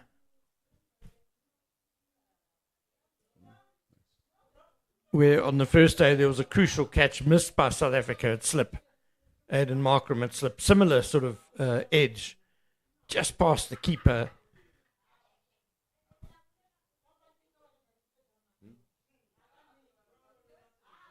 And I mean, Aidan Markram is a quality slip fielder. And he couldn't get that one going low towards the wicket keeper. Got both hands to it, but spilt it. And so if a fielder of his quality can't always take those, it just shows you how good Reza Hendricks' effort was.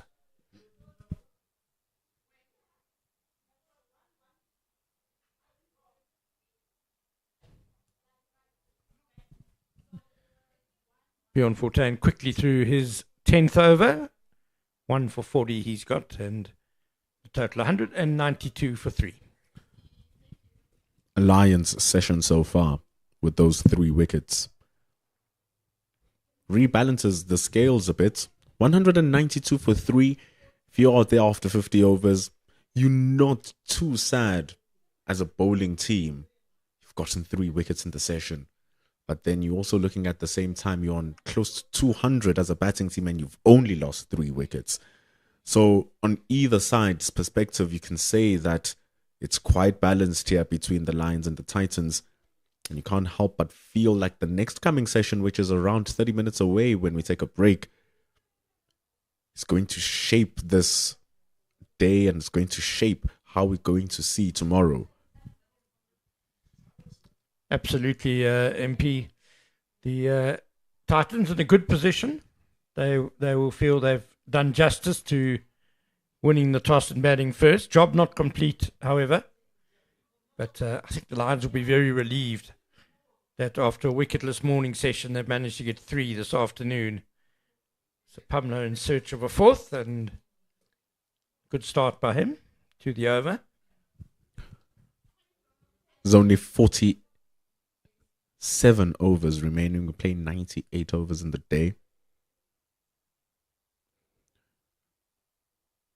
And if that happens, they get around 3 runs to the over. They add another 150 from where they are. And so going into day number 2, still on 300, say 300 for 6. Oof. Oof. Well, Sir Pumler reckons that was very close. Let's see if we can have another look at how good a leave this was by Rivaldo Moonsamy. So how far Connor Esterhazen took that. Oof, leave that if you dare. I think that's pretty safe. He's walked outside off stump and then left it. Thing is, Ken, if you take a couple of weeks back to Western Province, Lutho Pamla got 2 wickets in this exact same fashion. Juan James, Valentine Kitime left the balls and they were castled. These in-swingers from Lutho Pamla, once he gets them going, they become really menacing. And so leave it if you truly dare against him, because he's knocked over batters twice already in this season in that fashion.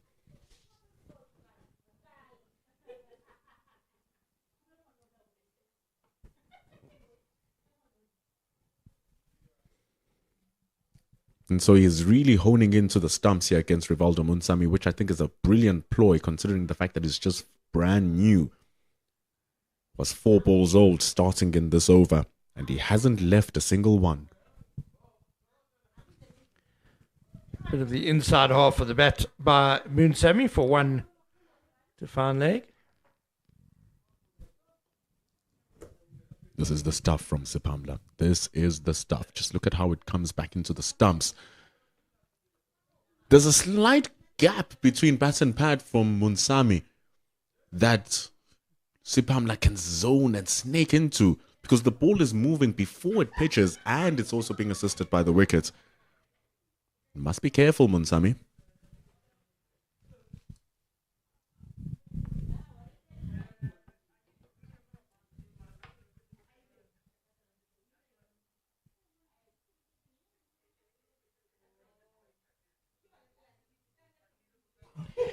Beautifully bowled by Luto Sipamla, and he's got the big wicket of Luandre Pretorius nipping across the left-hander. What a superb delivery that is. Not much Luandre Pretorius could have done with that, I feel. That is nothing short of brilliant by Luto Sipamla. The instant adjustment from the right-hander to the left-hander. He's beaten the outside edge of Pretorius a couple of times, and it's the exact same area that has beaten Luandre Pretorius. This time he fends for it a little bit harder than the 2 times where he's missed the ball, and he praised the price with his wicket. A good grab from Connor Esterhuizen diving to his left, and away he goes. Well, just a quality delivery from Luto Sipamla. Pretorius had to play, and because it was pitched just outside leg stump probably, and angling across, and Pretorius falls for 21, and not for the first time this season. The skipper, Donovan Ferreira, comes to the wicket with a bit of a fix-up job to do for his team. There you see his record, excellent average of 47, strike rate 91, that's outstanding, 450s and 300s. And I think it's been great to see Donovan Ferreira obviously made his name in T20 cricket, but the commitment he's shown to first-class cricket and how well he's done in what are still early days. Let's look at this outstanding delivery again. Can't do much about that as Luandre Pretorius, which then brings Ferreira. The thing is, Luto Sipamla is dangerous on both left-handers and right-handers. That record is going to count for something for Donovan Ferreira. He scores a 50 or 100 every third innings he has batted so far. However, from the 450s and 300s, 2 of those 50s and 1 of those 100s come in the first 2 games of the season. Tells you the type of form that he's in.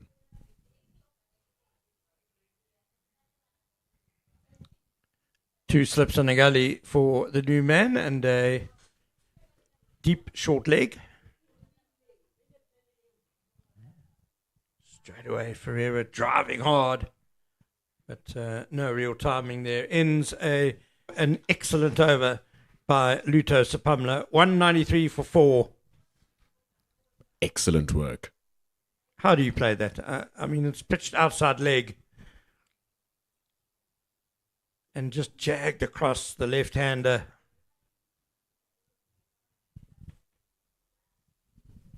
It was really good bowling from Luto Sipamla. He was working on that area versus Luandre Pretorius, and it's particularly that back of a length when he was charging down that Henops River end. That back of a length just offers extra juice to the ball. And we've seen short deliveries really vying from the Henops River end as well. And Luto Sipamla using it to his full advantage alongside his movement.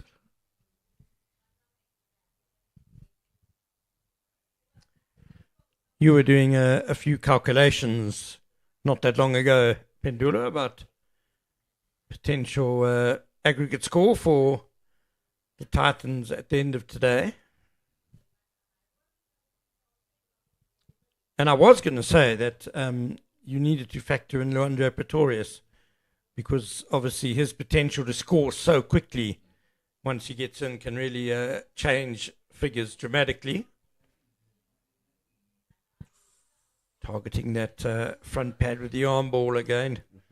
Well, neither you nor the Lions need to worry about Luandre Pretorius anymore. And you could see the delight in the visiting team and the happiness for Luto Sapamla in getting that vital wicket.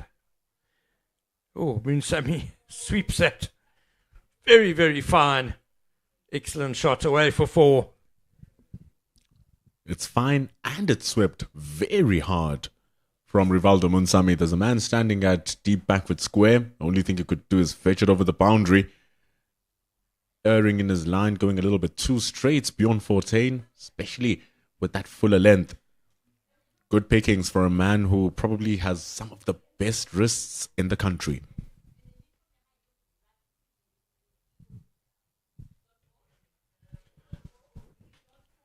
Speaking of those calculations, Ken, the reason why I even said for 6 is because of how hard Lesego Senokwane and Jorik van Schalkwyk worked for their respective half centuries. We mustn't look at the score and say that, oh, it's like this is like that. The Lions have bowled really well and the Titans have batted excellently in response, as we see the score on 198 for 4. So in order for them to continue scoring at 3 runs to the over for the rest of the 46 overs remaining of the day's play, it requires that patience, it requires that discipline, because even now the Lions haven't relented. If anything, they're in a much stronger position. So even with the big power players that are coming in next, they need to respect the good bowling and allow themselves a strong platform to push onto that 300 by the end of the day. But it's not going to be easy because everyone is bowling well. Yes, all in all, it's been a riveting day's play. Good batting, good bowling, ebb and flow. Titans very much on top after the morning session. Lions fighting back superbly, though, this afternoon. That's a full toss, though, from Luto Sapamla and whisked away for 6 by Rivaldo Moonsamy. Some of the best hands in the country. Look how easy that was. And it brings up to 200 runs for the momentum multiply Titans. A loose ball from Luto Sapamla. Out of the handful mistakes he's made, that is the most egregious of them all.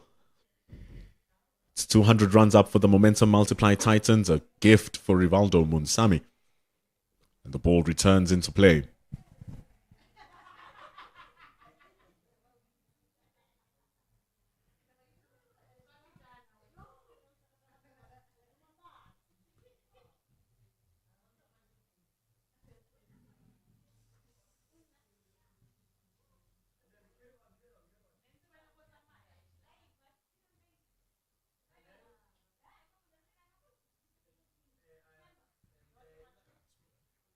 Normal service resumed for Luto Sapamla. At previous delivery, definitely one of the worst he's bowled today. Leg stump full toss. His spell so far has comprised of these deliveries that he just bowled, particularly his previous over, was simply exceptional versus Luandre Pretorius. And Rivaldo Moonsamy getting inside edges, finding it difficult to deal with the in-swingers. And he has to deal with it now as well.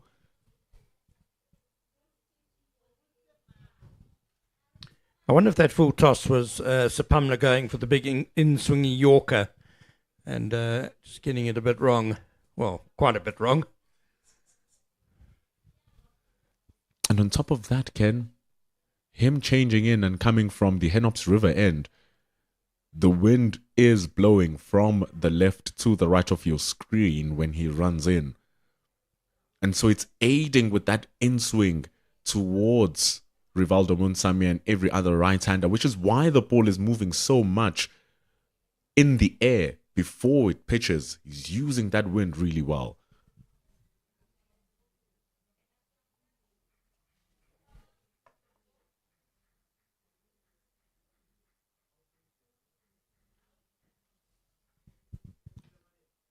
I think the fielding side will be grateful for the breeze, not just for the assistance it's giving the bowlers, but also for the cooling factor. It's a hot day in Centurion today.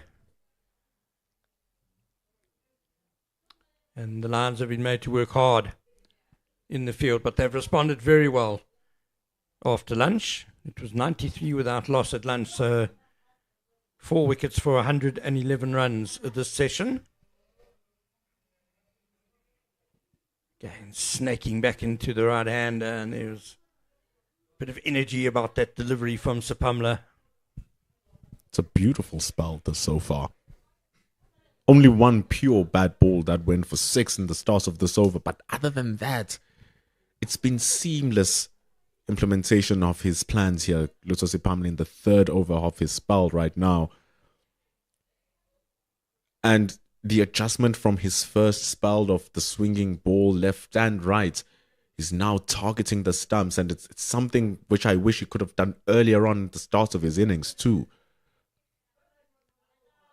Because now even the leave might become a risky one for the Titans batters with the ball whooping in with the wind and his natural movement. It's 204 after 54. Well, he's asking good questions, is Lutho Sapamla. Another good over from him.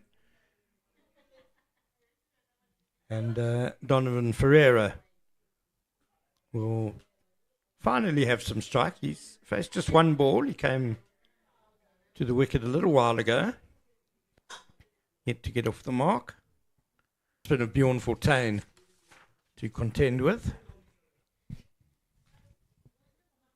Out of the remaining batting hands for the Titans, these two and Dayan Khalim to come in next. None of them are left-handers, which is a left finger spinners, not so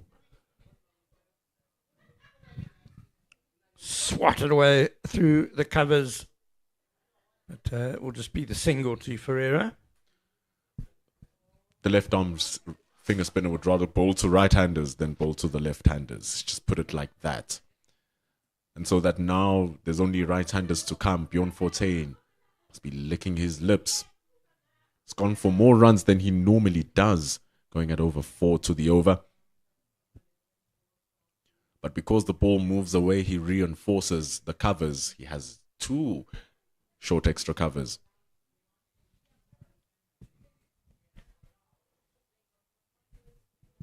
He's going to bowl it outside that off stump. He's going to try not to bowl it straight. There's no short leg. There's no one behind the hip of Munsami. So he has to be outside that off stump. Just like that. Has to force Rivaldo into the front foot.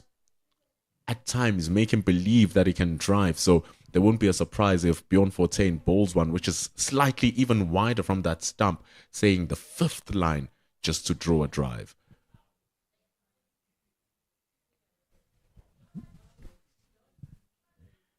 Bjorn Fortuin, such an important bowler in the DP World Lions' success over the last few years. Advocate of 63 wickets. Beg your pardon. 79 wickets in the last 3 seasons.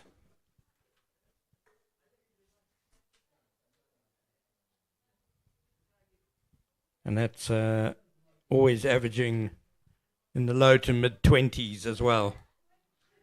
As he completes another over. As we look there at the top run scorers so far this season.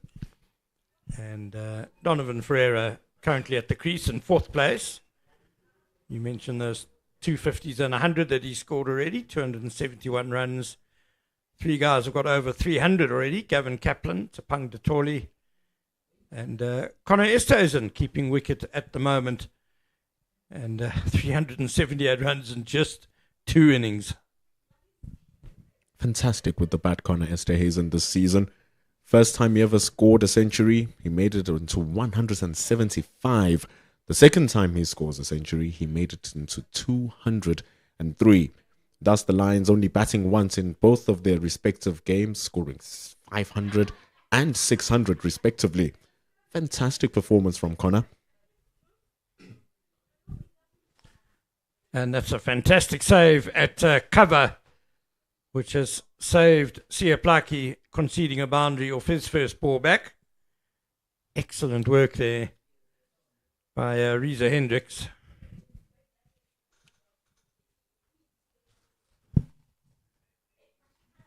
Beg your pardon, Mitchell van Buren. Good fielder.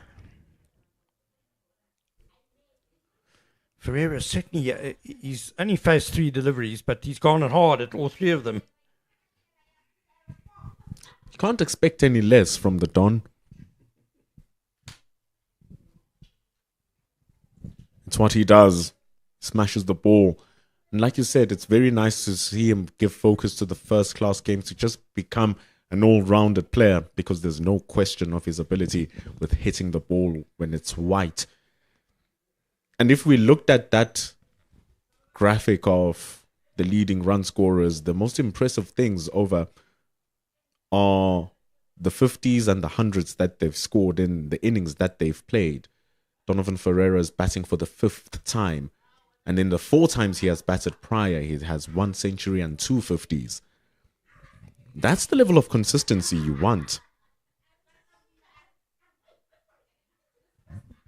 Well steered behind square on the offside by Ferreira. Is he going to get 4? He is. Valiant effort by Richard Selatwane. But in vain. That's really nicely controlled. Getting it on the ground quickly and well timed as well by Donovan Ferreira. Quality batting. It's important for Blackie to not get tired now. It's really important that he doesn't get tired. He's starting to leak a little bit of runs, and it's nothing compared to his first 6 overs, which were simply amazing. So now you want to come in and replicate the job that Lutso Pamela did for his 3 overs. He really squeezed it out and eventually got the wickets with some excellent movement. But most importantly, bowling in the correct areas 96% of the times. So here Siaplaki will need to ensure that he remains strong. He remains true to the fundamentals and lands the ball where he needs to. I'm a bit surprised that Sapamla was taken off, to be honest. He was bowling really well and asking lots of questions.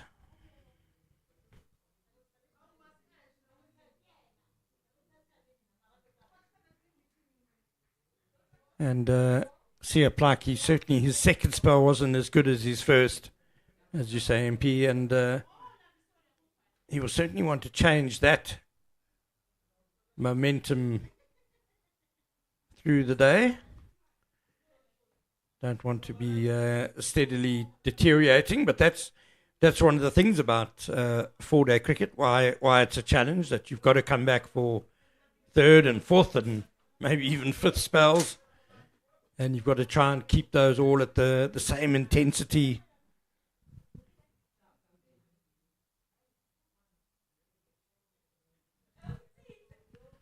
Could be 2 on here. Yeah, no, Munsami. Ferreira was keen, but Munsami has sent him back probably wisely.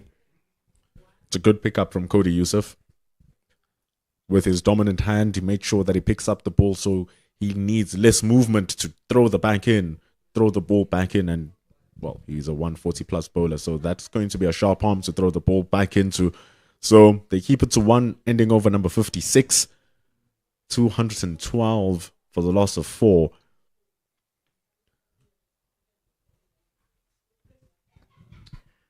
Bjorn Fortuin will continue. What's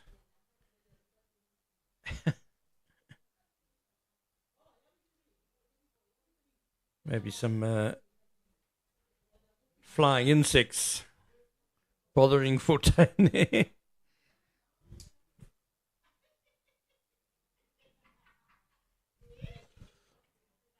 Right, back to regular proceedings for Bjorn Fortuin. It's important that 4th stump line, that off stump line as well. That is the line we're speaking of, just a little bit too short though from Bjorn Fortuin, because we spoke just at the start of the play in his first spell, Ken, about that dangerous arm ball that he possesses. You don't want to be too straight. It's going to be on the leg side, going to go for runs. You don't want it to be too wide. It doesn't threaten the stumps. So keeping it at that 4-stump line is so important.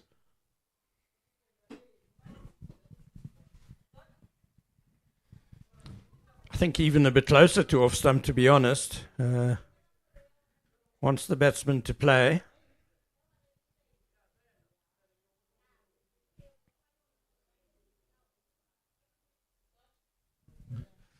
The only thing I'd cry about is just the length, but that's the length because Rivaldo Munsami went back to a ball which was rather full, but also it just didn't play the correct line of the ball.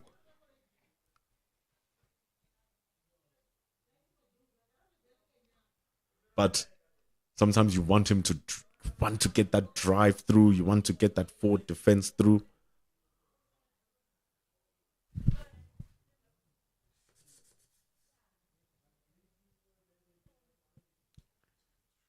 Nice footwork and nice hands again by Munsami to get the single.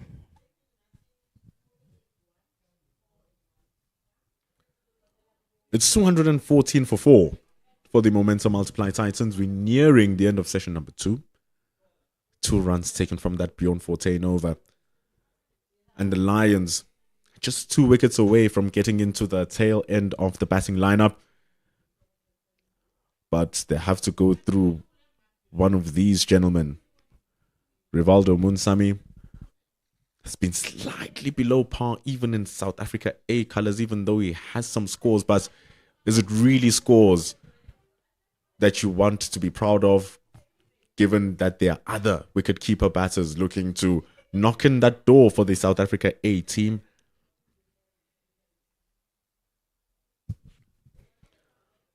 This is the time to showcase and raise his hands. Connor Esterhazen is a keeper batter. He's in good health of runs. Tsepang Ditole. 4 innings, 4 scores of 50 plus, including 200s. Second highest leading run scorer so far, Tsepang Ditole. Ruben Herman is also there.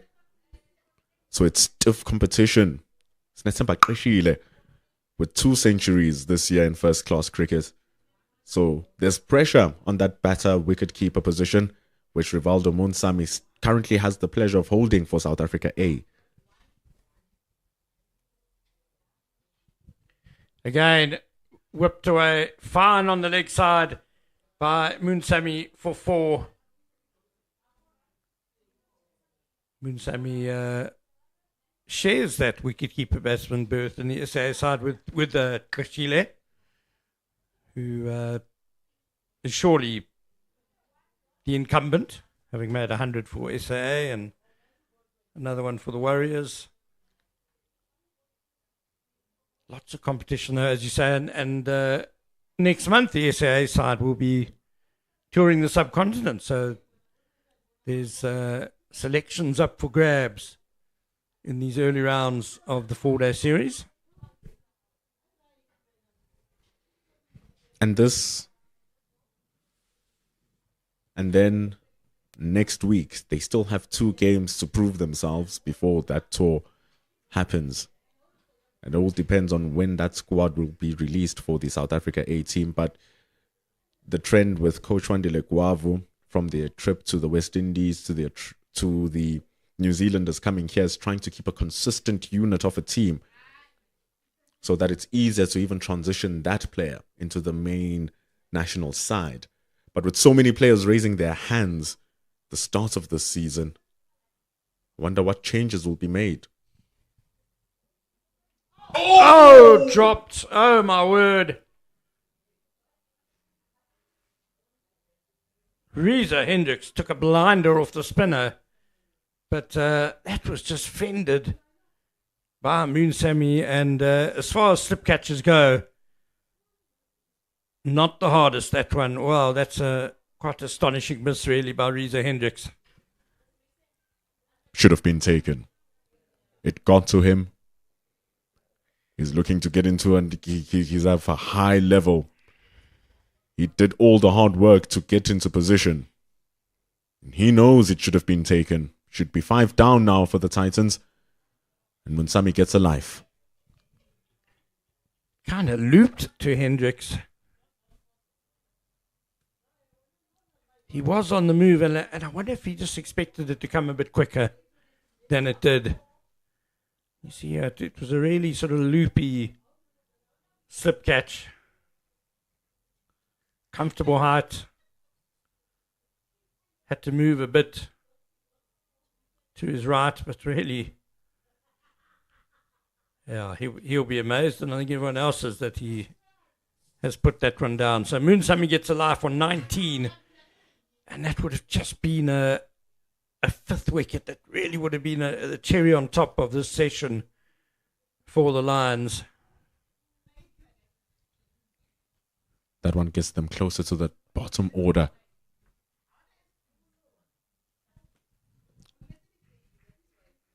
Again, just working on the angle. Munsami for one. It's going to be tea after this in 1 minute. So after this over, there's going to be tea. Would have been a delicious cup of rooibos, knowing that you're flavoring it with the wicket of Munsami. But he survives, Rivaldo. Good bowling from Siaplaki. Everything was set, everything was ready. But it didn't hit go for Rivaldo Munsami's path to the change room. So he's gonna need to find a wicket before he becomes dangerous.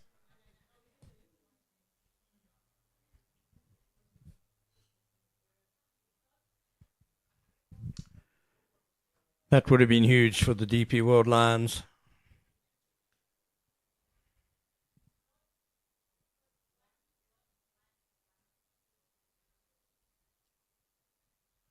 And Munsami will know that he's got to make sure now that he survives through to tea and makes use of the second life that he's been given.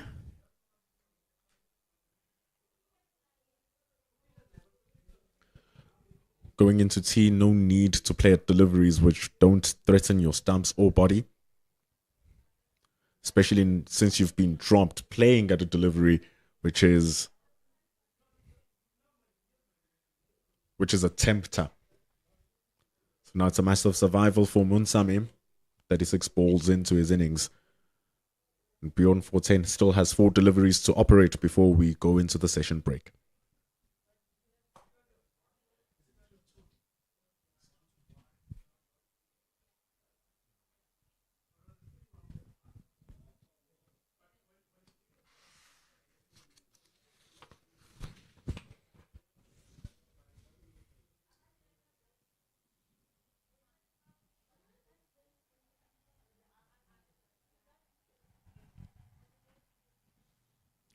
Good work from Bjorn 14. Good work from the Lions in total. 4 wickets in the session. Should have been 5. But they walk off to have tea. Rivaldo Munsami smiling ear to ear that he survived. Yeah, 30 overs bowled in that second session, and Titans have done well. They've added 126 runs to their total.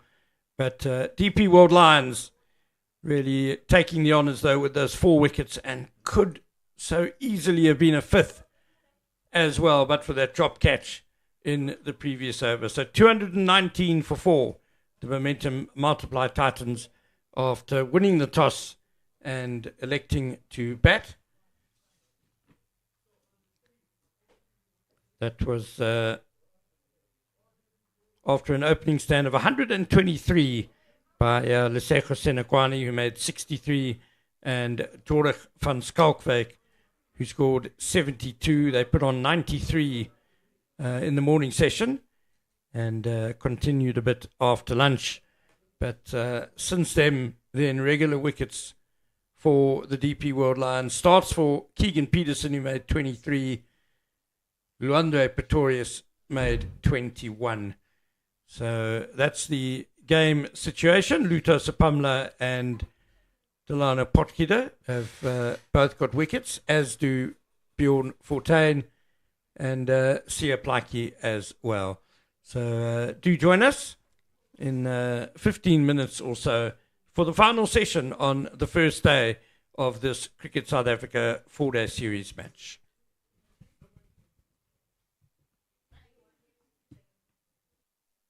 Stage is set. Camera. The shortest format, the biggest throw. Action. Lovely shot. Oh, bullseye. It's taken. Izano bukela amanina ihlala iqakamba. And remember, entry is free. The Hollywood Bets Pro Series from 4 October to 15 March. Remember those blissful long summer days? Bright smoke drifting across the stands. The hiss on the grass banks. And the thrill of getting your hero's autograph? Remember when we came together for more than just cricket? For the rivalries, the banter, and for those moments that brought us all to our feet. Sensational catch. Right out of the stadium. What a shot that is. Remember that feeling? It's back. Every team, every format, from the fire of the T20 Challenge to the battles of the One Day Cup. The intrigue of the 4-day series and the brilliance of the Hollywood Bets Pro Series. Boulder. This season, it's time to make new memories. Book your ticket to the best of South African domestic action. Head to cricket.co.za for all the details. With hometown pride on the line. Uzanawe. So tell me, these Proteas, are they talented? Yeah. Fierce. Yeah. Dynamic. Yeah. Do they have the passion? That is an outstanding catch. Yeah. Is ambition a part of this team? Yeah. Do they look unstoppable? Yeah. Unbreakable? Yeah. Unafraid? Yeah.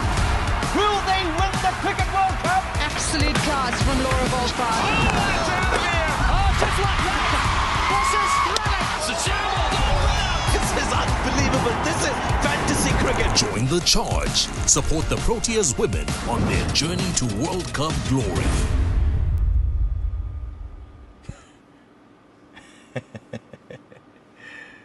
Yeah.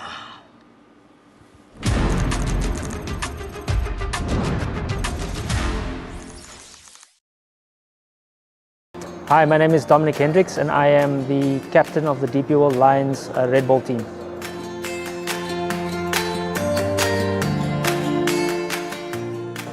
I think number one, we had a great campaign.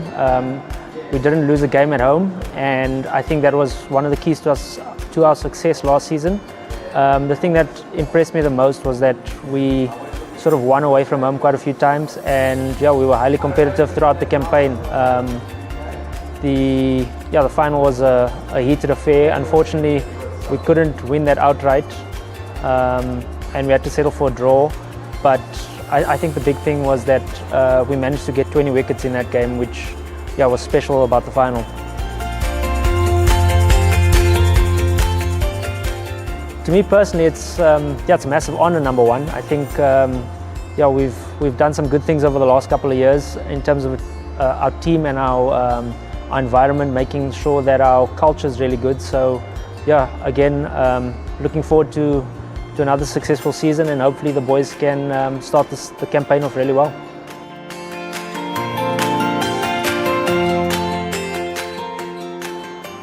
How do we carry the momentum? It's a very difficult question to answer, considering we've got quite a lot of movement this year. So I think the best thing is there is some continuity in terms of a lot of our, a majority of our players are still sort of the same faces that we've seen. So getting the likes of Mitchell, Connor, Josh, those are sort of the leadership guys to sort of carry the momentum that we had from last season, and try and get us off to a good start come this Thursday.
Welcome back to SuperSport Park. It is a lovely summer's afternoon and a great day of cricket thus far. The momentum multiplied Titans 219 for the loss of 4 after 59 overs, accumulating 2 batting points thus far.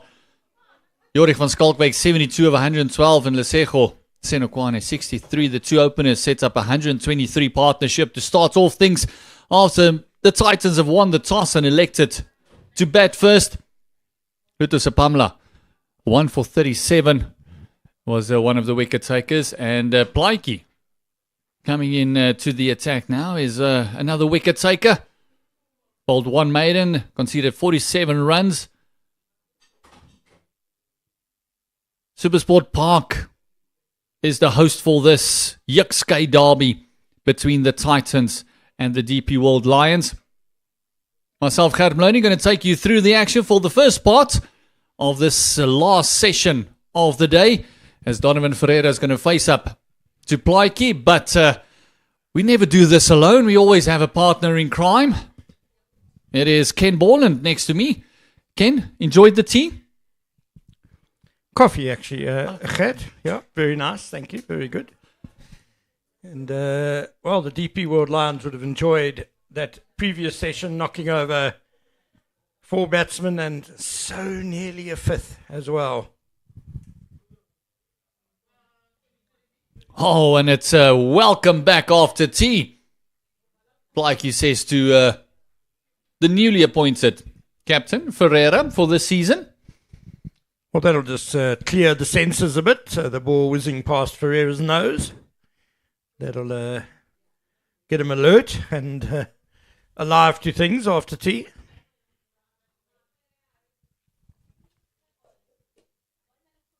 Plaiki bowled brilliantly in his first spell and not as effective in his comeback, but this third one has started off pretty decently.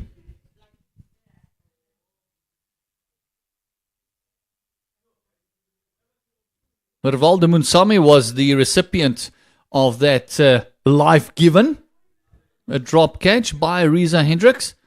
That would have been a massive wicket because he's someone that can really take the game away from you as well. And Donovan Ferreira is 9 of 12. His partnership already on 26. And a big life given to the Titans there, Ken? Absolutely. It would have been 218 for 5, which just really would have sealed a brilliant session for the DP World Lions and probably would have put them ahead of the game, especially after losing the toss. But as things stand at the moment, you'd say it's pretty even. Big final session of the day lies ahead. Just pulling out. Sometimes the rhythm is just not quite there, especially after a break. You can see Brad White just explaining to him that, yeah, I could hear the foot movement there, most likely. Played a bit in his day as well. Brad White commentated with us for a while as well. That he dug his toes into that as well. Dipped his toes, rather. He has made an appearance or two. Still in our squad when umpiring duties allow. Played, of course, for the mighty Transvaal side back in the day. Straying on line. He's got protection. He's got his fine leg and his deep backward square. His deep backward square is very square. In fact, it's between a fine leg and a long leg almost. And no one at the deep mid wicket. He's got one slip, about a 1.5, and then a gully. And he's got a man there inside the circle, or close in, at a mid-wicket, between a mid-wicket and a square. Not a conventional mid-wicket, so almost looks like there might be a short ball coming here and there. This one just guided to the other man on the offside. That's set back as well for Ferreira. It's the man on point. Or shall I say for Munsami. Donovan Ferreira on strike now.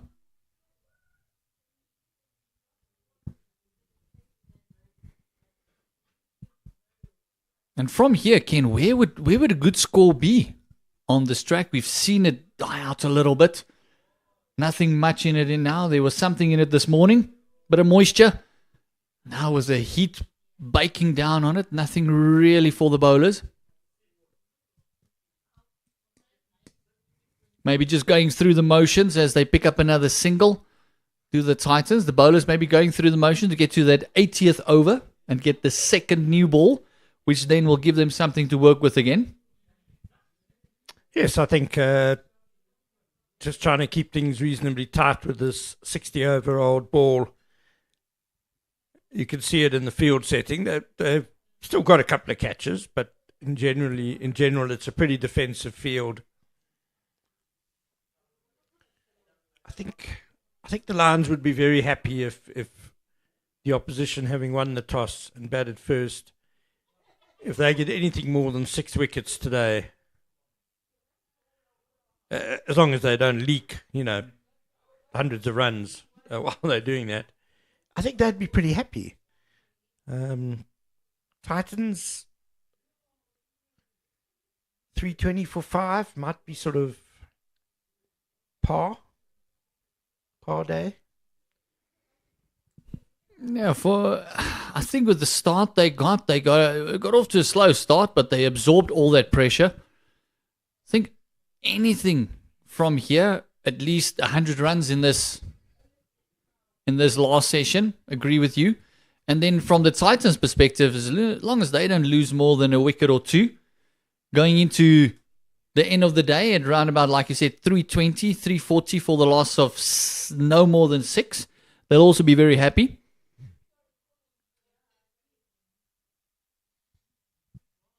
Cody Youssef coming into the attack after having a bit of a break. Double Nelson on the board.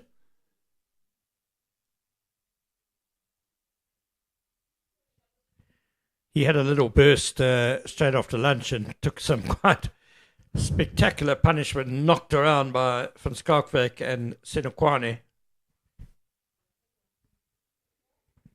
But that's a good start to him to this post-tea spell. Yeah, that one over went for 21 runs. 3 4s and 2 3s in there. Not someone that enjoys conceding runs. Show me a bowler who does, Kurt. Especially a fast bowler.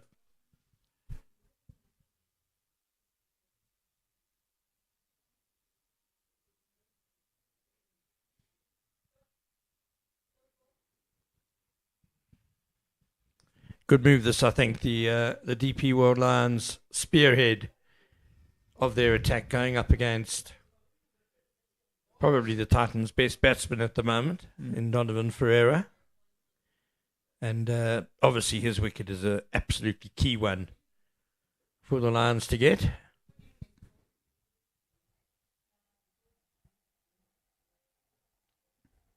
Oh, that was a bit of a lifter. Hit the seam nicely. See Ferreira just walking away. Realised that he's been beaten comprehensively. But yeah, he's taken the role of captaincy and it's almost elevated his batting game, hasn't it? Yeah, I think you'll see here that he had time just to pull away there. Just a fraction too short from Cody Youssef. And the pitch won't be at its quickest today either. Should be quicker tomorrow with all the sun baking down on it. Again, good lift from Cody Youssef. And yeah, to your point, Khat, yeah, Donovan Ferreira, in terms of the results column, hasn't had a great time as captain so far. 2 big losses. But I think the bits I've seen of his captaincy have been pretty impressive. And certainly his own personal form, no one can question his effort or contribution.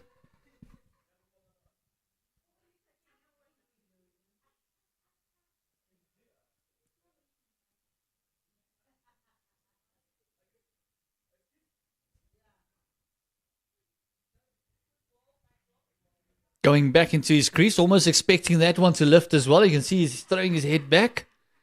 He realizes there might just be one or two demons on day 4 in this track. A little bit of an inconsistent bounce maybe on that last day. I think that's the biggest factor probably on this pitch, which is why both teams wanted to bat first.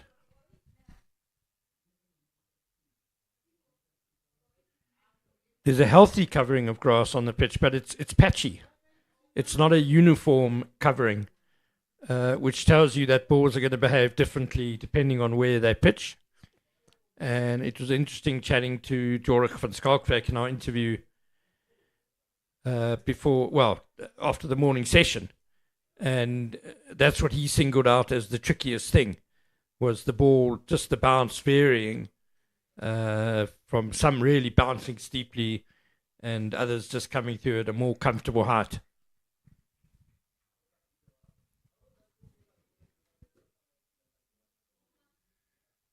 Plaatjie to Rivaldo Munsami, who had a life just before lunch.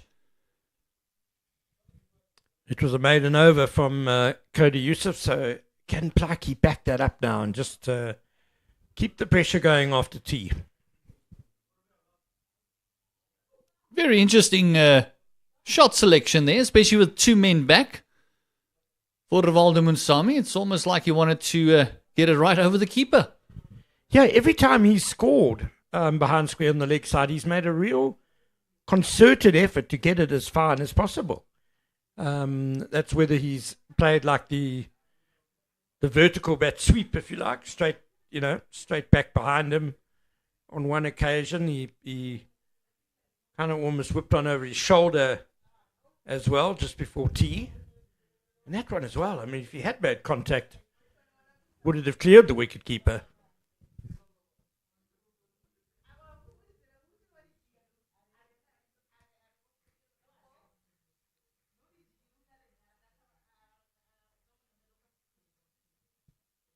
Yeah, it's so far it's Plaatjie backing up a good over from Yusuf. As we mentioned earlier, he had a fantastic first run. And as he changed ends, his fortunes kind of changed as well. He did pick up the wicket, but he bowled brilliantly in his first spell.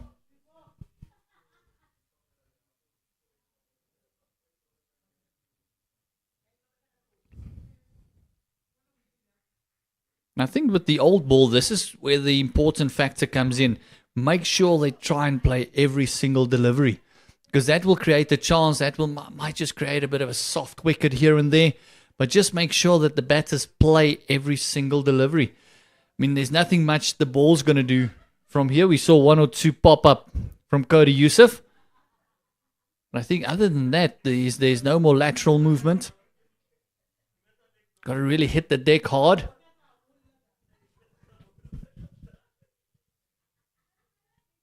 The breeze has also died down a little bit.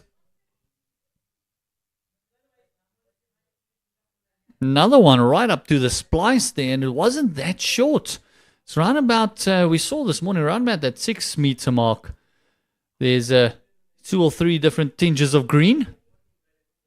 You alluded to it just a couple of minutes ago, where that would actually cause a little bit of inconsistency. Certainly seems to be more bounce coming into play now. As we said earlier, the pitch will quicken up under the hot sun today and does seem to be climbing quite nicely off the surface now this afternoon.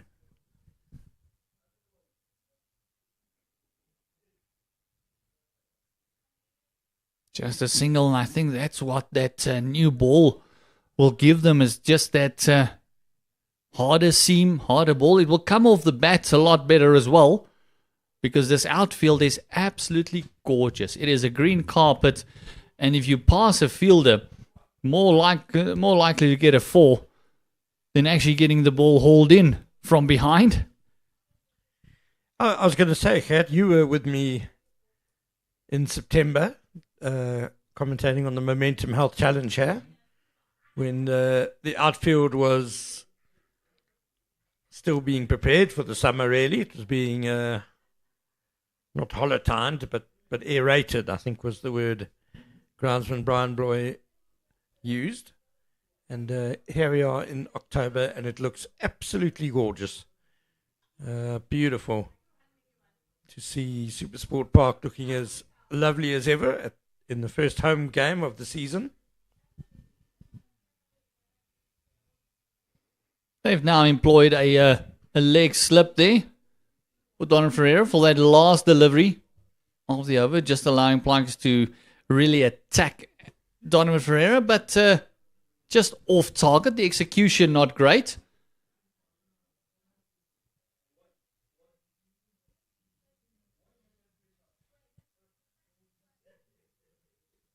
So one session today left, and then 3 days after this, it's going to be a very interesting contest between bat and ball. Both these sides have got very strong squads, although the Titans have not had the results. Can't argue with the squad that they have. The Lions also got depth in their squad. Well, it's the two teams that contested the final last season, so one would expect them to be strong, and certainly the Scouting Derby is always very highly contested. Both teams always speak about it. It tends to bring out the best in them.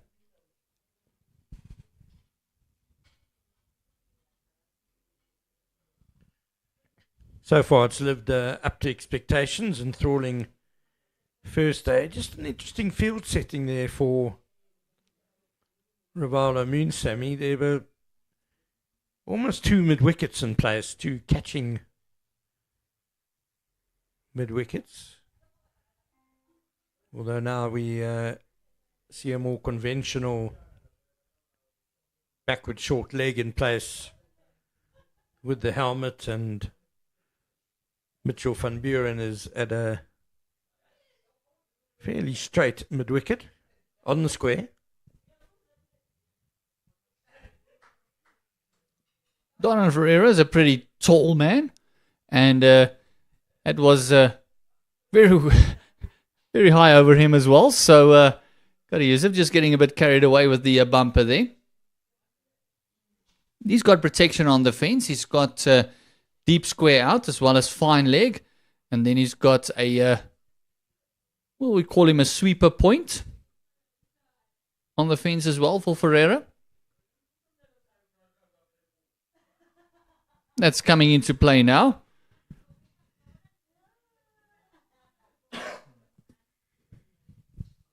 And Donovan Ferreira using his height well there. You can see the standing tall, getting on top of the bounce, punching it very confidently through the covers.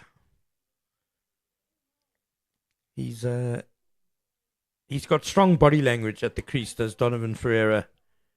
Imposing figure.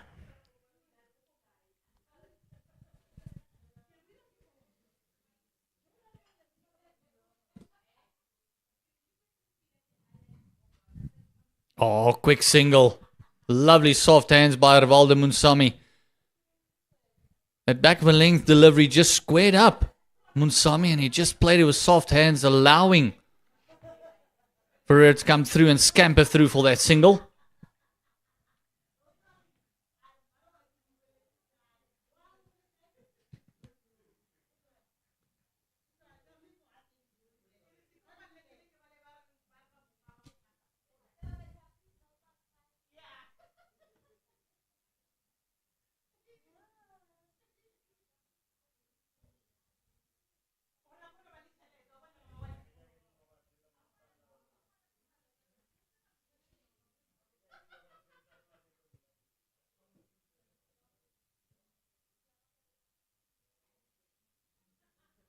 Oh, standing up nice and tall is Donovan Ferreira. Also another player that South Africa will be looking at to do the transition, playing all 3 formats of the game. He can clear any fence. We saw that in the SA20 and also the T20 competitions. He can hit the ball a long, long way.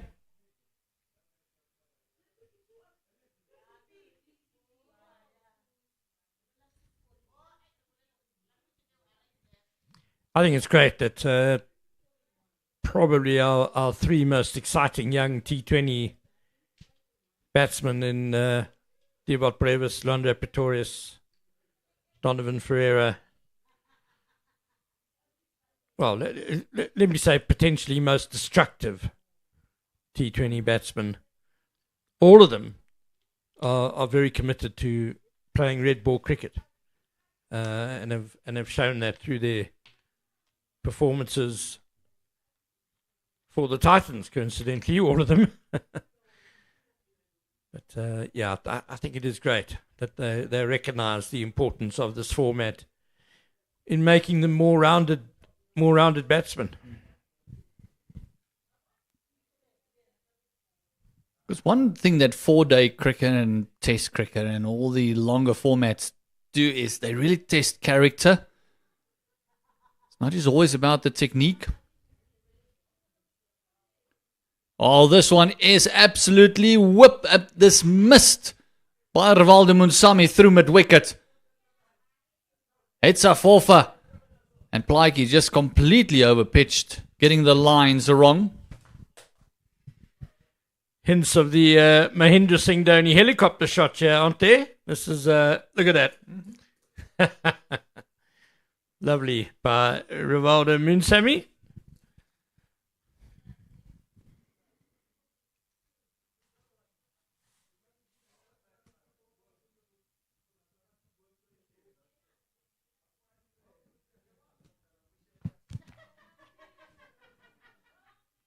Oh, he went for it again. And a slight smile there by 14, picking it up at mid-wicket. See him even practicing the shot. He actually wanted to go a bit square. He wanted to actually get some elevation on that one. And Ferreira's also just smiling. Looks like there's going to be a change in line from Plaiki. Coming around the wicket to the right-hander. The score's 230 for the loss of 4. There's still 4 deliveries in the 64th over left. Coming around.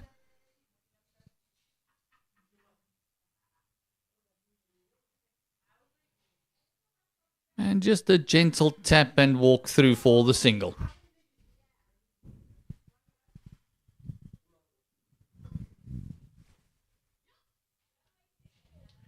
Rivaldo Munsami has really matured as a batsman the last few seasons. Used to be quite a dasher.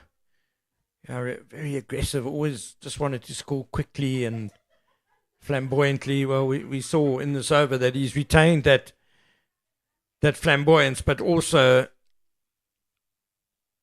bats with maturity and sensibly, and that was good. Just a little tap into the covers for an easy one.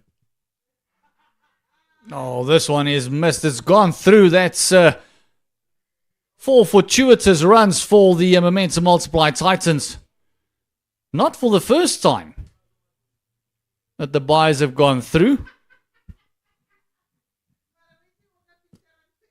And this time it wasn't really Plaikis. This one just was a bit of a swing through the air there. You can actually see it on your screen. That ball went one way and then all of a sudden it just changed direction. Almost a reverse swing as it approached the keeper.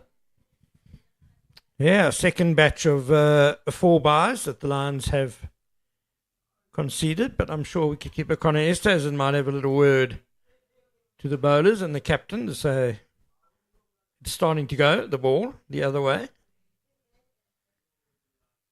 Who can use reverse swing in this Lions side? We're looking for someone who could bowl a bit round arm generally. That's how you get the most reverse swing generally. That's also a skill that's picked up as your career goes on. It's not necessarily something that young bowlers have in their arsenal. Because not everyone can reverse it. Your action also has a little bit to do with it. You need to, even if you're round arm, you just need to let it go as high as possible. And also bowl a lot fuller than you would normally. Because the ball needs time to actually reverse.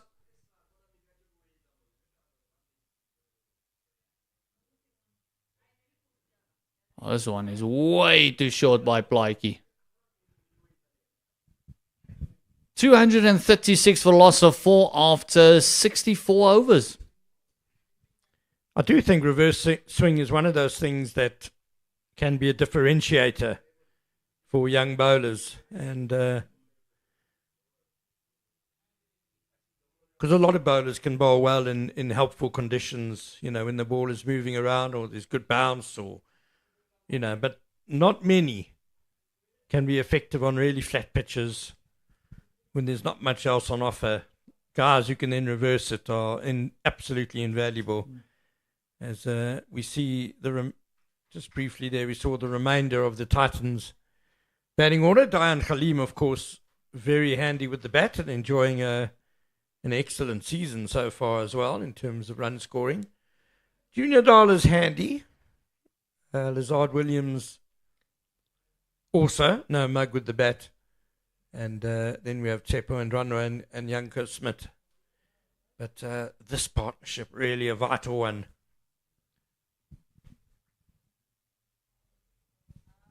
I think these two is probably the last of the more recognized batters before we get into the lower middle. Dayan Khalim. And as you mentioned, Junior Dala's got the ability to just hang around for a long time. So if he can be in with a set batter, he can really stick around.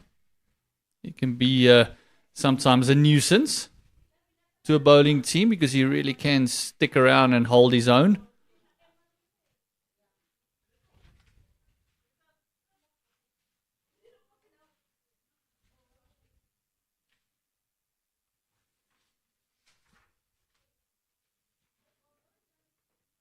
Nice, solid forward defense by the big man, Donovan Ferreira. It's a nice little contest between bat and ball here. Cody Youssef and Donovan Ferreira, both trying to cement their spots in the Protea side. And so far, Donovan Ferreira has been very watchful. 13 of 29 deliveries.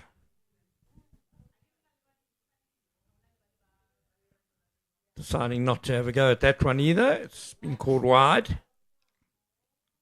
But leading from the front, Donovan Ferreira. I almost feel that Cody was hard done by. There was a couple that was a lot higher than this one. Especially the previous over from Plaatjie to Munsami, who was way over his head and he got away with it. Must be the Gautrain that passed, just pushed that one a bit higher that we didn't see.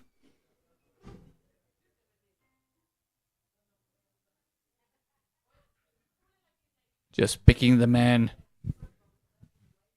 at mid-on. 237 for loss of 4.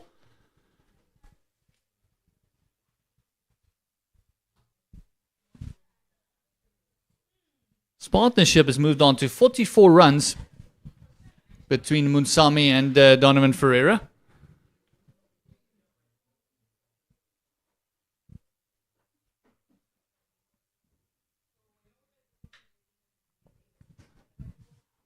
Has a bit of a look there.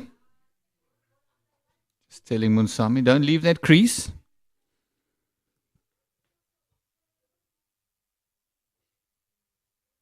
So we see Delano Potgieter just off your screen, just doing the shoulder warm-ups. Probably telling the captain, throw me the ball, I'm ready, Skip.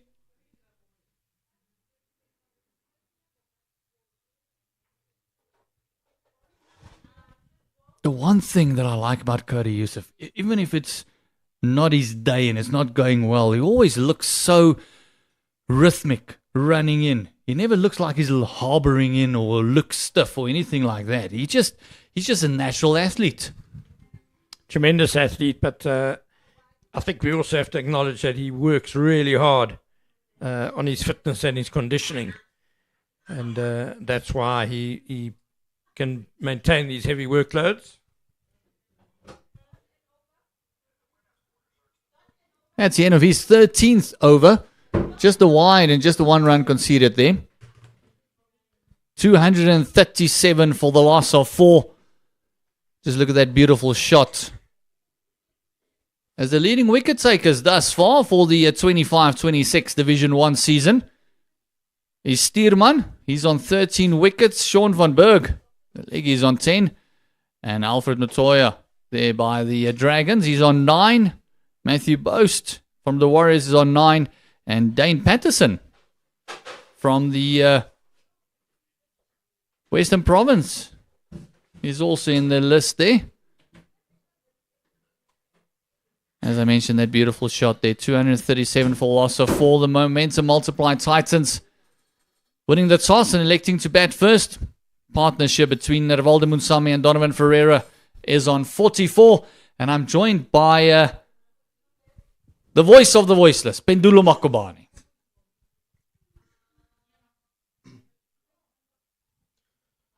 Sean van Berg last season was the leading wicket taker. He's always up and around at the top.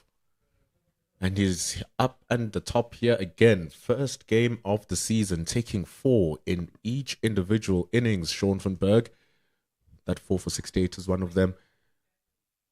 Clinton Steerman starting off with 6 in that very same game against the momentum multiply Titans. Look at that average. Under 15. Oh, that's phenomenal.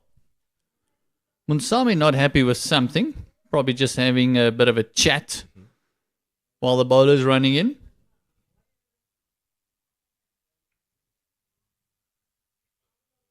Oh, this one is brilliantly driven through the covers. It is a 4 for Rivaldo Munsami. And this is in the return over for Delano Potgieter, taking over from Plaiki.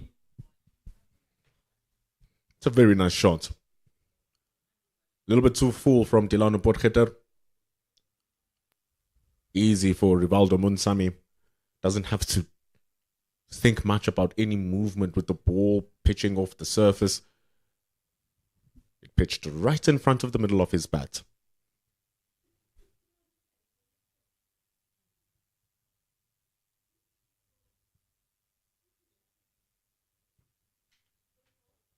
Normally you'll see batters stand a couple of steps ahead of the crease when batting against Delano Potgieter, the slowest of the 4 seamers of the DP World Lions. And often you'll see Connor Esterhazen standing up to Delano Potgieter as well to negate that movement. And so it's only a matter of time until we see those little steps advancing downwards and taking advantage of Potgieter. Yeah, I think at the moment, Munsami is pretty happy just to stand and deliver. I think we might see Ferreira having a different approach to Delano Potgieter. But this partnership are closing in on that 50 mark as well.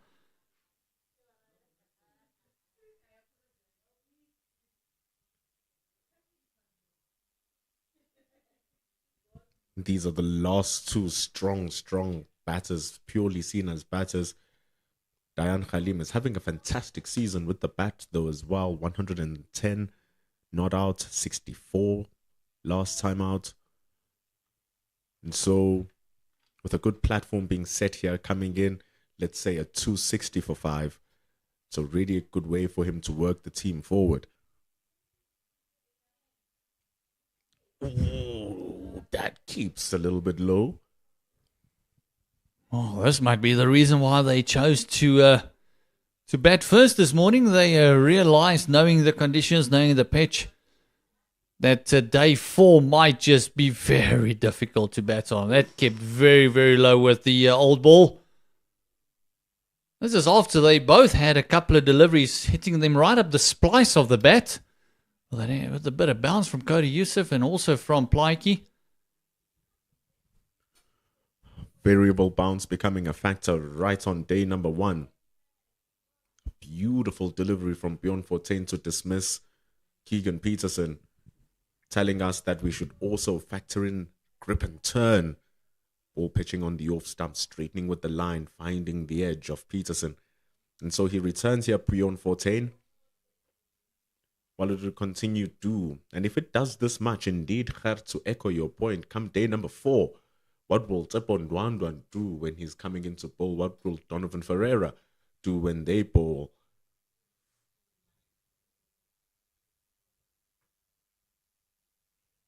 Big shot from Ferreira. Like you said, he's going to use a different approach. This is it. The Dawn on the money. 6 runs. It's a maximum, and that's also the 50 partnership between these two, between Ferreira and Munsami. 54 of 87 deliveries, 5 4s, 2 6s, and that last one you just saw the replay of just picking it up on length and just hitting through the line, and those long, strong levers just clearing the fence easily. Bomb of a strike from Donovan Ferreira.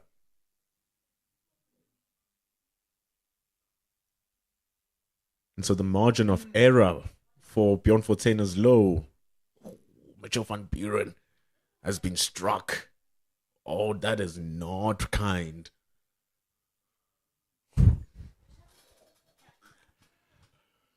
That's Christmas come early. Jingle bells will be sung to him there by a laughing teammate.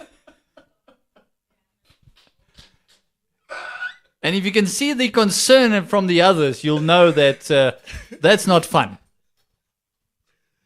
Oh, Joshua Richards is having the biggest laugh. But everyone knows how painful that is, especially with the cricket ball. That is actually so painful.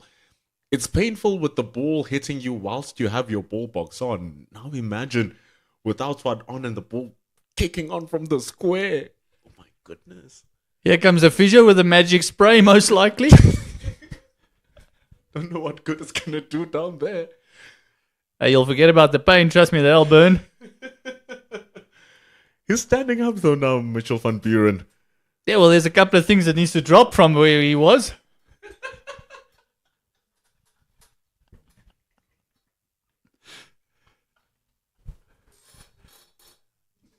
And no doubt they'll be singing a couple of songs to him, like "Staying Alive, Staying Alive." Yeah. Hopefully. Oh, but he looks in excruciating, man. We're having a good fun up it here because it's not us. But every cricketer has gone through that. Where look, you don't really want your teammates around you. Oh, he's down. Oh, wait, he's down again. It's genuinely... he's down again. It's such a painful experience, Gert. But also, it's a funny experience because you know that you'll recover, you'll loosen it up. It's going to take a couple of minutes. But everyone is laughing, everyone is joking, except for Mitchell van Buren. But he's up in his feet. Exceptional fielder. Fields. He really puts his whole body behind every ball, doesn't he? He really does. You took the words right off my mouth, Gert Maloney. But he's back up on his feet at the score 247 for 4 rather. I bet the next one goes directly to him again. Bjorn Fortuin protects him, pushes it down to the leg side. Well, there's still no protection down in the deep, that cow corner all long on, so open space for Donovan Ferreira if he dares hit against the spin again. Tries it. That's the risk. Bjorn Fortuin bowls well, narrowly misses the stumps. That one's just pushed through a little bit quicker, a little bit flatter. Donovan Ferreira kind of premeditating, thought it's going to be it also kept a little bit lower than he expected. Because he tried to get underneath that one. No attempt to keep it down, though. I think it was a really good length as well from 14. He's finding it well, just almost missing that leg stump. He's getting a lot of turn here, Bjorn 14. Hands on heads for the Lions. Love to see a replay of that one again. Because even Ferreira's having a bit of a smile.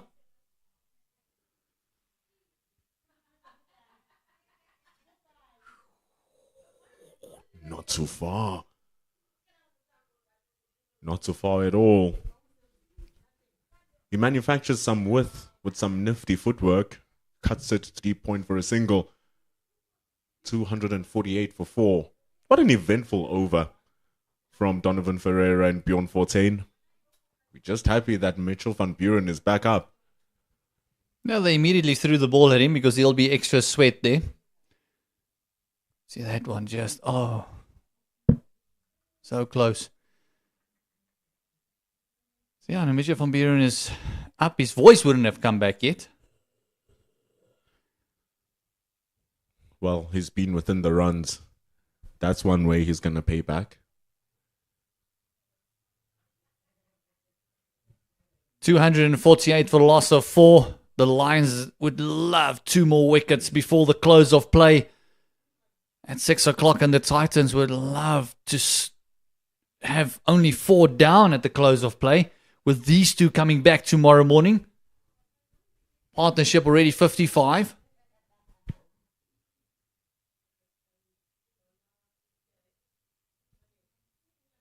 That new ball is 13 overs away now. Light doesn't seem like it's going to fade. It's actually been pretty good in the high felt over this pre-season. Getting full of our overs. And so now, with 13 overs to go, that new ball will be in the hands of the DP World Lions should they choose to take it. Maybe that's where another breakthrough might come through, especially after that drop catch just before tea.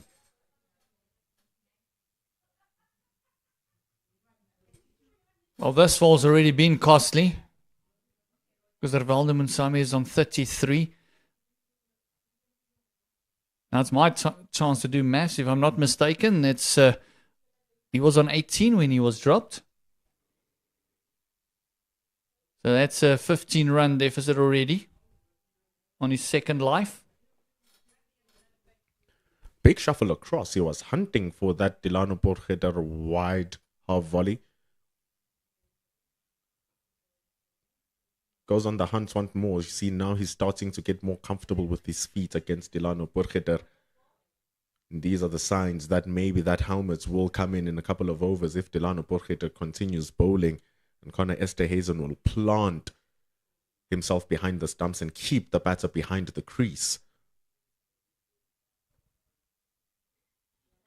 But it's been really good control from Potgieter.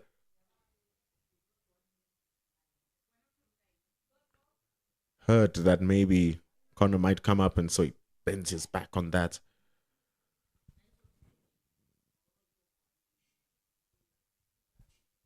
It does look like these two has got a very positive mindset. The running between the wickets has been good. They've been busy in the crease. So a big 6 in the previous over from Donovan Ferreira. Went for a second one as well. Didn't connect.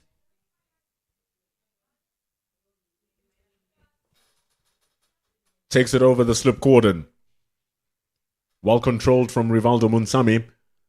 It's going to go to the third for 4 and bring up 250 runs for the Momentum Multiply Titans. After winning the toss and electing to bat first, it's 253 with a loss of 4 wickets. See this one, he didn't go for the full cut. He just got into position and just guided it over to that vacant third man because there's a deep point on the boundary. He's moved on to 37.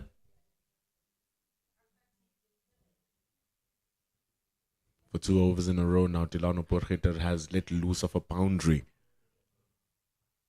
Not good enough right now. Making it easier for the run accumulation and tiring the fielders, tiring the ball. It's not easy though, Gert.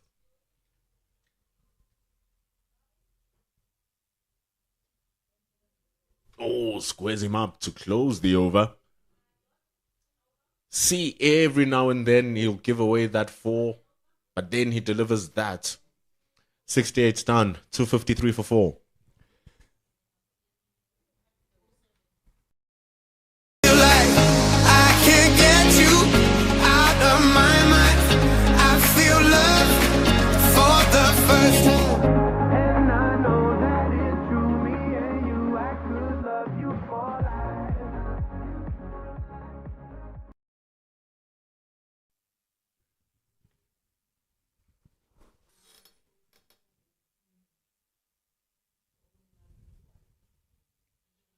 $253 for 4 after 68. 12 overs to go until that new ball is available.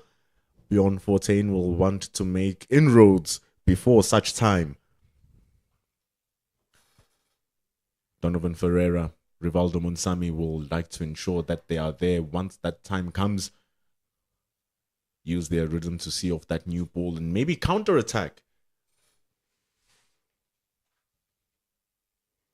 Yeah, Mitchell van Buren has changed his fielding position. He's now at mid-off. As Lutus Apamla comes in from the fence for Rivaldo Munsami. He also moves into a mid-on position. Field is incredibly tight for Rivaldo Munsami. And you wonder what they're trying to blow out here. Both short extra cover and short mid-wicket.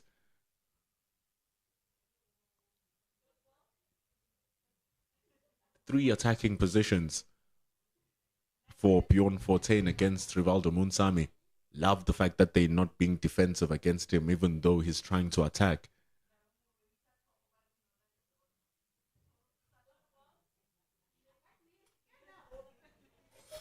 Yeah, it's also enticing length. It's almost asking him to go over the top. See, if you're going to score, you're not going to score through. You got to go over.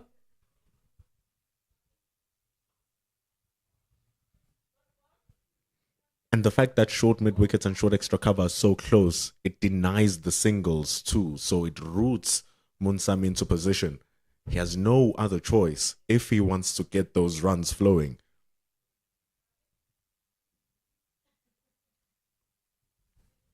As you mentioned, exactly like that. Normally there was a 1, an easy one for these two, and now it's just a dot. So only 1 coming from that 14 over.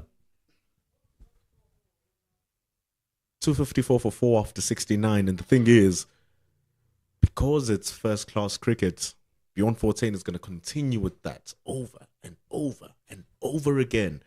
It becomes a question of how long can the Titans batters keep that going, because eventually one will entice you enough to try and go for it, and then the gates open. It's the beauty of having no time against you to execute your plans.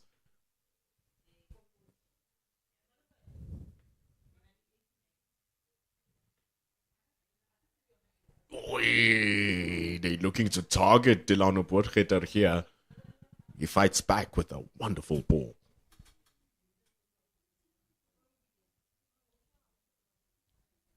Going on a big charge, the Don. Nothing unsurprising and uncharacteristic about that. It's just that extra bounce from Delano Potgieter.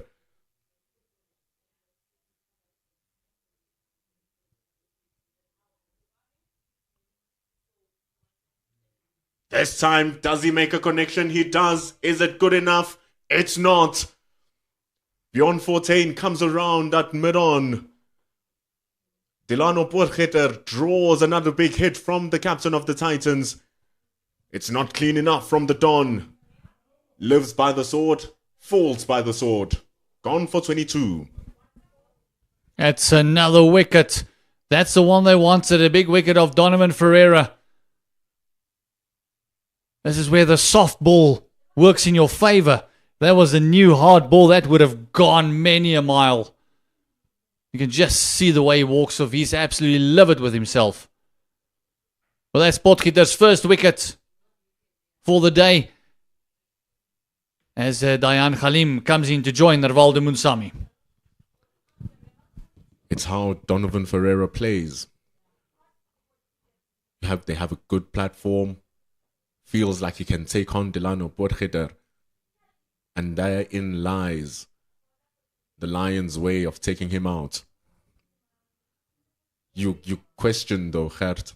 Previous delivery was almost the same. He goes for a big shot and you're going to get the edge, you're going to go out. And he still goes for it nonetheless. And that's why Dayan Khalim is out there. 30 runs away from 2,000. Just 30 runs. 2 of those hundreds he has, that 110, which is his highest score, coming this season. For an all-rounder coming in at number 8, that's a very good average. 31. And the fact that he scores it at 55 strike rate means that he occupies time in the crease as well, allowing his fellow batters to work. So that's a very good record for Dayan Khalim. And he's been good with the bats this season, the 28-year-old.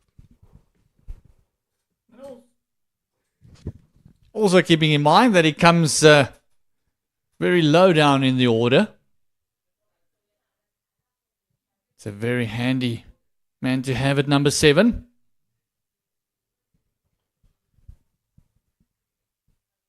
The experienced Dayan Khalim now, you can say. He's been around for a while now. He's gotten himself into the SA20 for the last couple of seasons. He's been very good with the ball, opening up at the top of the order for the Momentum Multiply Titans too. But right now, it's the bat that needs to do the talking against Potgieter. And right off the bat, he hits the middle. Yeah, from here, it's this is now where it becomes interesting if you look at the projected scores and where you want to be at the end of the day. We were talking about 320 for the loss of no more than 6 wickets.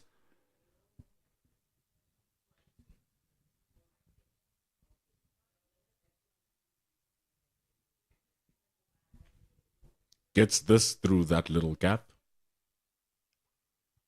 It's not going to be easy scoring these runs. Going to have to earn it. And threads it through. Dayan Khalim is off the mark. Yeah, half the team back in the dugout. 320, it might just, that wicket offerer might just stem the flow of runs a little bit. Because he was looking to go after a few.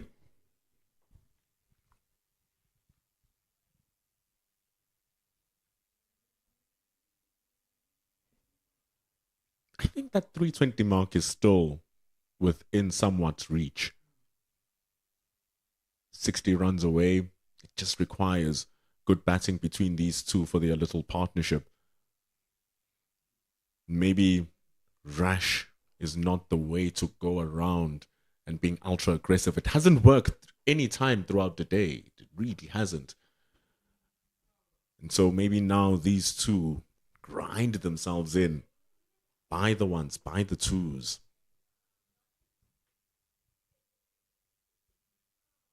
Oh, a wonderful ball from Potgieter. The shoulder of the bat takes the ball over the slip cordon. Wonderful delivery. Yeah, right on the top of the shoulder. You could just see the loop that went through it. That was a lovely delivery. And all of a sudden, that second wicket that Potgieter got just gave him a little bit more oomph. Penny's back on that one, and that ball popped up, and very, very lucky for Khalim. That could have gone straight up in the air and been an easy catch for someone. Awesome ball from Delano Potgieter. Caught Dayan Khalim in between shots. If we see more of those balls, maybe that 320 starts to fall away a little bit. It was not just the 320, it's the wickets lost for the day as well. That will always be a factor. They had such a solid start, a good foundation. They don't want to lose too many wickets in this last session.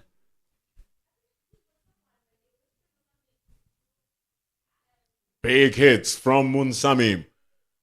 A clean hit from Munsami. takes it over the long off boundary for 6 whole runs.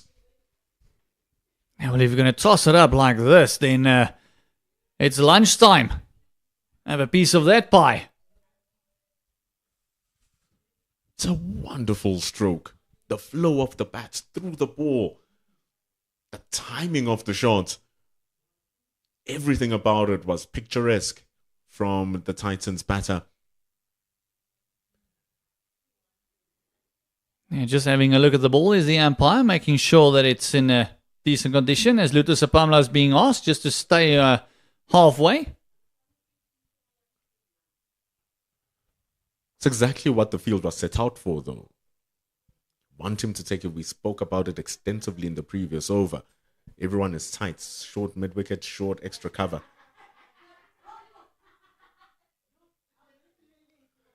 And just like the batting requires patience, I feel like so does the fielding and the bowling. And if he hits you exactly where you want him to hit you, it's not really a bad ball. You keep the plan going.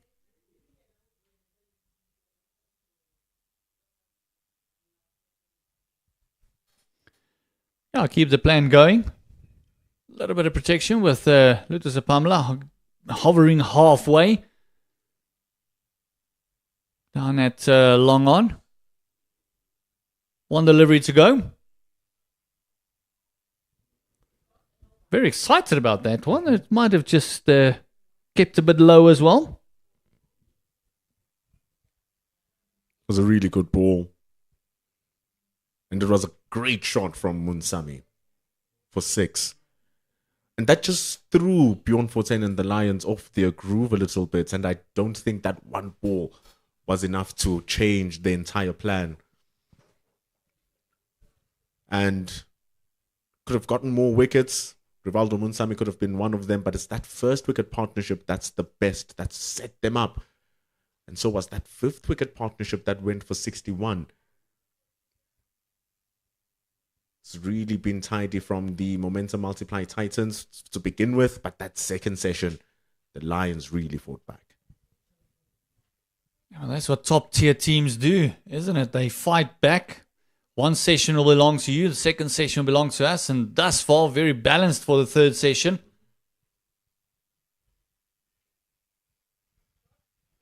I think even if the Titans lose 1 more wicket, it will still be balanced.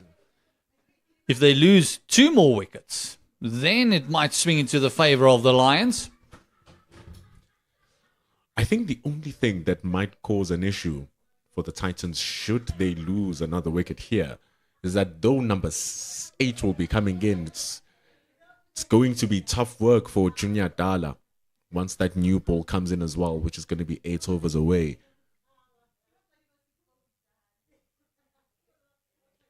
And so if they get a wicket here, the Lions, they are safely into the bowlers now. And so that's extra incentive for that new ball to talk louder. And so I don't think the Titans right now have 2 wickets to spare. It's only this 1 wicket between Rivaldo Munsami and Dayan Khalim that they need to protect as much as possible.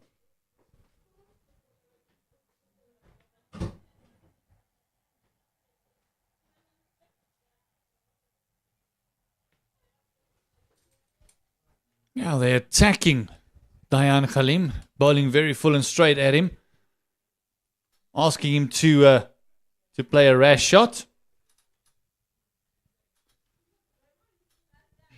But his record showed that he's got a lot of patience and he knows how to hang around. Especially when you're in good touch, you want to bat long. You want to be out there. Look at how well he's played that. Right in top of the bounce of the ball. Threads it in between the scab. And it rolls through this carpet floor for 4 runs. The ball is soft. It is 72 overs old almost. And a lovely timing. It was just nothing more than just a push through the covers. And no chance to haul that one in. Blakey is very quick, but couldn't get there. And it's all the more reason for Dayan Khalim to want to stay out there. That looked and sounded so good. The confidence that he's taking in his stride with every stroke is also pleasing to watch. And the amazing thing, it is that softball, like you say. It shouldn't be that easy. But he does make it look easy. One more delivery to go in the 72nd. You can see the way Delano Potgieter is walking back. The heat is, I think, getting to everyone a little bit. It's a lovely day here in Centurion. You said earlier, don't think that light will be affected today. We'll get all our allotted overs in.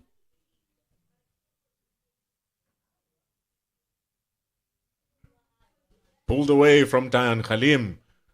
Cody Yusuf dives. Doesn't seem like he stopped it. Such was the purity of the strike from Dayan Khalim. It's 272 for 5 with that mighty stroke. And he moves into double digits. It's a great effort from Cody Yusuf. 272 for 5.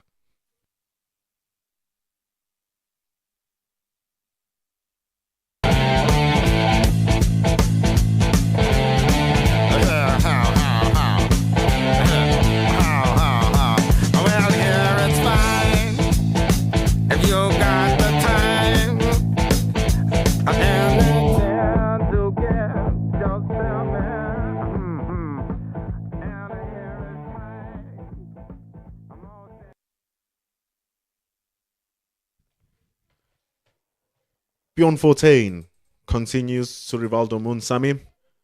Ken Borland joins us in the commentary.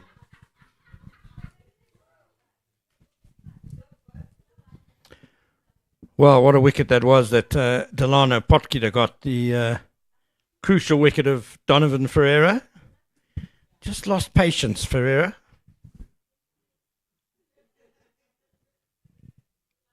We saw the ball before his dismissal. He tried to do the same thing. He tried to kind of swipe Potgieter over mid-on. Missed.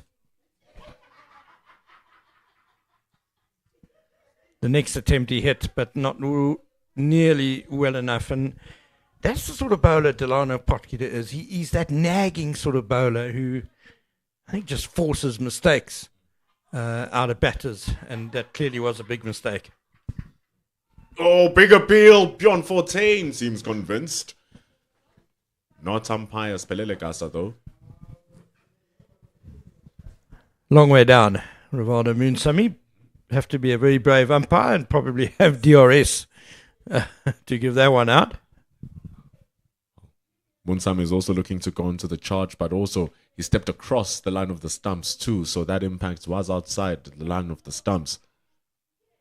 But I guess the spirit of Donovan Ferreira does live in Rivaldo Munsami as well. The spirit of hitting.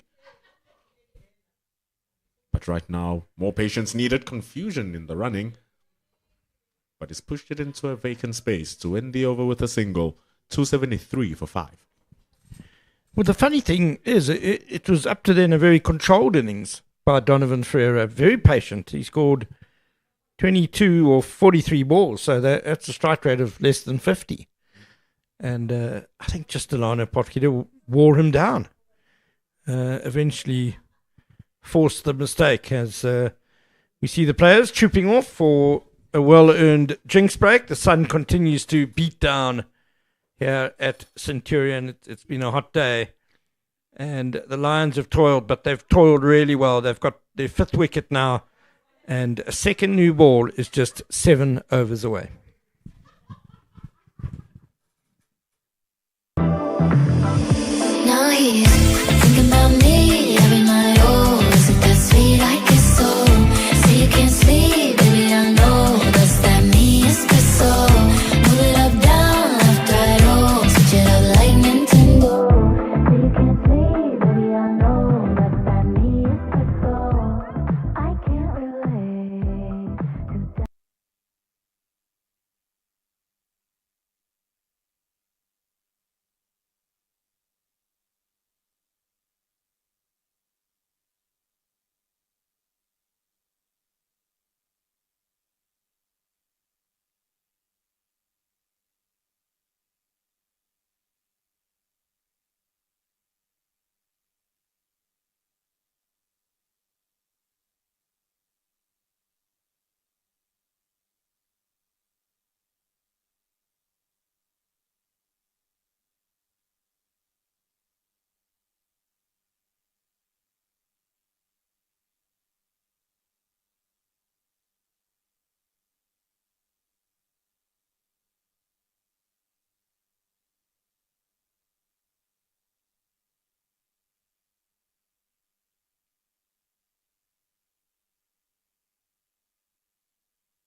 Got my head above the clouds, my feet above the ground, and I'm not coming down, down, down, down.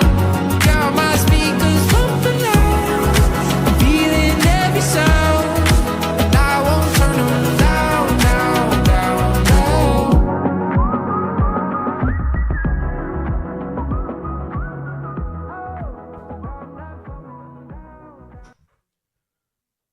We'll be back after drinks. I was just envisioning myself in Empress Palace for a moment. Looks absolutely gorgeous. The score's 273 for 5 after 73.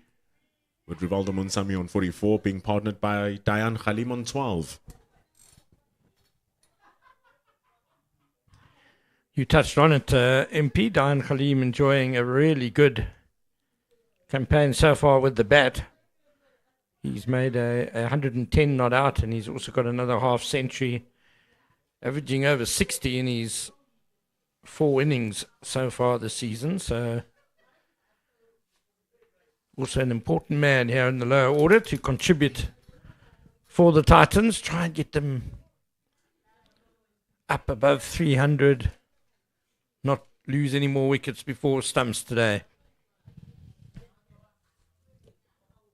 Delano Potgieter, the man with the breakthrough previously.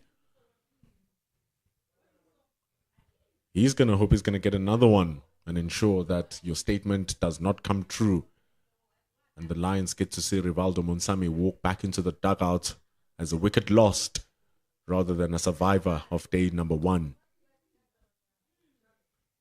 44 from 83 looks really good though. Well, not forgetting he had that life on 8-19 though. Oh, it would be 273 for 6 now. Of course, the game changes when something like that happens. I think what would have made it a more drastic impact is the fact that it was 2 overs before the tea interval. And so you go into that break, just haven't broken a huge partnership. And when you come in, it does change how you approach the start of the session. And so maybe you wouldn't even be in this innings right now. Or maybe the Titans would have just gone on a rampage knowing that they have no more to lose.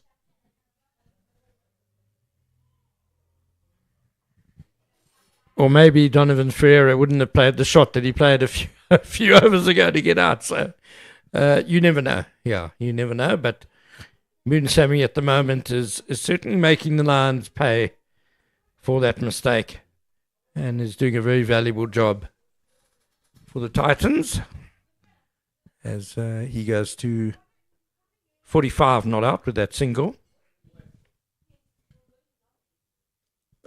They put 2 slips. The Lions, we are deep in with this ball. We are deep in the game's play, and still the attacking nature of the Lions' bowling and fielding hasn't relented.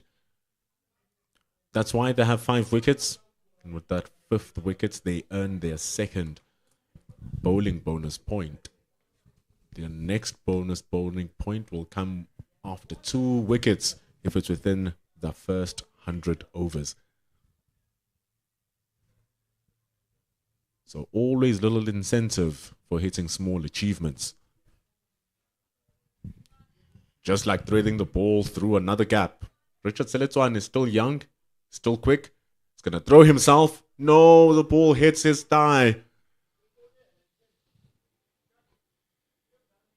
Don't know what happened. Claims that he kept it. And so it shall be the case. Yeah, I think he retrieved it just in time before it joined him over the rope. There we go. There's the save. Does it cross that white line? Okay, that to me is probably 4 runs because he's touching over the boundary. So yeah, we had the benefit of a replay. The umpires didn't. You also have the advantage of an elevated view where we can see down and up and we can see where the white line is. Good effort though from Richard Seletswane. He's going to consolidate, go for a single. And it ends over number 74. 278 for 5. Rivaldo Munsami a boundary away from a very well played half century. Joined by Dayan Khalim. Not a bad partner to have in this situation. Yeah, Munsami missed out in the only game he's played for the Titans previously this season, made 2 and a duck. But through the last few seasons, he's been one of the most consistent performers for the Titans. And no surprise that he's contributing well again today. Here's the man. Can he pay back for that little bobble earlier on to keep Munsami in his wicket? He now has the ball. Riza Hendricks. Very nice to see him in white with the red ball again. Extremely good players, Riza Hendricks. Has worked on that bowling and keeps working on it. It's very good in the white ball stuff. So here he is now, and sometimes it's just that oblong change that throws off the rhythm of the batters, especially before that new ball comes. Maybe a wicket arrives.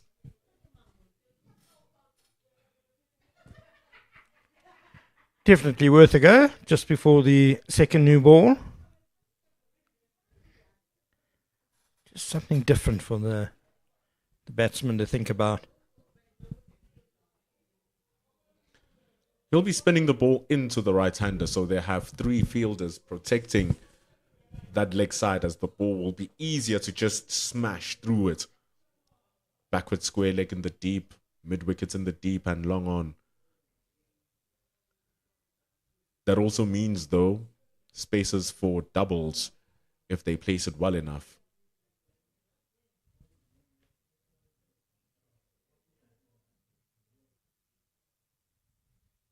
Mitchell van Buren is the only man in the inner ring on that leg side. Keeps it to 1.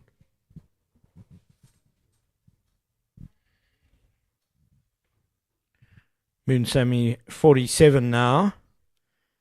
And he'll be eager to go big, because it's been a pretty poor start to the season for him in terms of red ball cricket.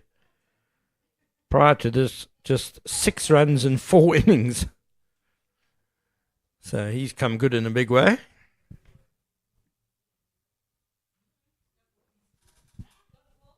And that's following a fairly lean previous summer in first class cricket, averaged just 28 with 100 and 150.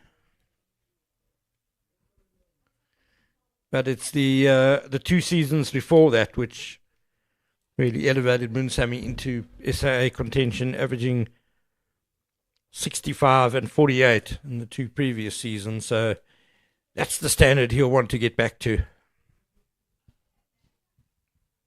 Great fielding of his own bowling, Riza Hendricks. Ends over number 75. It's 279 for 5. And I think additionally, Ken, with Rivaldo Munsami, it's some of the clutch innings coming in when times were a little bit wonky for the Momentum Multiply Titans. And even if they don't convert into centuries, it's those contributions that also matter. If we can speak about the ones that do convert into centuries, you think back to the Warriors match that was played here back in 2023, December, one of the best games in the CSA 4-day division. Incredible match. Scored a clutch 128 in the second innings as well to make a target that the Warriors fell 12 runs short of. What a match that was, and what a performance from Munsami. Yeah, he was the Titans player of the season a couple of seasons ago, when they brought him back from Northern Cape. Ever since he was young, he's been seen as something to nurture and develop. And so allowing him to go to that Division 2 and still keeping him within arm's reach. The Titans knew what they had. Just wanted to see it grow. It's going to be hard to come in and take Heinrich Claessen's place. So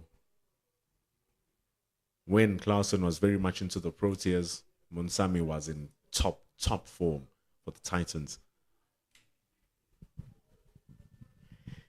And there's often that debate, you know, with young cricketers. Obviously, they want to be at the major franchises, the top teams, but sometimes that means you don't play. You barely play, and you know, you wonder sometimes, is it not better to rather go somewhere else where you play week in and week out and really hone your game? I would say, especially for a young developing batter. And I guess a good example of that is Mohamed Manak of the DP World Lions previously. You know, they rate him highly, but they've struggled to give him consistent game time. As it's a single to Khalim, takes him to 16. And so Manak has joined the Warriors and so far has played every game for them. He scored 250 so far as well, Mohamed Manak.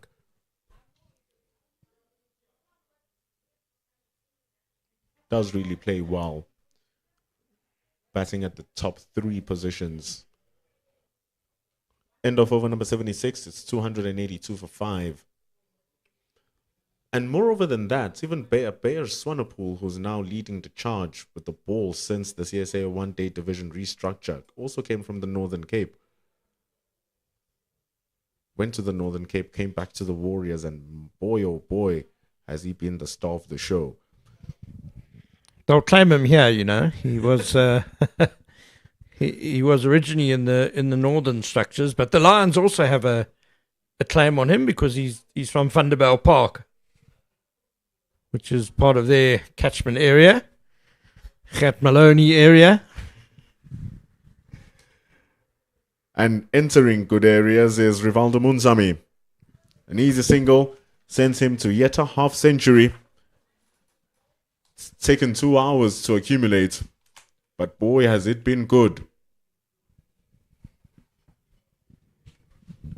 92 balls, 5 fours and 2 sixes, and over half his runs through the mid-wicket area on the leg side.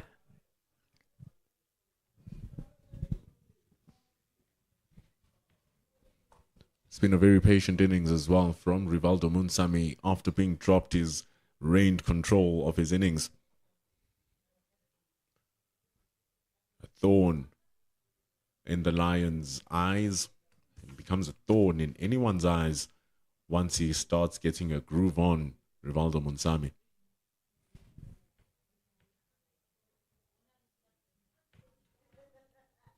So hopefully a bait session can happen here. Fishing for it, Reza Hendricks and the Lions trying to loop it, slow it down so that either Munsami or Khalim believe they can take it on.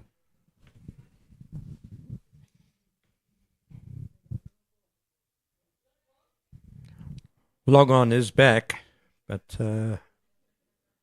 mid-off is kind of on the edge of the circle if this was limited overs cricket. Rivaldo Munsami is not interested in this baiting session by Reza Hendricks. He's just peddling the ball away.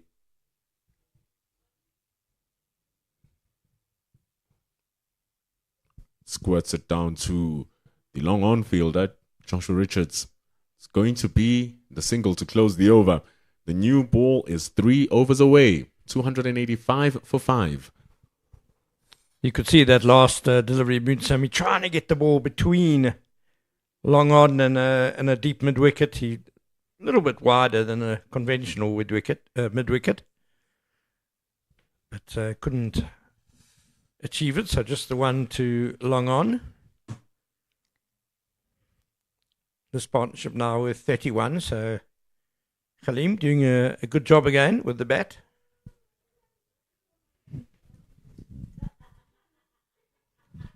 I would say it's very important that Khalim is there for the second new ball. Ooh, extra bounce. Hitting the top half of the bat. So it's still tricky for batters who've been out there for 2 hours. Imagine if a new batter had to come in now. That emphasizes the fact that they genuinely need to be out there for as long as possible. And keep ticking the score along. Rivaldo runs the first one hard so that it can come back for the second. It's good running.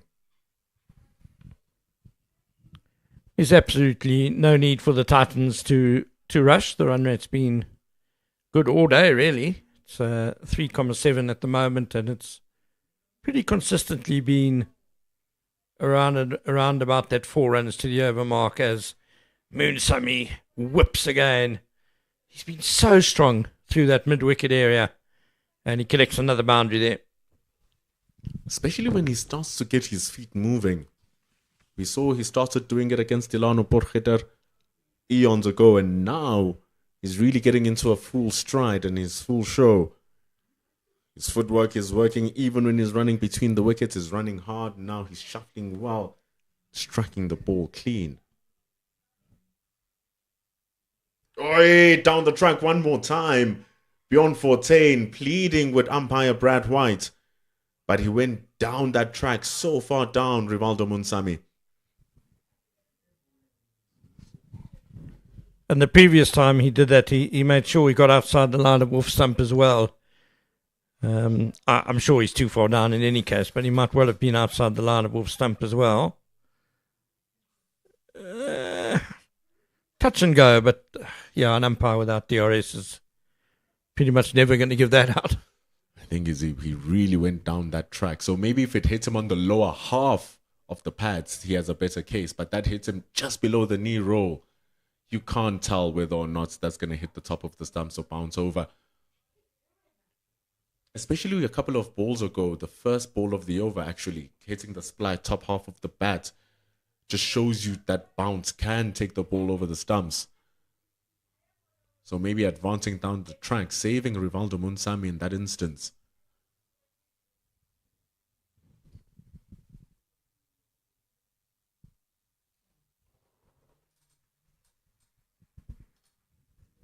A single ends the over. 78 completed, 292 for 5 for the Momentum Multiply Titans. It's a good partnership. 38 runs, what they needed. Get over 300 whilst you have minimal damage. They've really repaired the destruction job that the Lions did in the second over, the second session. Yeah, so far in this final session of the day, we've had 19 overs. Oh, it's appeal for caught down the leg side, and he's given. Oh, a bonus wicket, one feels, for Reza Hendricks, golden arm. Oh, Rivaldo Moonsamy can't believe it. They're going to need a tractor to pull him out of the crease there. He's finally going. Oh, that's desperately unlucky, one would say, for the batsman. Oh, that is very sad. Down the leg side. He gets a little bit of a niggle. Maybe he's not convinced that he touched it. But he's not the one who needs to be convinced. It's the umpire. Bjorn Fortuin strikes. And as we talk about the fact that Titans need to preserve these wickets, especially heading into that new second ball being available. All of a sudden, Rivaldo Moonsamy walks for a well-played 58. And that's a real sucker punch for the, against the Momentum Multiply Titans. With the second new ball imminent, they've lost Moonsamy for 58. Good catch, must be said, by wicketkeeper Connor Esterhuizen behind the wickets. But it opens up an end now for the second new ball as Junior Dala comes to the crease. Capable with the bat, no question. But you wouldn't term him an all-rounder. with the first class average of 11.6. Got a couple of half centuries. But suddenly the DP World Lions have perhaps turned the day slightly in their favour. Having the bowlers now walk in, as the numbers exemplify, that 79 not out, coming 10 years ago now. So it's been a while since he was able to get to those 79s. His average of 12 will count much if he's able to get it out there with Dayan Khalim. But the Lions smell blood here after getting a critical breakthrough. They're into the bottom order with Reza Hendricks getting the strike. Gingerly played, but it works. Junior Dala is off the mark.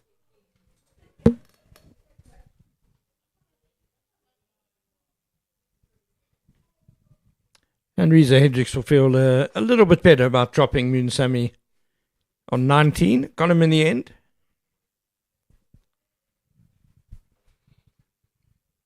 That's what he wanted to do.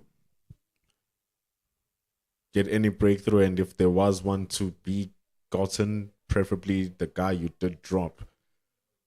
And it's ironic that he gets him out with a catch as well. Lions a wicket away from their third bowling bonus point.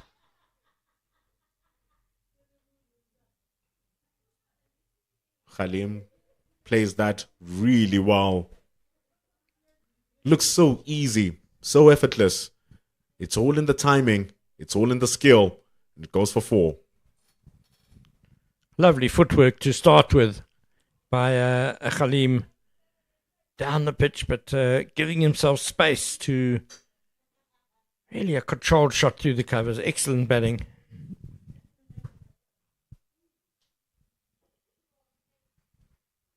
And to be still off the mindset of attacking straight after losing the wicket of Munsami shows that his head is in the right area. Dayan Khalim, he rotates the strike well too, allowing Junior Dala to just face one ball. He's going to return the favor. Junior Dala is going to want to keep strike going into the next over. It was an easy single to be gotten. 1 over remaining until the availability of the new ball. 1 run until 300 runs for the Titans. It's 299 runs for 6.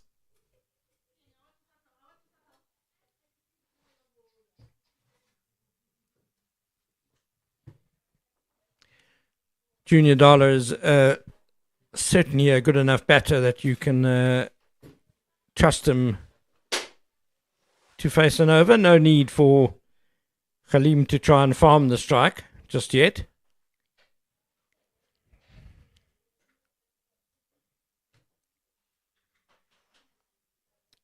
And Bjorn Fortuin will continue. 20 overs, 1 for 73 today. It's welcome back to Khat Maloney. Thank you very much, Ken. Thanks, Pendula Makubani. Mufasa's all for a graze. Lions don't graze, they chow. They predate. They eat.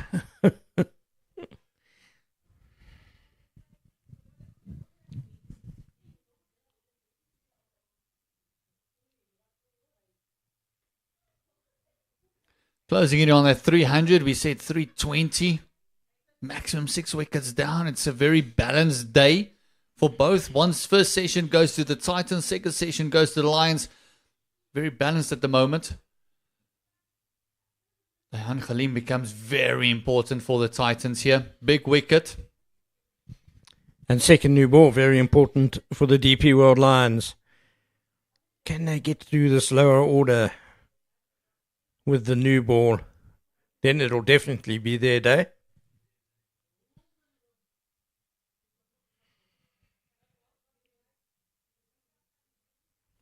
I think Cody Yusuf must be licking his lips.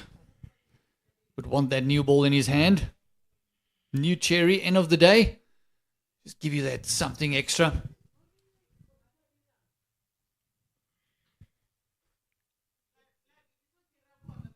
Yusuf has just been brought into leg slip prior to that delivery.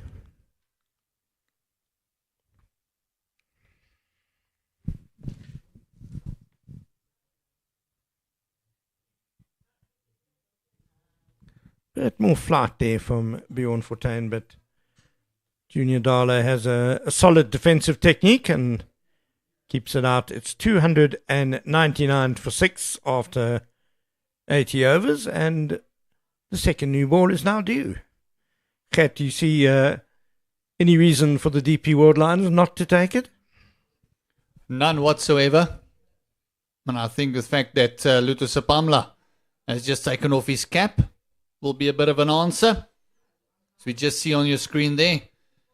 And by just showing the new ball, we'll be showing the new ball to the batter as well.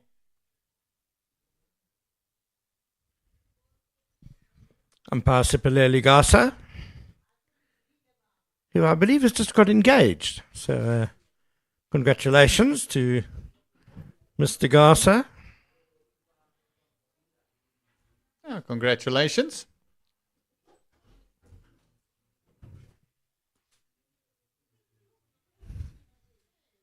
As a married men, we a lot of things we can say there, but it'll all be jokes. Actually, very happily married. My wife said I must say that. Clearly, she's listening.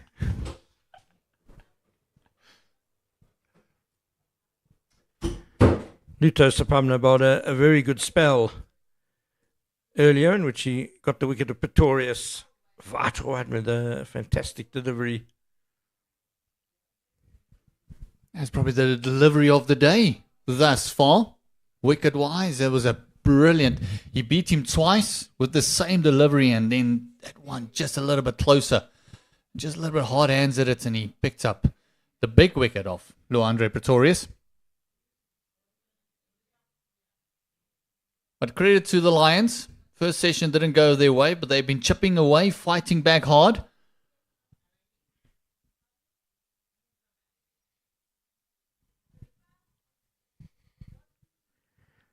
Khalim groping a bit of that one.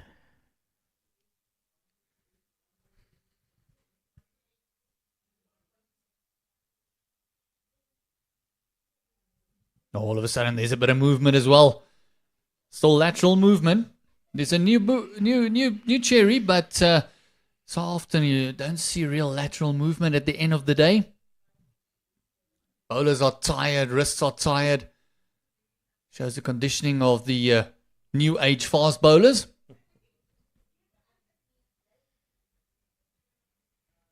And also the grass tends to lie down a bit late in the day. It's taken a battering from the hot sun all day here at Centurion. But one thing you can pretty much always rely on here at SuperSport Park is good bounce. And if you get the right line and length, you might not need lateral movement. Bounce can induce an edge as well.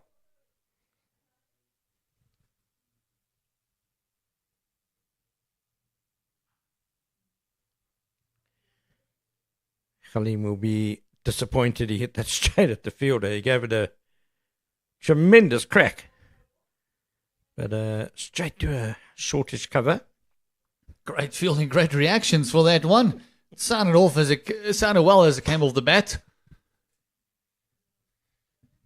Great reflexes there by a man that's been woken up a bit earlier on. Mitchell van Buren.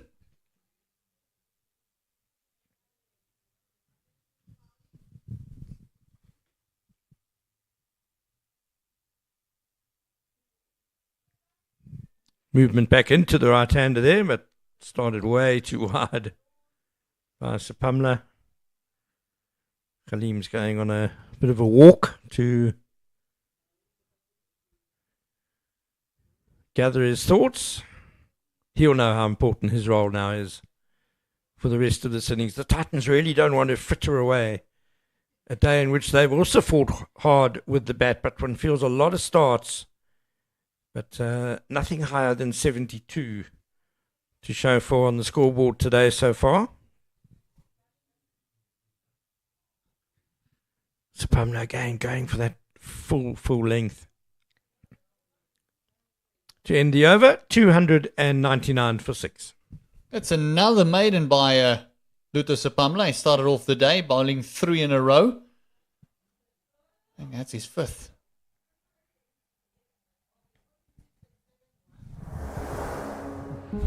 Where purpose finds passion, it changes circumstances, it changes livelihoods, it changes futures. It comforts. Because when you are there for someone when it matters most, you're not just talking.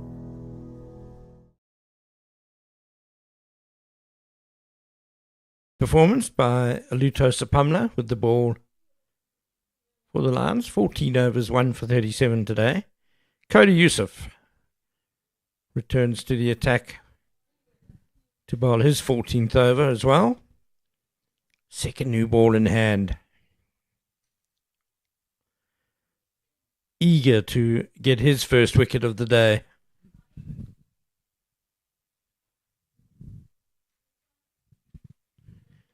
Again, bit of movement there, Gert. I love the fact that they're really pitching it up, especially to Junior Dala, entice him into the drive. If he gets 1 or 2 through, it's fine. Really get it up there. Make him play at every delivery, especially with the new ball. It is nipping around. There is movement. He's got 3 slips and a gully. Started off with this field in the first over he bowled. Wow, look at that bounce from Cody Youssef. We've seen this in previous games here at SuperSport Park, that bowling from the Henops River end, often you get a bit more steep bounce. And that one really did take off very high. And you get that bounce from length. It's not necessarily a short ball. It's around about that 6 meter mark, and it really just lifts from there.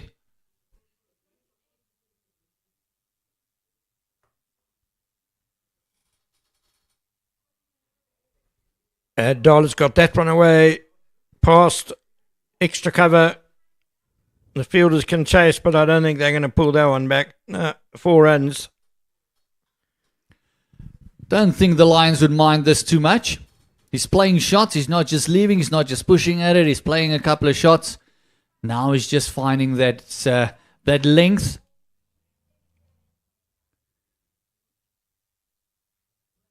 Almost bowl that exact same delivery, just a half a meter shorter, as it brings up the 300 for the momentum multiplied Titans. 303 for the loss of 6 in the 82nd over.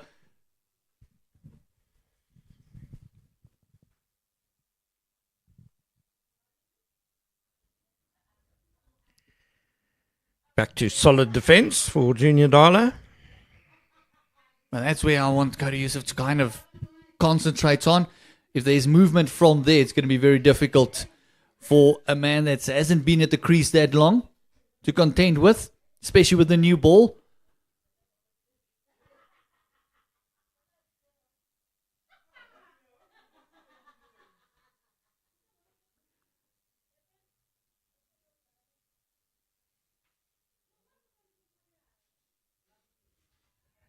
Oh, Dala, he's withdrawn the bat too late.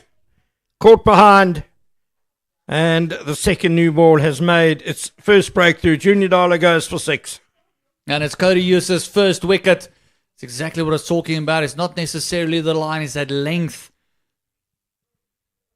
That just did the difference there. Wants to play at it, then all of a sudden decided he wants to take the bat out of the way, and just too late. Got the bottom edge, and a lovely take by Esterhuizen. Ball died on him. Junior Dala disappointed. Normally, man, who can hang around, and 7 wickets down. There's still a couple overs left in the day.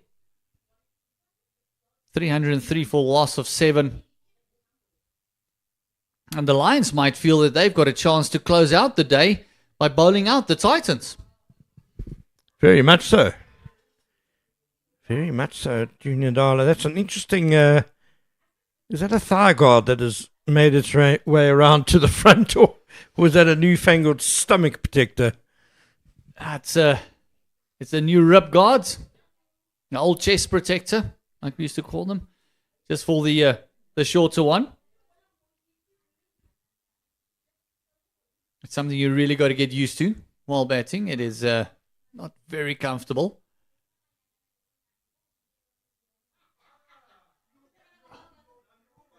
Lovely delivery. Cody Youssef on the board in the wickets column. Tsepo Ndwandwe, not known for his batting. He's got a higher score of 23 though. He would love to just get that. A little bit surprised that he's come in ahead of Lazard Williams, who I've seen bat pretty well in the past. Tsepo Ndwandwe, first class average of just 5.66. Maybe did some hard work this week in the nets. Impressed the right people.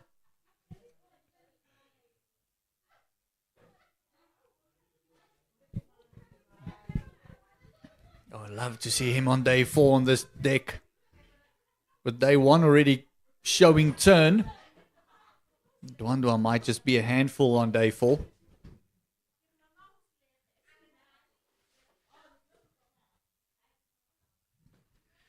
Just on that, Kat, do you think, there's a good covering of grass on the pitch, and obviously that will provide some grip and therefore turn.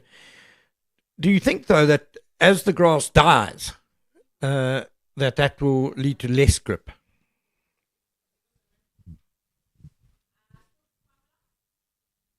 Yes, it will, but all depends on how much moisture is in the pitch left to day 4. Remember, as soon as it gets drier as well, the grass dies out, but that also means that pitch also breaks up a little bit. There's a lot more footholds to work with.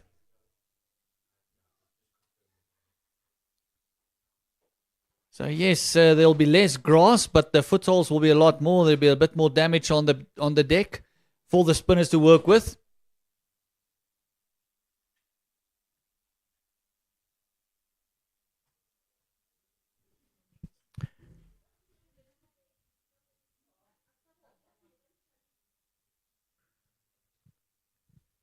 Again, well struck by Khalim, but picking out the fielder. Chatting to groundsman Brian Bloy, the weather forecast is for hotter and hotter weather. So your comments about the moisture, how much will be left? Not much, if the weather forecast is correct. Oh, we saw this morning there was a lot of moisture still in there. So as soon as it comes in, as soon as it comes up, then the mornings will be important. Oh, this one finds the inside part of the bat. And a lucky run. It almost feels like Halim needs to harbour the strike. Don't want to expose Ndwandwe to 4 deliveries from Sapamela, especially with him moving the ball around like he is. Halim should maybe have conceded that run.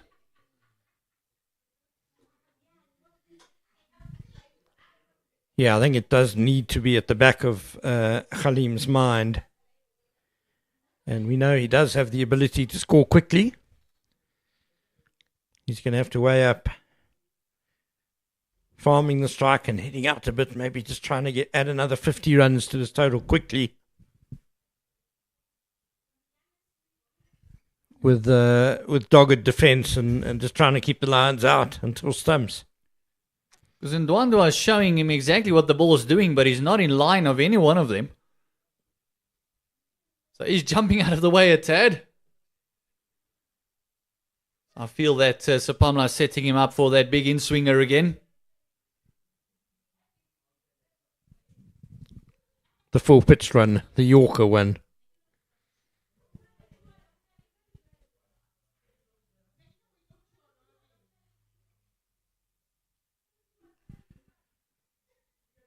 Again, down the wrong line in Ndwandwe.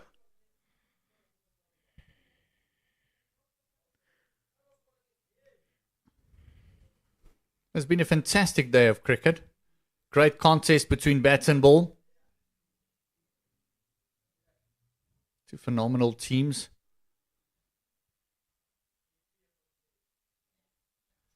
Excellent length, that previous delivery from Sapamla. You could see Ndwana reaching for it. And the ball just doing a little bit too much, going past the outside edge.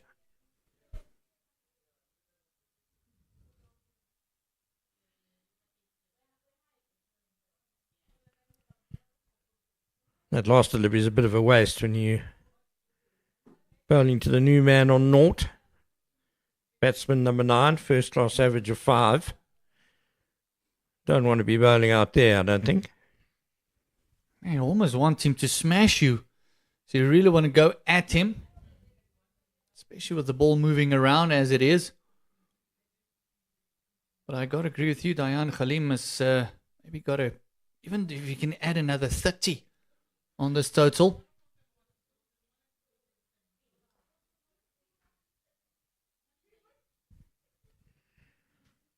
Yeah, the last thing the Momentum Multiply Titans want is for the DP World Lions to go bang, bang, bang and bowl them all out. And then that gives them tomorrow to bat. And I think most of us agree that tomorrow could be the best batting day. And so the Titans really want to make sure they get to stump 7 wickets down. Still a long way to go. But at least then they can then enjoy some of those better batting conditions tomorrow.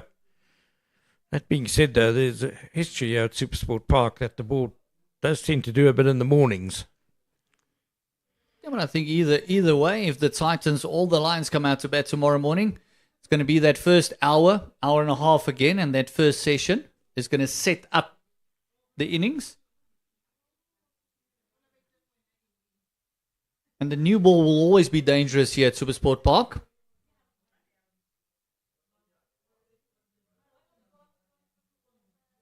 But I think still, I've got to agree with you. If they get anything less than 330 to 350, they'll be very disappointed. Especially with the start they have. And if I can trust Pendula Makobane's maths, that means that they've already got a couple of batting points going, 4 of them. 4 batting bonus points. Every 50 being 1 after 150.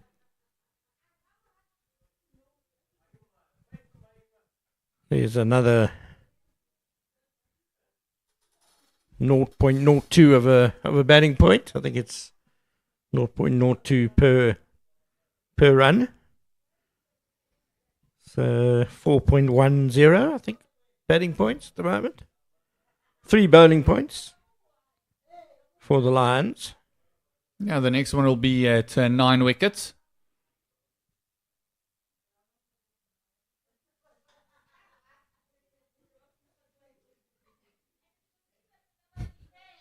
Cody Yusuf just having a bit of a grin there at Ndwandwa.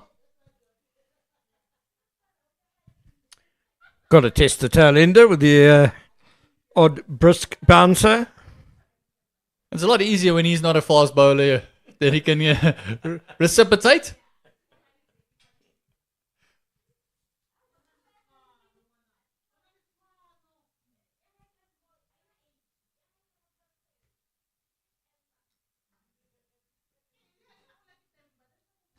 Oh, reaching for that run a bit in Ndwandwa. Lucky to survive.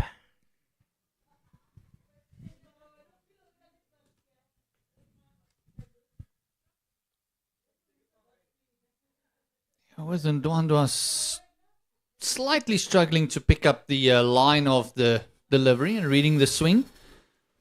This is where I said earlier, where with Junior Dala as well, you don't mind him driving. If he hits you for 1 or 2, it's fine, but really get attacking with him.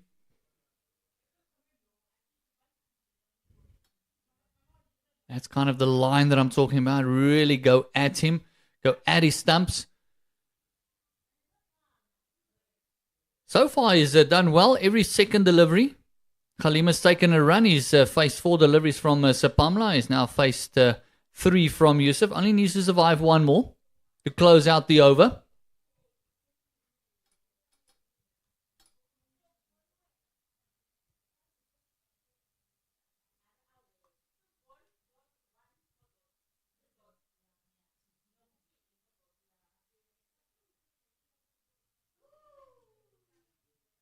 Ndwandwe will say that's well left.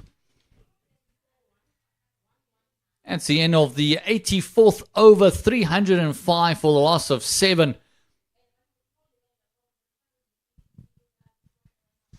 Well survived by Tsepo and Ndwandwe. So far, Diane Khalim has been happy to go halvies with the strike, pretty much. But he's now going to have strike at the start of this over. I wonder if he thinks he needs to make some hay while the sun is still shining. Just having a chat there. Lazard Williams and Janko Smit still at 10-11 to come in. And there's just a little bit of a hold up. The bag comes out. There's just a problem with the fingers.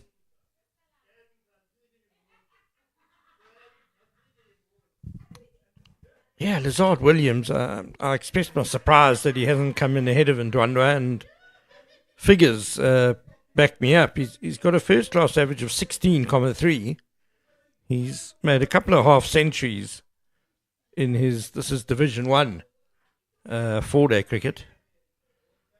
So a bit of a strange one. A good old magic spray and a bottle of water.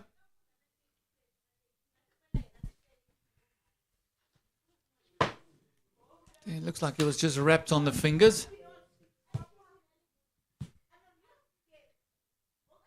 Well, even if we close out the day and the Titans come back and bat tomorrow morning, they're going to still have a newish ball to contend with. Ball will probably be about 10 overs old.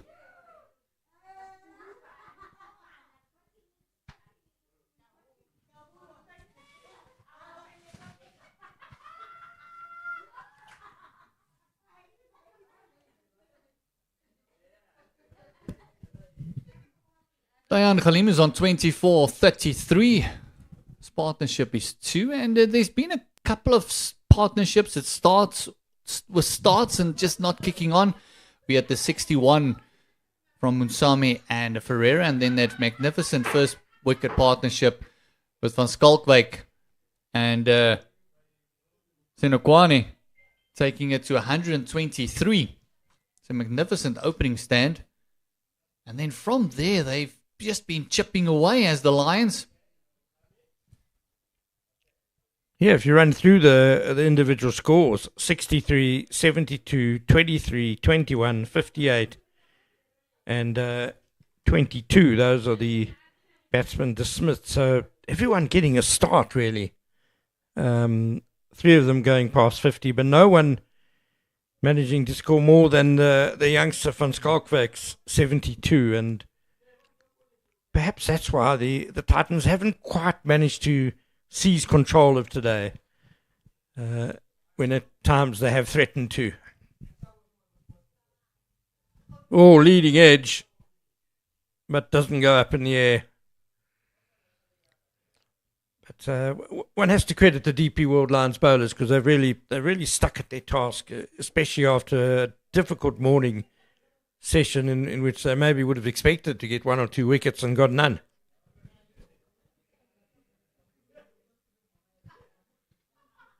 Now, that leading edge might just been a result of a bit of a late movement from Luto Sapamla.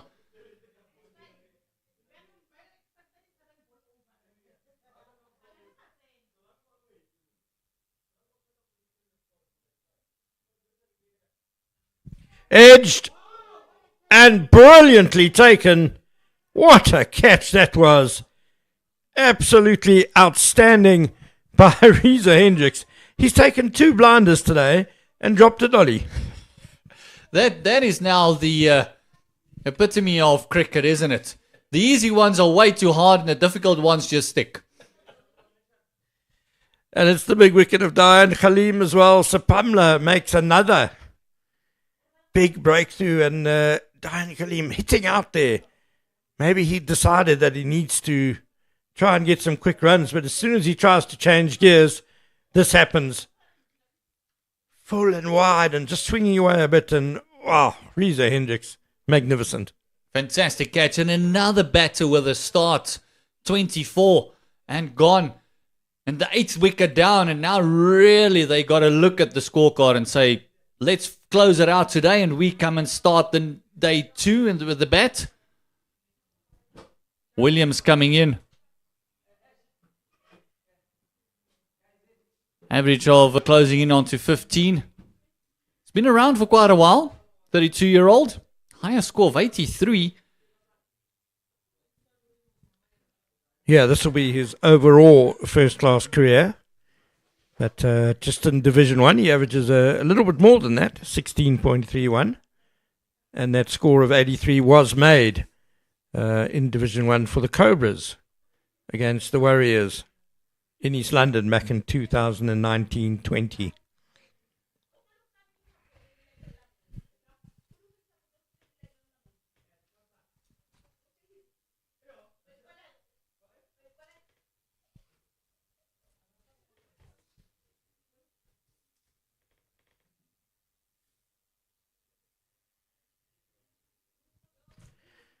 Sapamla 2 for 38 now inside his 16th over.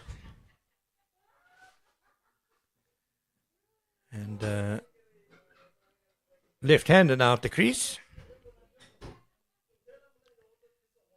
And you know, perhaps that was another reason to bat him a bit higher, just to make things a little bit more difficult for the Lions bowlers. Now, just have assisted Dayan Khalim there. Especially with him eager to take the singles. Maybe a rotational strike will just have offset them. But no use looking in the past as those shadows get longer and longer. 305 for loss of 8. Sapamla to Williams, looking to close out the day.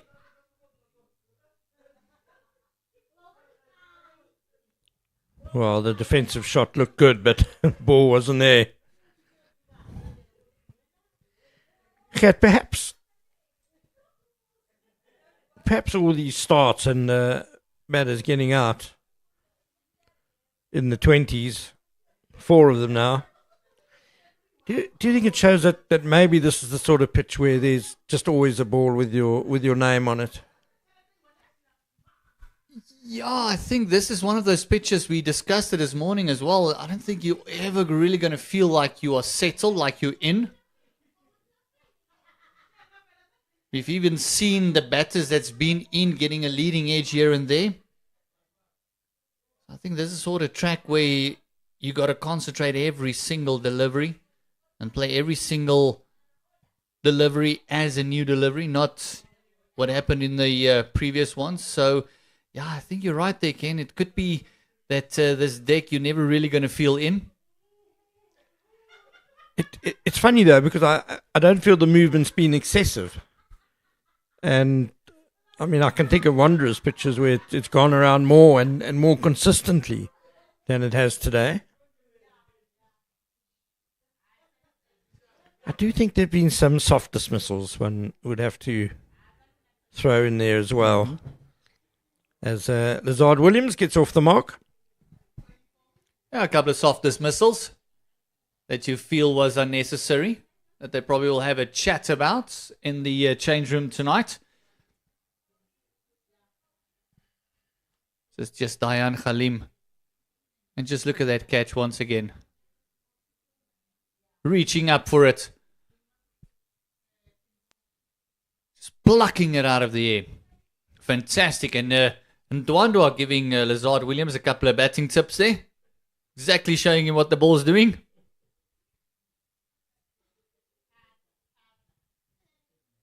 They've got 3 slips, a gully, and a very fine backward points. Just a little bit deeper than you would normally have him on the circle. Deep extra gully.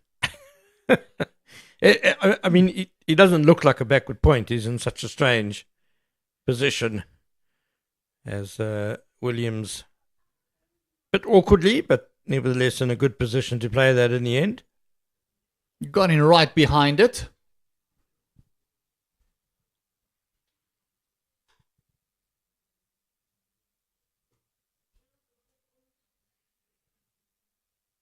So if the Lions manage to bowl out the Titans, then it would be Day Lions. 2 sessions to 1.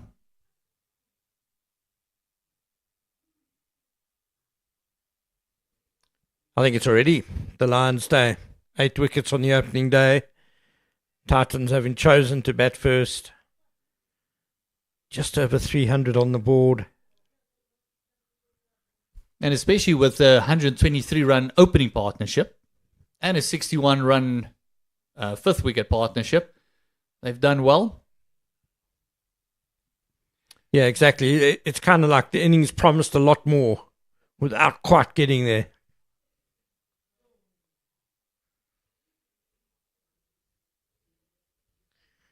Esterhuizen got hurt there a bit. The glove's off. He's shaking his right hand. Again, just coming back to your explanation from the pitch, and there's one, the lateral movement and the movement I don't think is one thing. It might be that the pitch is a little bit too paced. So you're not really picking up the pace of the pitch. 1 or 2 balls really nipping through, 1 or 2 almost losing speed. Lovely shot there through the mid-wicket. It's going to be a double for Lazard Williams. Two-paced was exactly the phrase that Jorik van Skalkwyk used in the interview at the end of the morning session. And that's because of the grass covering not being consistent all the way on the pitch. Hits different patches and behaves differently, the ball. So, yeah, two-paced, very good point, Gert.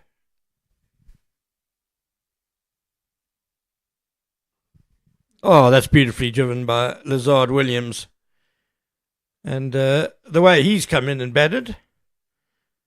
Emphasizes your point a bit earlier on. Well, I think the discussion is closed now, personally. I think that's enough said on that. Lazard Williams, beautiful drive through mid-off for 4.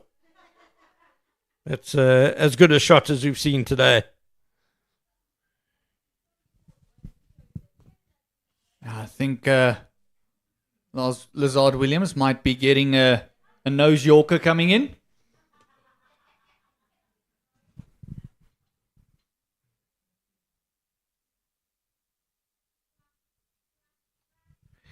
End of the over, 312 for 8.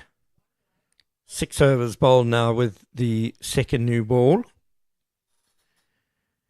A couple of breakthroughs for the DP World Lions. I'll be pleased with that. We've meant to have 13 overs left in the day's play. We certainly won't get those. And I believe we can go until 6 p.m. Scheduled close of play 5:30. So you can add the extra half hour. But we have been wrong with these things before. It seems to chop and change between games. But we definitely won't get 13 overs in today, though. Luto Sapamla in again. Nicely played by Ndwanwa. Nicely behind that. That's kind of where I feel for Ndwandwa they got to be. Just go full and straight at his stumps. The old cliche, you miss, I hit. Because he's moving across as well. He becomes an LBW candidate as well. Especially with Luto Sapamla swing it both ways. I just get one to sneak through. Ndwandwa would hope desperately to keep every single ball out. He's tucked that one around the corner to get off the mark. Taking him 11 deliveries. He'll be feeling good about that. Yeah, he's hung around to his credit. 313 for 8.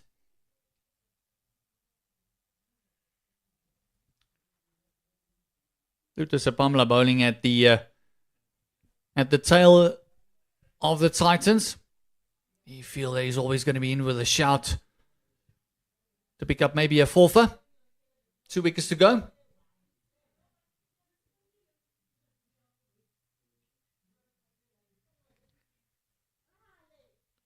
Pulled everything away just in time there, Lazard Williams.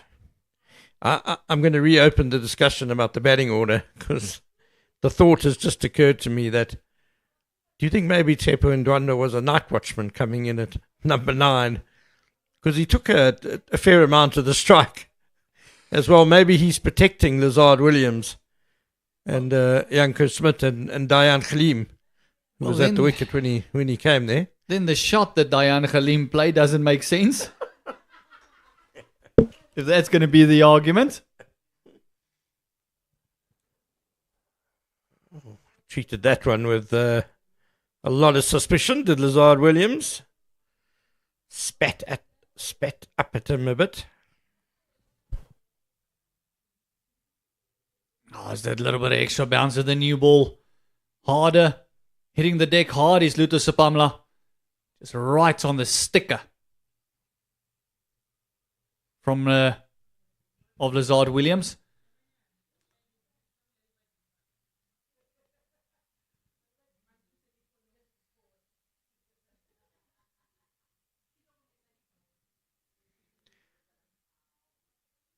Between the two fielders on the onside for a single. Williams goes to 8.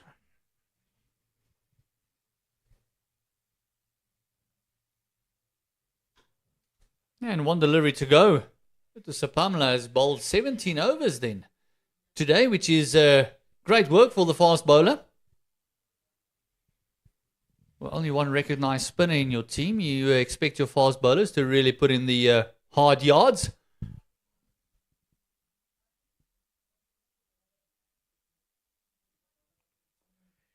Ndwandwe on the hop a bit there.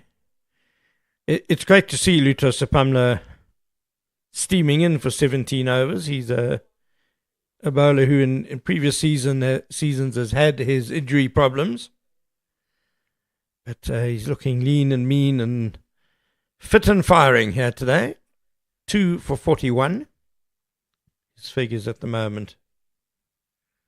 And at the other end, the equally relentless Cody Youssef is not going, is he? No, it almost looks like Plaatje has taken his hat off. Yeah, it's not Cody Youssef. It's going to be Sia Plaatje to have a go with the second new ball.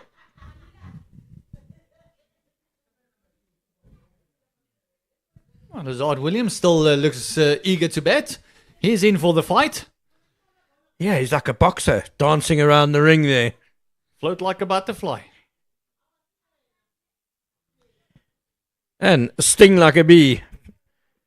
Pass mid off and another boundary for Lazard Williams. His second one through that area. Nicely struck. Yeah, not as convincing as the first one was. But the result exactly the same. Bottom hand just came through there a bit. But he got it well enough timed to get it away for 4.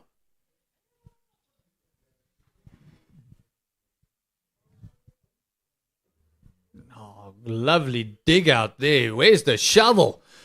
Really worked that one out. It's another double.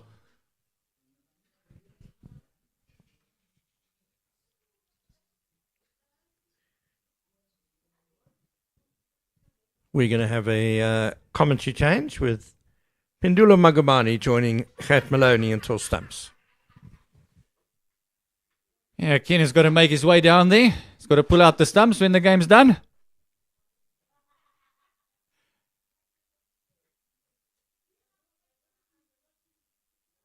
He'll be back tomorrow morning to entertain even further.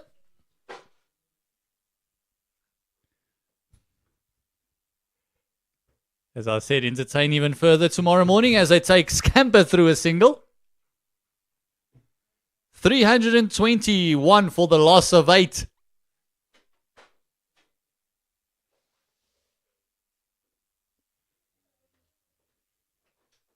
Siaplaiki into his 17th over. 1 for 64. Started off brilliantly from Calvin Grover from the other end. And as soon as he changed to Hennep's River end, he just didn't look quite the same. So we welcome back Pendulo Makubani.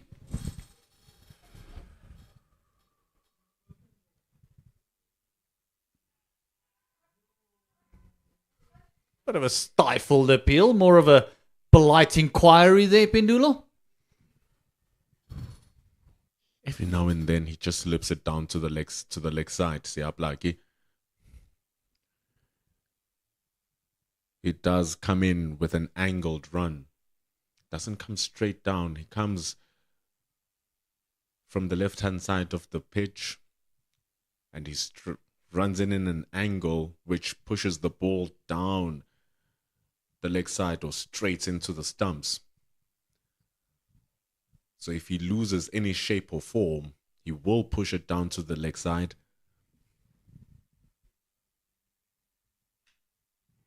Oh, just getting right on top of it.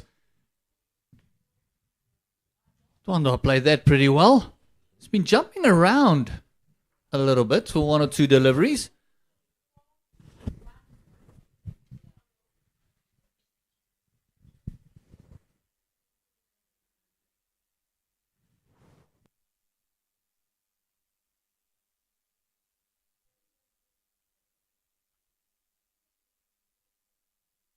Still 1 delivery to go in this over. The 88th.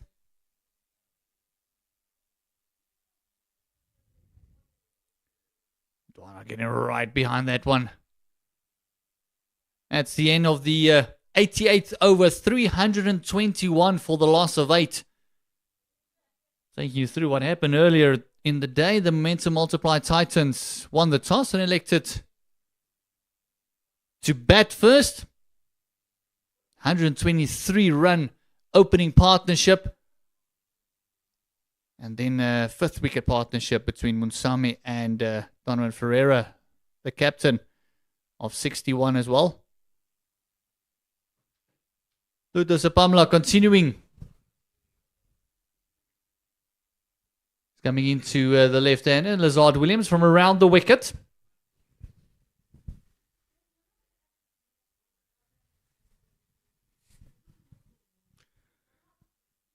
Been really good, Lusosi Pamla. Goes into the block hole. Lizard Williams holding strong. Tsepon Ndwandwa can really defend his wicket. And these are the key times. These are the partnerships that can just drag the last bit of life from the bowling team. And so, after getting the key men out, it's so important now for the Lions to try and close it off, and they haven't given up. 3 slips and a gully. Keep attacking. You got nothing to lose. Lazard Williams has been looking to score, so he's playing 1 or 2 shots, especially if it's in his half of the crease.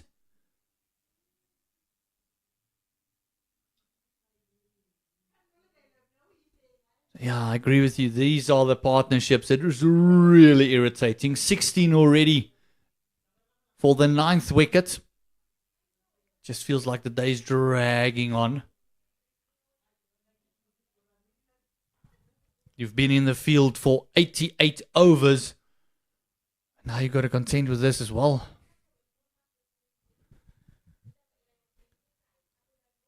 Right at the end of the day, these 2 batters out there don't want to come out and bowl. They rather do that tomorrow morning. And so survival for them is going to be key right now with 20 minutes of gameplay remaining.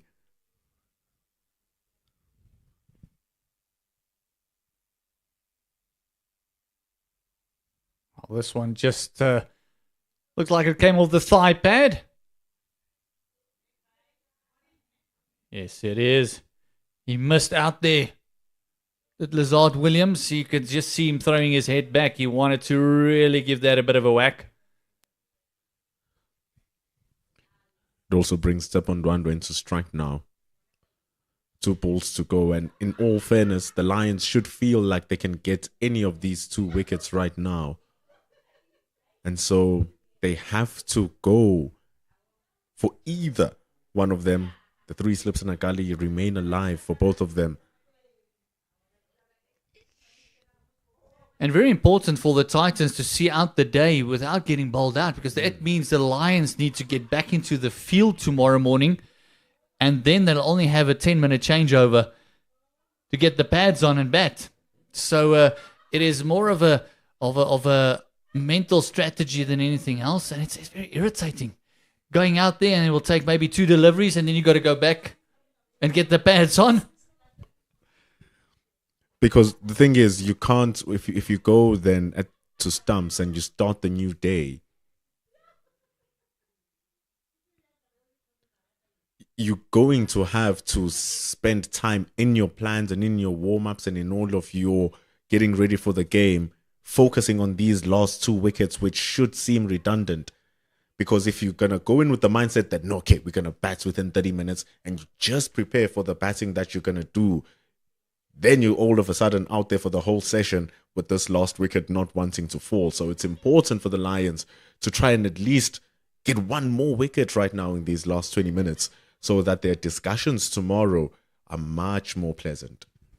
And also, it doesn't look like the Lions are rushing. They're very happy just to go through the motions. No, it's been a long day. 89 overs bowled. Still say that we got 10 overs left, which we'll obviously not get in. Probably be another 5. Oh, at the rates at which they're getting ready, might be 3 or 4.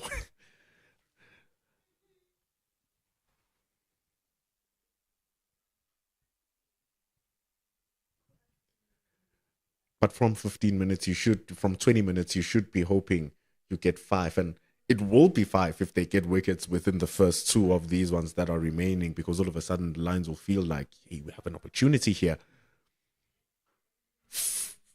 And also maybe getting Fortuin in. Might not be a bad option. Ball is still, he's a good bowler of the new ball. The ball's nice and hard.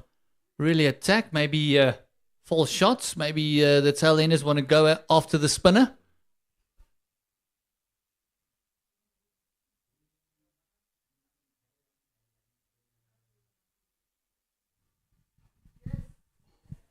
Lovely shot by Lazard Williams. Stood up on that one on the rise and played it through point. Lovely shot, 4 runs. Standing like a professor of batting now.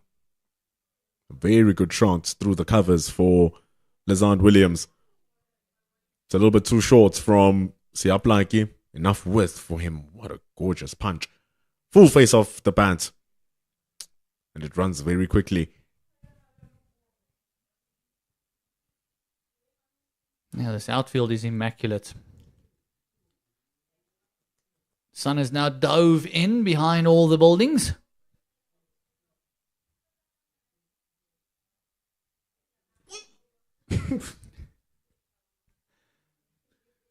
Blakey, not someone to really say a word. He lets the ball do the talking. So that ball probably said, hit that. You know, and now thinking about it even in more in depth, Gert, when you speak about bringing Bjorn Fortuin in, even if they're not looking to attack and they're looking to defend, it allows Bjorn Fortuin to bowl at them and then create the opportunities otherwise would be harder to come by. And how often do you see being beaten between the gap by an arm ball, by the one that's a quicker ball? So I think Bjorn Fortuin would be a nice variation to end the day. Nicely getting behind that one. Todd Williams is, he looks like he's in for the long haul. He's still warming up. Bit of a jog away. He's going to bat for the next 90 overs tomorrow. All the more reason to slow him down with less pace on the ball. If you do bring in that spin bowler. Or if, because the ball is still juicy enough, if you hit the deck hard, it's got nice carry. It's got a nice crunch off the bat as well. So it's disciplined bowling needed.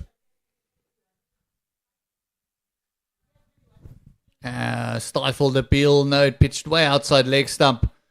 And again, Lazard Williams very upset with himself. He knows he could have picked that one up. There's no one at deep mid-wicket. There's no one at deep square. The only man on the fence is Luther Sapamla, who's on fine leg. A lot of vacant land on that leg side. A typical start of the day setup here from the DP World Lions. Big gap between the covers, asking Lazard Williams to punch it through. Maybe it's going to bring the slips into play, and it's more told by the angle bowled by Blackie going across him.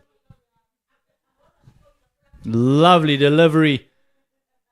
Going across and finding the outside part of the bat. And it's just, with the ball being hard, this outfield being beautiful, just runs down.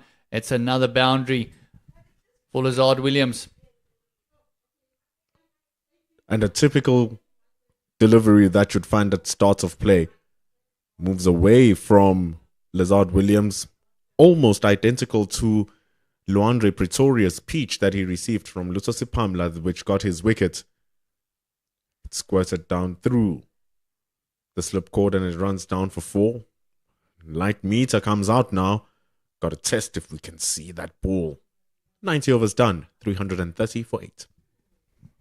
With the sun behind all the buildings, it's getting a bit gloomier. 90 overs bowled in the day. 330 for 8. This partnership is 25 for the 9th wicket.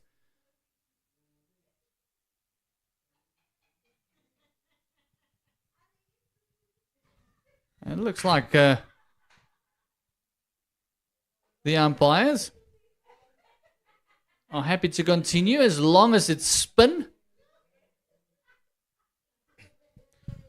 Well, I suppose if the captain is not going to bring spin, Mother Nature's going to bring spin for us. Beyond 14 into the attack. Now we're going to see if Tsepo Ndwandwe, who is off the same make as well, left arm spinner. He deals with left arm spin pretty well since we've seen him. It's going to be a new test. And also against the bowler who's got all the tricks in the book. Is he going to pick that arm ball? That's the one. Lefty to lefty. And Ndwandwe facing 14. It's a good turn. It's just enough for day number 1. And it might be just enough to bring in that edge. It is enough to bring that silly point in. That has missed how? That would be the question. To miss or not to miss? An absolute beauty from beyond 14. Oh my goodness. Played inside the line of the ball, Tsepo Ndwandwe. And fighting fire with fire as he retaliates. What a good ball that was from 14. That was a magnificent off-spinning left arm offie. Just missing top of off. Next one was the arm ball.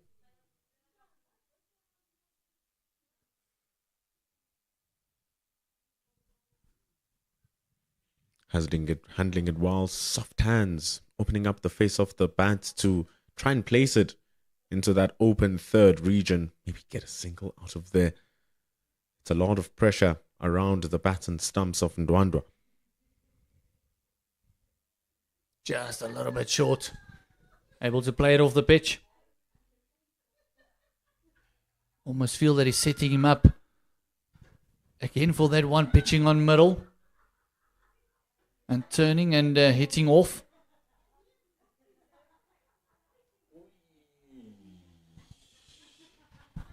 That was the one. Just a tad fuller. That's the end of a very quick over once again. Be interesting to see who's going to bowl on the other end, but it actually looks like they said, nope, light is deteriorating too quickly, and it is done for the day after 91 overs. The momentum multiplied Titans, after winning the toss and electing to bat first, is on 330 for the loss of 8. That is balance. That is true balance. 330 as a batting side, still can come in and bat on for day number 2. You shouldn't be mad at that. As a bowling side, if you had lost the toss and forced to bowl, you're not mad that you've taken 8 wickets in the day and the only 2 wickets remaining are off the bottom 3. So I think all in all, the way that the game has played out, good contributions from all of the bowlers, good contributions from all of the batters, it's pretty fair. I think it's a drawn-out day between the Momentum Multiply Titans and the DP World Lions here in day 1 of SuperSport Park. And there's no much of surprise the way it has been. Yeah, Senekwane and Van Schalkwyk, 123 partnership to start off with. Senekwane ending up on 63, and both of them LBW, weirdly enough. 72 for Van Schalkwyk. Keegan Peterson really got going, only 23. And then you got an absolute beauty. Might be on Fortuin. Reza Hendricks taking a phenomenal catch. Luanda Pretorius getting a good ball, also a start. And then Rivaldo Munsami, also 58. Just looking there at the bowlers, Pendulo, Luto Sapamla, and Delana Potgieter, both picking up 2 wickets. And everyone contributing in the wickets column. Even Reza Hendricks picking up a wicket. A superb match. A great start to a 4-day fixture between the shared defending champions. And they shared the spoils in day 1 in the home of the Momentum Multiply Titans. What a wonderful day of cricket it has been. 330 for 8 after 91. We will come back tomorrow for day number 2. It begins at 10 o'clock live on the Cricket South Africa YouTube channel, brought to you by Pitch Vision Productions. So join us again tomorrow at Stumps on day number 1 in SuperSport Park. We'll see you again then.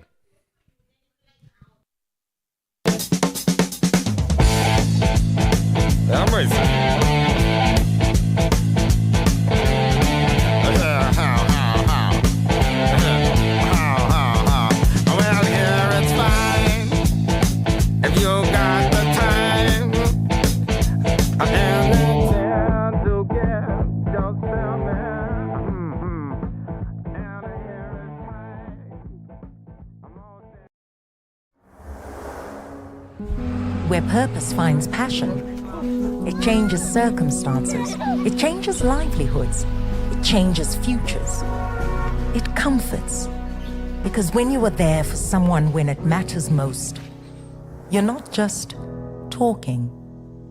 You got my head above the clouds, my feet above the ground, and I'm not coming down, down, down, down.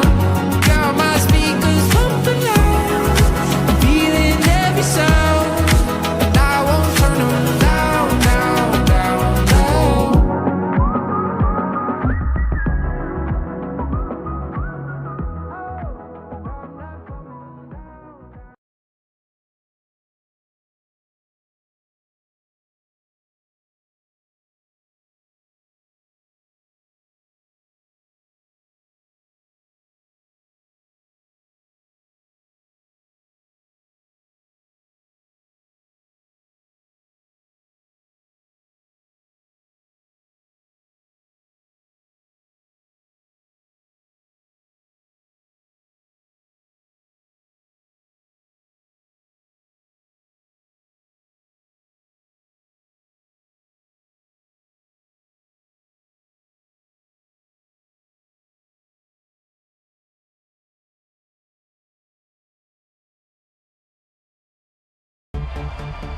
Lights.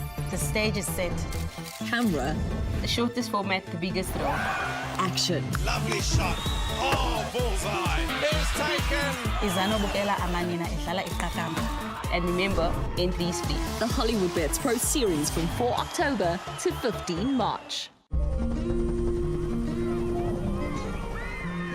Remember those blissful long summer days? Dry smoke drifting across the stands. The hiss on the grass banks, and the thrill of getting your hero's autograph. Remember when we came together for more than just cricket? For the rivalries, the banter, and for those moments that brought us all to our feet. Sensational catch. Right out of the stadium. What a shot that is. Remember that feeling? It's back. Every team, every format, from the fire of the T20 Challenge to the battles of the One Day Cup. The intrigue of the 4-day series and the brilliance of the Hollywood Bets Pro Series. Boulder. This season, it's time to make new memories. Book your ticket to the best of South African domestic action. Head to cricket.co.za for all the details. With hometown pride on the line. Ozanawe. So tell me, these Proteas, are they talented? Yeah. Fierce. Yeah. Dynamic. Yeah. Do they have the passion? That is an outstanding catch. Yeah. Is ambition a part of this team? Yeah. Do they look unstoppable? Yeah. Unbreakable? Yeah. Unafraid? Yeah. Will they win the Cricket World Cup? Absolute class from Laura Volpa. Oh, that's out of here. Oh, just like that. What's this? This is unbelievable. This is fantasy cricket. Join the charge. Support the Proteas women on their journey to World Cup glory.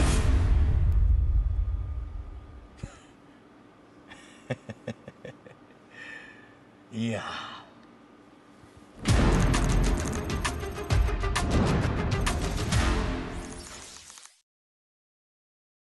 Hi, my name is Dominic Hendricks and I am the captain of the DP World Lions Red Ball team.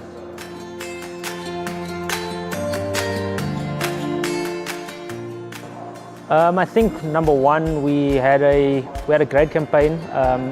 We didn't lose a game at home, and I think that was one of the keys to our success last season. The thing that impressed me the most was that we sort of won away from home quite a few times, and yeah, we were highly competitive throughout the campaign. The final was a heated affair. Unfortunately, we couldn't win that outright, and we had to settle for a draw. But I think the big thing was that we managed to get 20 wickets in that game, which was special about the final.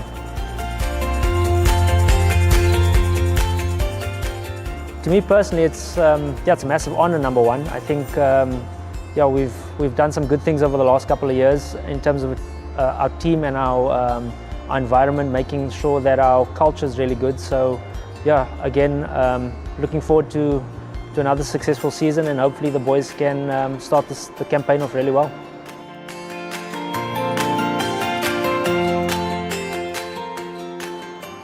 How do we carry the momentum? It's a very difficult question to answer, considering we've got quite a lot of movement this year. So I think the best thing is there is some continuity in terms of a lot of our, a majority of our players are still sort of the same faces that we've seen. So getting the likes of Mitchell, Connor, Josh, those are sort of the leadership guys to sort of carry the momentum that we had from last season, and try and get us off to a good start come this Thursday.